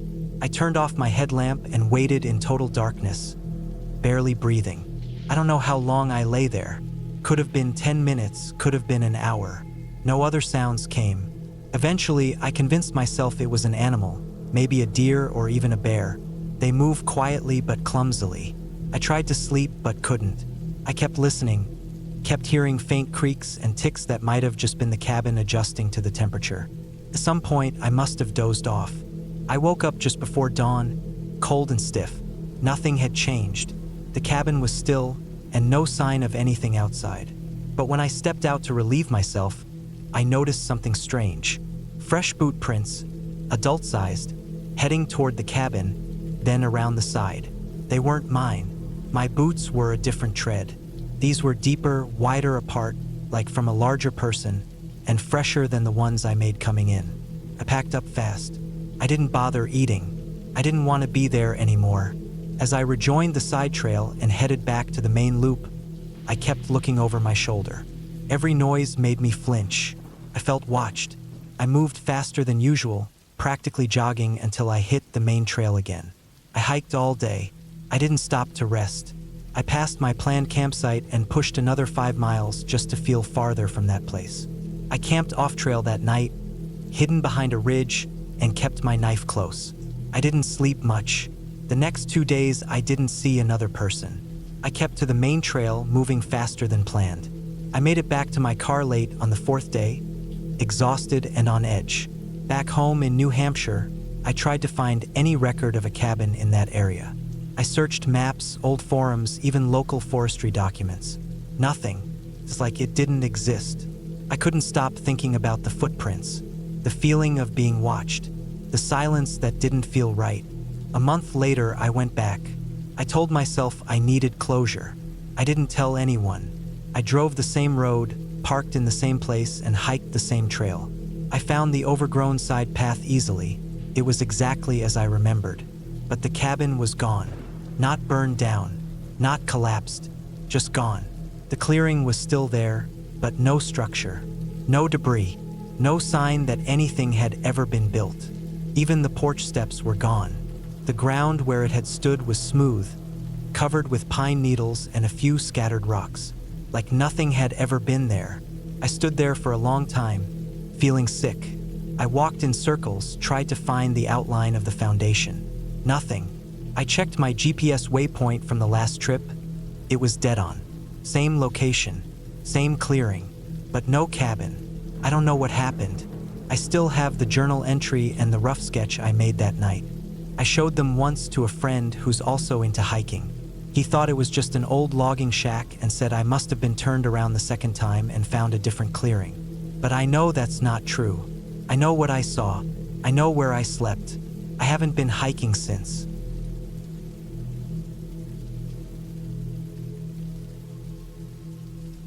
I was 34 when I decided I needed a break from everything. It was the fall of 2019, right before the world would change for everyone, though I didn't know it then. Back then, my life was just a mess for personal reasons. My job was demanding. I had just gone through a long breakup, and everything about city life in Toledo, Ohio started to feel suffocating. I wanted to go somewhere quiet, completely alone, with no noise, no traffic, no people. Just me, trees, maybe a stream or two, and time to think. I didn't want a resort or some pretty tourist spot. I wanted isolation. I looked around for cabins to rent and eventually found one listed on an older website I hadn't heard of before. The listing was simple. Asterisk remote hunting cabin near Moose Hill, no cell service. With stove, water pump, solar generator, $200 a week. Asterisk the photos were dark, low quality, and didn't show much. Just an old wooden cabin in the trees, a rusty metal chair, and a hand pump by the door. But it was cheap, isolated, and far enough from everything. I emailed the owner and wired the money the next day. The cabin was in the northern edge of Pennsylvania, in a stretch of forest I wasn't familiar with, about 20 miles from a small town called Bells Creek. From there, Moose Hill Road twisted into the woods. It turned to gravel after about 10 miles, then to dirt. By the time I reached the cabin, I hadn't passed another car in almost an hour. The drive-in was already quiet, lined with thick trees, oaks, pine, birch, and the occasional clearing where the sun poured in just enough to turn the yellow leaves golden. But once I parked next to the cabin and stepped out, the silence was heavier than I expected. No wind, no birds, not even bugs. Just the sound of my boots crunching dead leaves. The cabin itself looked like it hadn't been touched in years. The wood was dark and weathered, the tin roof had rust streaks, and the steps up to the porch creaked loud under my weight. Inside, the cabin was smaller than it looked. One main room, a kitchen corner, a bed frame with a thin mattress, and a table with 2 old chairs. A pile of firewood was stacked in one corner near the wood stove. There was a door to a tiny back room that looked like it used to be a pantry but now held a few empty shelves and a bucket. There was no plumbing. You used the outhouse, which was behind a line of trees about 30 feet out. Still, it was what I needed. I unpacked the food I brought. Mostly dry stuff, cans, some bottled water, and settled in. There was a journal on the table. Looked like guests had written in it before, mostly hunting notes or short thoughts. I didn't read much of it then. I was more focused on being alone and clearing my head. The first day went quietly. I walked a little around the cabin, followed a small trail that went uphill to where I could just barely see a break in the trees. The air smelled like leaves and cold earth. No reception like promised. No neighbors, no cabins nearby, nothing. I liked it. The second day, I woke up before sunrise. It was cold in the cabin, breath visible cold. I had to relight the wood stove. I went outside after and walked to the outhouse. That's when I noticed the first thing that felt off. Near the back edge of the clearing was a strange mark on the ground, like something heavy had been dragged over the wet dirt. It was a wide mark, about 2 feet across, and curved slightly like a crescent. I figured it might have been an old tire mark or a fallen tree that had been moved. Nothing weird, just noticeable. That day, I walked deeper into the woods. I brought a compass and kept track of where I was going. After maybe 2 miles, I found what looked like a dried-up creek bed and followed it. Along the bank, I saw something that made me stop. Several trees had their bark peeled off in long vertical strips, about 6 feet up. I thought maybe deer or bears did that, but the bark wasn't just peeled. It looked carved, like sharp blades had stripped it away cleanly in even lines. I stood there for a while before turning back. I didn't want to get lost. That night, I slept uneasily. Around 3 a.m., I woke up in the dark to what I thought was a branch hitting the cabin wall. But it didn't stop after one thud. Came again, then again, always 3 seconds apart. Then silence. I held still in bed, heart pounding, but didn't hear anything else. No footsteps, no wind, just silence. I told myself it was probably a loose branch. The next morning, I went out and checked the wall. No branch, no trees close enough to touch it. But on the lower part of the wall, I saw small scratches in the wood. They weren't deep, but they were fresh. I ran my fingers over them. 3 long, thin lines, spaced evenly apart. Too clean to be from an animal claw. I didn't know what to think. I thought about leaving, but I didn't. I told myself I was being paranoid. I was alone, in the woods. Things just seemed scarier out here. I stayed. The third night, I woke again. Not from sound this time, but from the cold. The fire in the stove had died. I reached for more wood, stood up, and moved to relight it. I remember pausing halfway across the room. I had the feeling, strong, immediate, that someone was outside. I didn't see anyone through the window, but the feeling didn't go away. I stood there, holding the log, staring at the glass, waiting for movement. Nothing, just black trees and the faint outline of the outhouse in the moonlight. In the morning, I found new marks in the dirt, several of them all around the cabin in a wide circle, like someone had dragged a rake in a circle, pausing every few feet to press something into the soil. It made no sense. No animals did that. I felt like I was being messed with, maybe some crazy local messing with the new guy in the woods.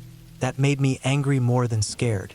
I didn't have a weapon, just a hatchet and a survival knife, but I kept them close now. By day 5, things had shifted. I hadn't seen anyone, but I felt watched. I walked out behind the cabin that morning to get water from the pump and saw something nailed to a tree maybe 20 yards away. I walked closer. It was a deer skull, old and sun-bleached, tied to the bark with barbed wire. Below it was a pile of ash and bone shards. I didn't touch it. I just backed away and returned to the cabin. That day I didn't hike. I stayed close, watched the woods, listened. And I noticed something else. No animal sounds. Not just fewer. None. No birds, no squirrels, no bugs. Even the wind was gone. It was like the forest itself was holding its breath. That silence was worse than noise. That night I didn't sleep. I kept the fire going, sat up with my back to the wall, knife on the table next to me. Around midnight, I heard crunching outside. Not fast. Slow, deliberate steps around the cabin. I stood and moved to the door, not opening it, just pressing my ear to the wood. The steps paused, then turned away. I didn't sleep at all. The next morning, I found prints. Not boots, bare feet, big, but not massive. Long toes, human-looking. They led around the cabin in a wide loop, then vanished into the woods. I knew I had to go. I packed everything. I shoved my gear into the back of the car, locked the cabin, and drove. I didn't stop until I hit paved road. A week later, back in Toledo, I still couldn't sleep right. I couldn't forget the way the air felt out there, like something was wrong with the forest itself.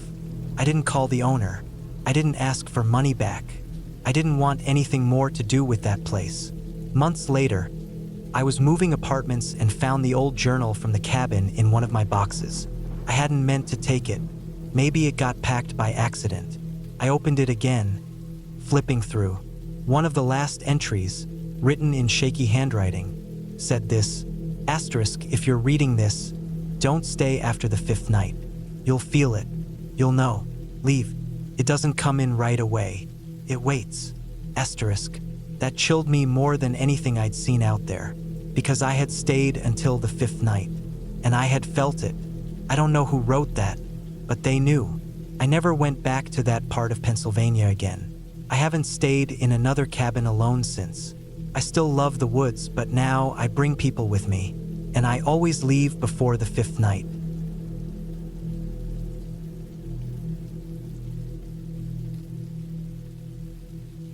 It was the summer of 2016 when I rented a remote cabin near the edge of Lake Gorman in northern Minnesota.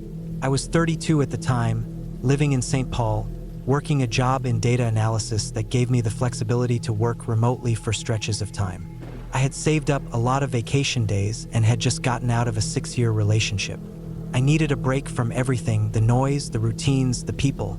I wanted solitude, not the kind you find in coffee shops with headphones on, but real isolation. That kind of silence that makes you hear your own thoughts more clearly.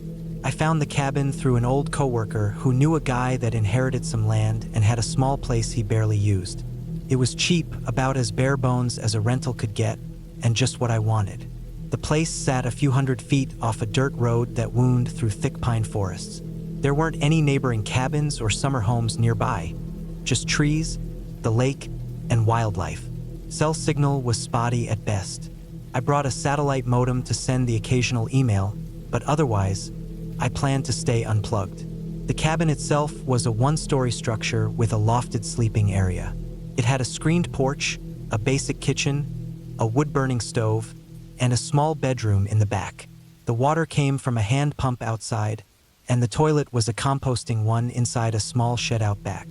It had this old, creaky floor that popped whenever I walked over certain boards. There were cobwebs in the corners, and the windows were smudged with what looked like old rain stains and pine needles. I arrived in early July with enough supplies to last 3 weeks, non-perishables, a couple coolers full of meat and frozen stuff, a generator for power, and firewood that had already been chopped. I spent the first 2 days settling in, chopping extra wood, making sure everything worked, and getting a feel for the land. There was a path behind the cabin that led down to the lake through some thick brush. It was only about a quarter mile but felt longer because of how dense the woods were. The first week was peaceful. I woke up early, made coffee on the stove, worked on a few freelance projects during the mornings, then spent the afternoons hiking around or fishing at the lake. The nights were quiet, eerily quiet. I'd never been anywhere so still. No traffic, no distant sirens, just wind and the occasional call of loons or the cracking of branches somewhere in the forest. It was near the end of that first week when I noticed something strange. I had gone down to the lake for my usual late afternoon fishing. I left the tackle box open next to the canoe tied to a little wooden dock. When I came back up an hour later, I noticed the tackle box had been closed and moved a few feet from where I left it. It wasn't a big thing, could have been me misremembering, but it stuck with me. I opened it to check, and nothing was missing. It was just moved. I brushed it off. Maybe I bumped it earlier, maybe the wind, but I started paying more attention. The next day, I noticed something else. Footprints in the soft dirt near the back shed. Not mine. I wore heavy hiking boots, and these were lighter, narrower, almost like someone in sneakers or moccasins. I looked around the area, checked the woods. Nothing. No noise. I told myself it could be an animal, but I knew better. These were human tracks. They led to the edge of the brush and vanished. After that, I started keeping a closer watch. I set up a few makeshift alarms, empty cans tied to fishing lines strung low around the porch and back shed. I slept with the generator off so I could hear better. I even brought the axe inside at night and kept it next to my sleeping bag in the loft. A couple days later, one of the cans had been knocked over. Nothing stolen, nothing disturbed, just one can kicked or knocked off. I didn't hear anything during the night, though I thought I'd woken up once around 2 a.m. and heard a faint rustling out by the shed. I didn't go outside. I waited, listened. Eventually, it stopped. In the morning, I checked, no tracks this time, but the can was definitely not where I left it. At this point, I couldn't relax. Every time I went to the lake, I felt like someone was watching. I started skipping the fishing trips and stayed closer to the cabin. The woods, which had once felt peaceful, now felt closed in and watchful. The silence turned from calming to oppressive. One evening, I walked out to get some water from the pump just as the sun was setting. The trees were throwing long shadows across the clearing. I heard something, a sharp cracking sound, like a branch breaking. It wasn't far. I stopped and looked toward the woods. Nothing, just trees. But I felt it, that prickling on the back of my neck. I filled the jug fast and went inside, locking the door behind me. That night I didn't sleep. I laid there, axe next to me, heart racing at every creak and groan of the old cabin. Around 3 a.m., I heard something again. Footsteps, slow, deliberate on the porch. Then silence. No knock, no attempt to open the door. Just waiting. I stayed perfectly still. I didn't even breathe loud.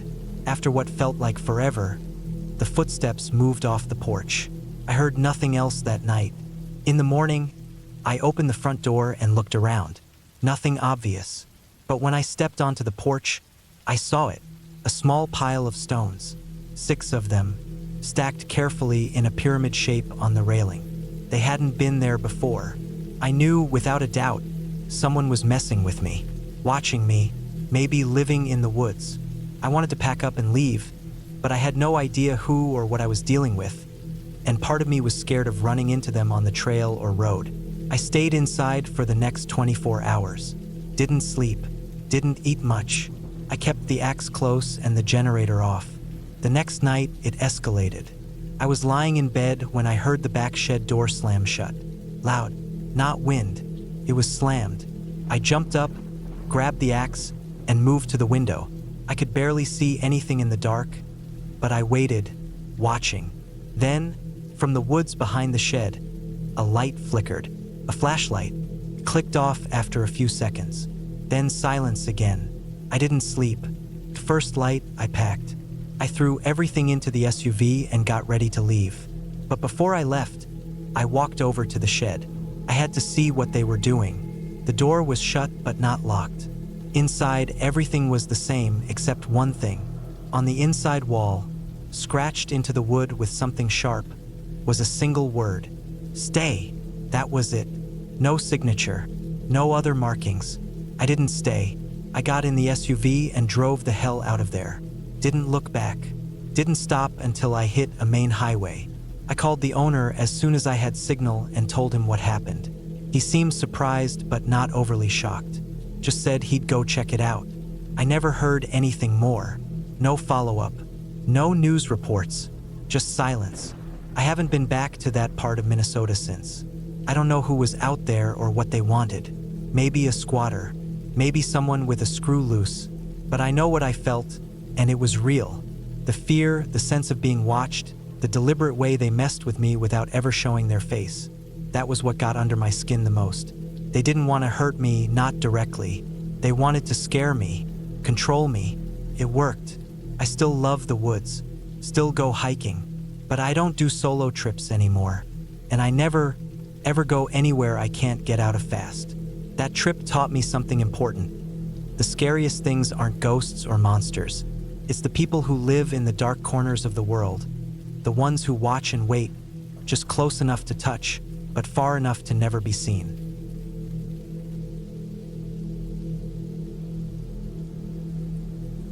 It was the fall of 2016 when I decided to take a break from everything. I had been working nonstop, and my mental health was slowly deteriorating. At 31 years old, I was beginning to feel like I was just existing instead of living. So, I took a few weeks off, packed my gear, and headed to a small, isolated cabin deep in the woods of northern Maine. I had found it through a small local listing. It was old, simple, and way off the beaten path. That's exactly what I wanted. The road that led to the cabin wasn't much of a road. It was more like a washed-out trail with deep ruts and loose gravel. My Jeep barely made it through the last few miles. When I finally pulled up to the place, I was already second-guessing the idea. The cabin looked like it hadn't been touched in years. The wood was weather-worn, the roof sagged slightly in the middle, and the windows were smudged with years of dirt and dust. But it was quiet. The only sounds were the wind pushing through the tall pines and the distant call of crows. Inside, the cabin was as expected, bare bones. One room served as the kitchen and living space, with a wood-burning stove on one side and a small table and chair on the other.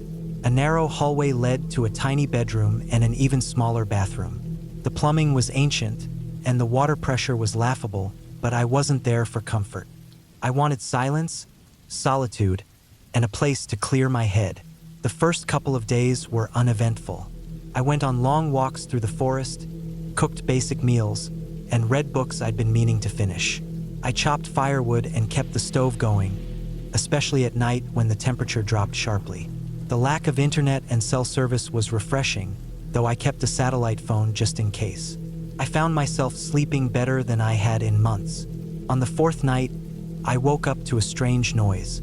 It sounded like something scraping against the outside wall of the cabin. At first, I thought it might be a branch swaying in the wind, but the night was still. I sat in bed for a while, listening. The sound came again, more deliberate this time. A long, slow scrape like metal dragging over wood. I grabbed the flashlight and checked the front and back of the cabin but saw nothing. No animals, no branches near enough to scrape the siding. I went back to bed, telling myself it was just my imagination. The next day, I found fresh footprints around the back of the cabin. They weren't mine. They were smaller and had a different tread pattern. I felt a chill run through me. It was possible someone else had wandered by, maybe a hunter or hiker, but the cabin was so far off any known trails that the idea seemed unlikely. Still, I didn't want to jump to conclusions. I stayed alert that day, carrying my hatchet with me even when I was just gathering firewood. That night, I barred the door with a heavy chair and kept the fire going brighter than usual. I barely slept. Every little creak and groan from the cabin felt amplified.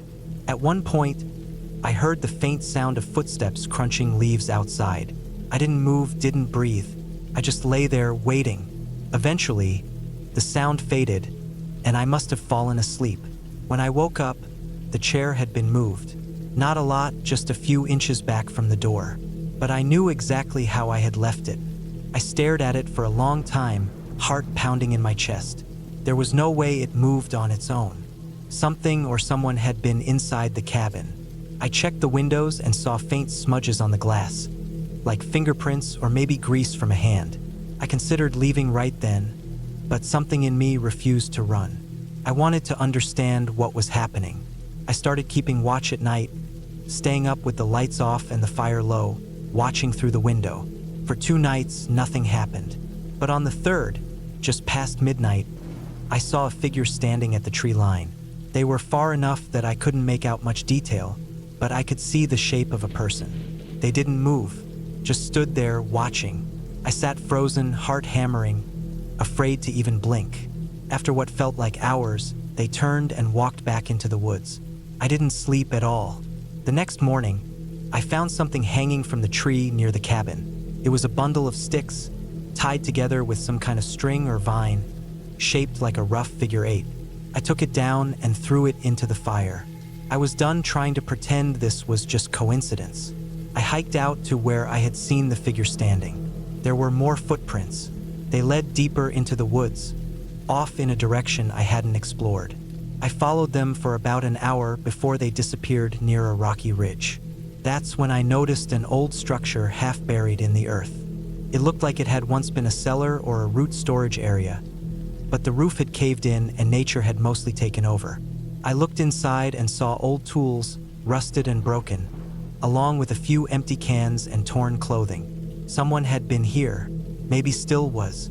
The place felt wrong, though, heavy. I didn't stay long. Back at the cabin, I started packing my things. I wasn't going to wait around for another visit. Just as I finished loading the last bag into my Jeep, I noticed movement at the edge of the trees. This time it was closer. A man, thin, dirty, wearing torn clothes, stepped out just enough for me to see his face.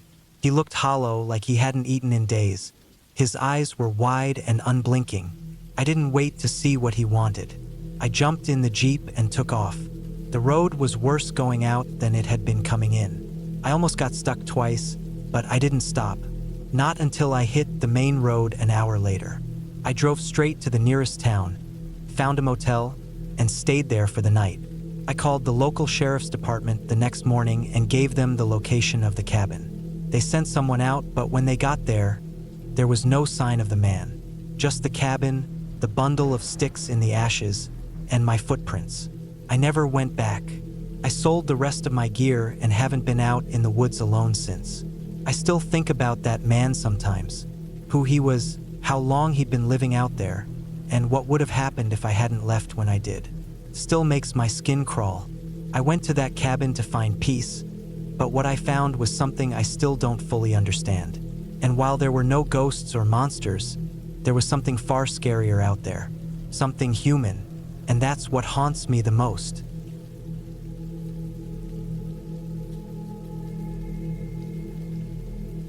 I was 37 when it happened, back in the early fall of 2016. My name's Eric, and I had just gone through a rough divorce. My 2 daughters were living with their mom in Dayton, Ohio, and I had moved back into a small rental house just outside of Bloomington, Indiana.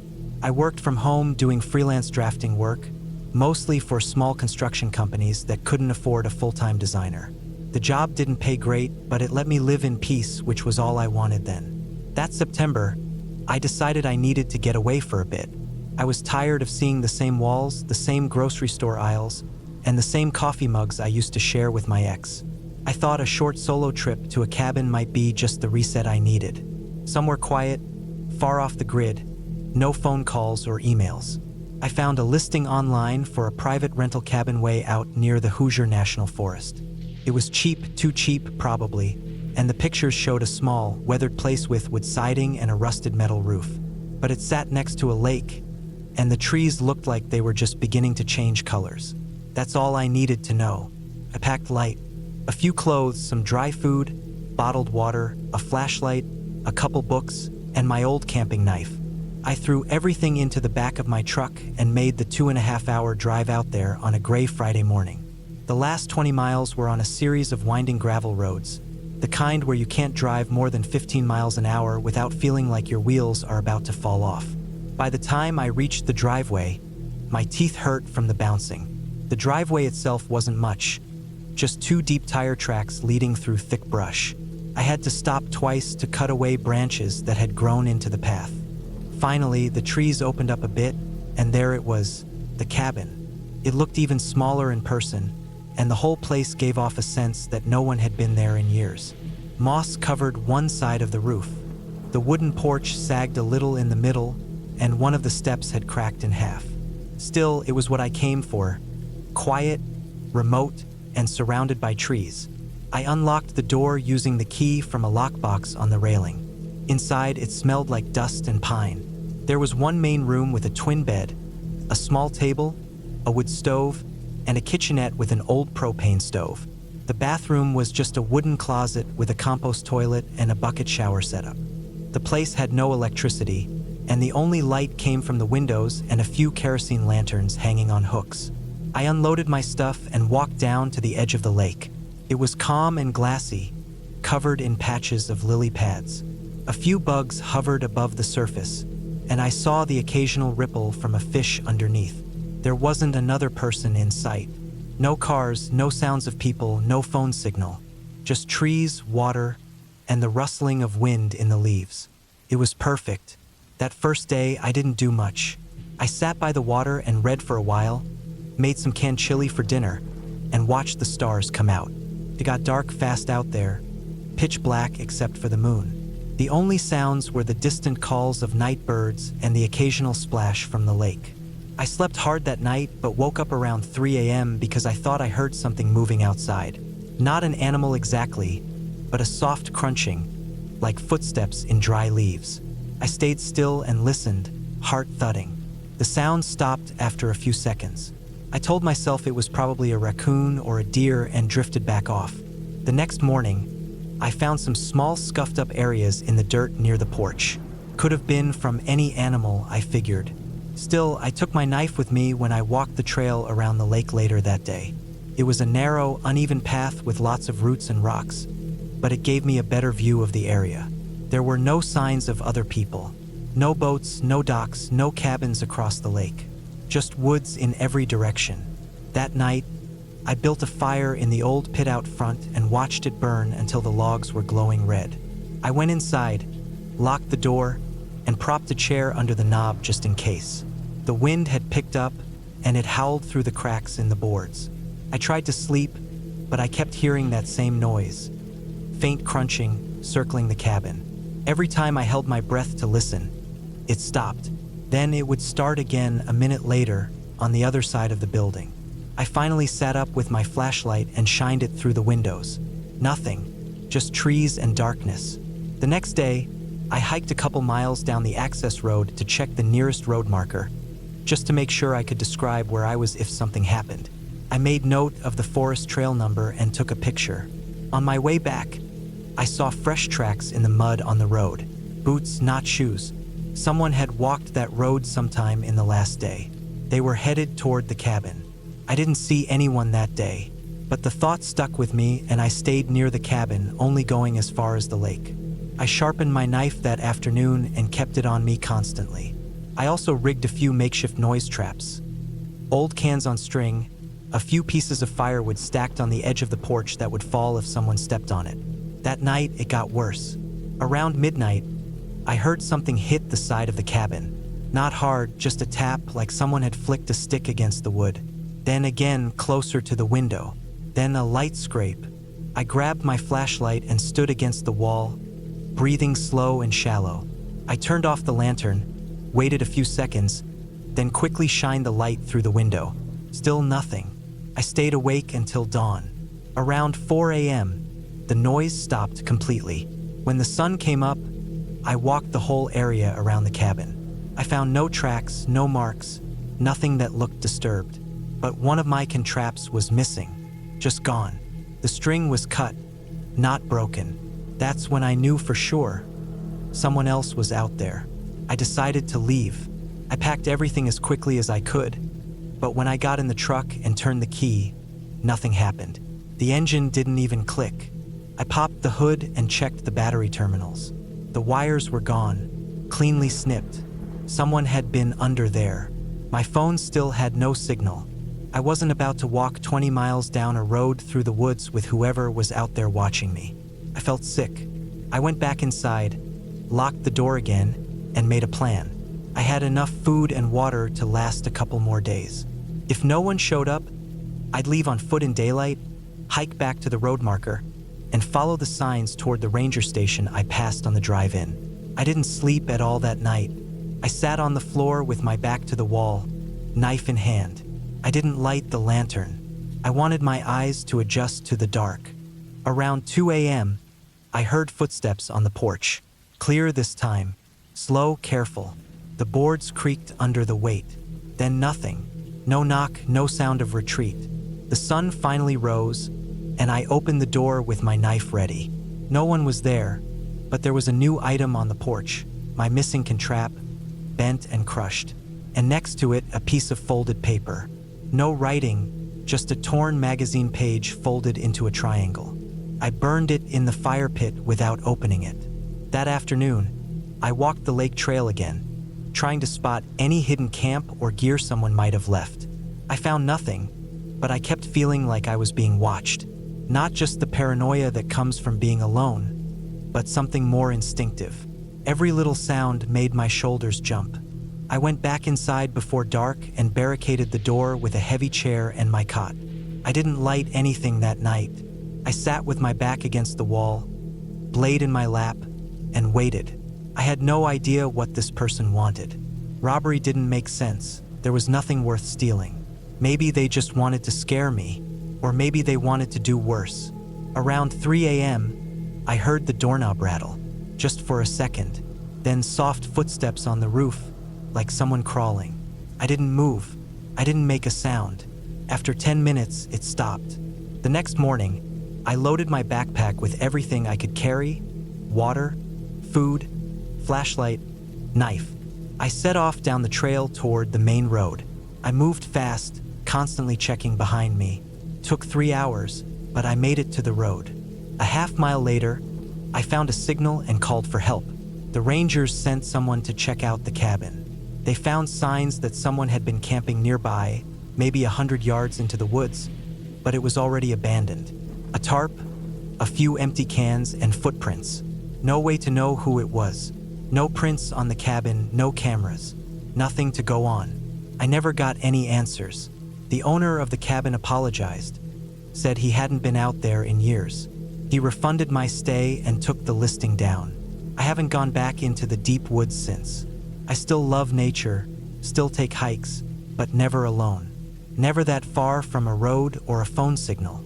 Some places are too isolated, and sometimes the scariest thing out there isn't some monster or ghost. It's just another person, one who doesn't want to be found and doesn't want you to leave.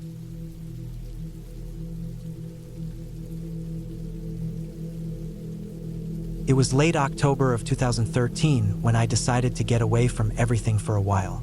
I had just turned 32, living alone in a small town in Wyoming, working a stressful job at an automotive parts warehouse. Life felt like it was just slipping past me. Nothing terrible had happened, but every day felt the same. Work, eat, sleep. I needed something different. I needed silence, space, and air that didn't smell like cardboard dust. That's why I booked a cabin up in the northern part of Idaho, about 6 hours from where I lived. I found the cabin on a small vacation rental site. It wasn't the fancy kind of cabin people post on social media. This one was older, tucked deep in the woods about an hour outside a tiny town called Fernhill. It looked like it hadn't been updated since the 80s, but that was fine. I didn't want flat-screen TVs or smart thermostats. I wanted solitude. The pictures showed wood-paneled walls, a small stone fireplace, a sagging front porch, and a generator in a shed out back. No cell signal, no Wi-Fi, and no neighbors for miles. I left early in the morning, packing up my old Chevy Tahoe with supplies: cans of soup, rice, bottled water, a first aid kit, a couple of flashlights, batteries, some old paperbacks, and my grandfather's hunting rifle. I wasn't a hunter, but he had left it to me when he died, and it still worked. My dad taught me how to use it when I was a teenager. I figured it was better to have it in the woods, just in case. The drive took me across long stretches of flatland and winding mountain roads. I passed through Fernhill just after noon. It was smaller than I imagined.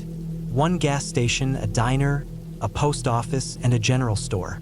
I stopped for fuel, topped off a few supplies, and then headed north into the mountains.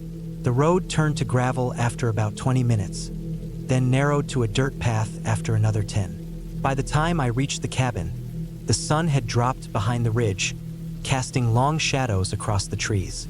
The cabin sat in a small clearing surrounded by tall pines and dense underbrush. The air was cold and damp. I parked next to the porch and stepped out. Everything felt still. The silence was almost unsettling at first, like my ears were ringing from the lack of background noise. No cars, no people, no electricity humming in the distance. Just wind in the branches and the occasional chirp of a bird. I unlocked the front door using the code the owner emailed me and stepped inside. The floor creaked under my boots. Dust floated in the last bit of sunlight that made it through the windows. The place smelled like old wood and pine. There was a small kitchen with a propane stove, a rusty sink, a compact refrigerator that ran on gas, and a wood-burning stove in the main room. The bedroom had a full-size bed with a flannel blanket and a dresser with a mirror that had started to fog at the edges. I spent the rest of the day settling in. I fired up the generator and made sure the fridge and lights worked. Everything was loud and clunky but functional. I chopped a few logs out back and stacked them inside near the stove. I made some rice and heated up a can of chili, then ate it while sitting on the porch, watching the last of the light fade behind the trees. That first night was peaceful. I didn't even need to use the heater much. I read a few chapters of an old crime novel and went to bed early. The next few days followed a slow, quiet rhythm. I woke up with the sun, made coffee on the stove, and spent hours walking the trails that led away from the cabin. I didn't see another person the whole time, just animal tracks, empty forest, and the occasional rustle in the underbrush. On the 5th day, things started to feel different. I woke up before dawn. Something about the way the wind hit the cabin woke me. It wasn't a storm or anything, just strong enough to make the branches tap against the windows. I stayed in bed a little longer, just listening. Then I noticed something strange. Underneath the sound of the wind, I thought I heard something else. It was faint, maybe movement outside, maybe not. Could have been an animal. I got up and peeked through the blinds, but I didn't see anything. Still, it was enough to put me a little on edge.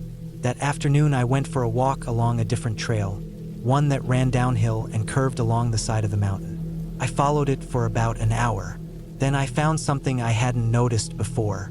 A break in the trees, almost like a game trail, leading off the main path. It looked like it had been used, but not recently. I followed it out of curiosity. About 30 yards in, I found the remains of what looked like an old shed or shack. The roof had collapsed, and the wood was gray with age. There were rusted cans scattered around, old tools, and what looked like a broken hunting trap. It didn't seem like anyone had been there in a long time, but something about the place felt wrong. Not supernatural, not cursed or haunted, just off, like someone had left in a hurry, or something happened there that wasn't meant to be remembered. I didn't stay long. I headed back to the cabin before dark, but I couldn't shake the feeling that someone had been watching me. Again, I told myself it was just the isolation playing tricks on me. That night, I locked the door and made sure the rifle was loaded. I hadn't used it once during the trip, but it felt better having it near.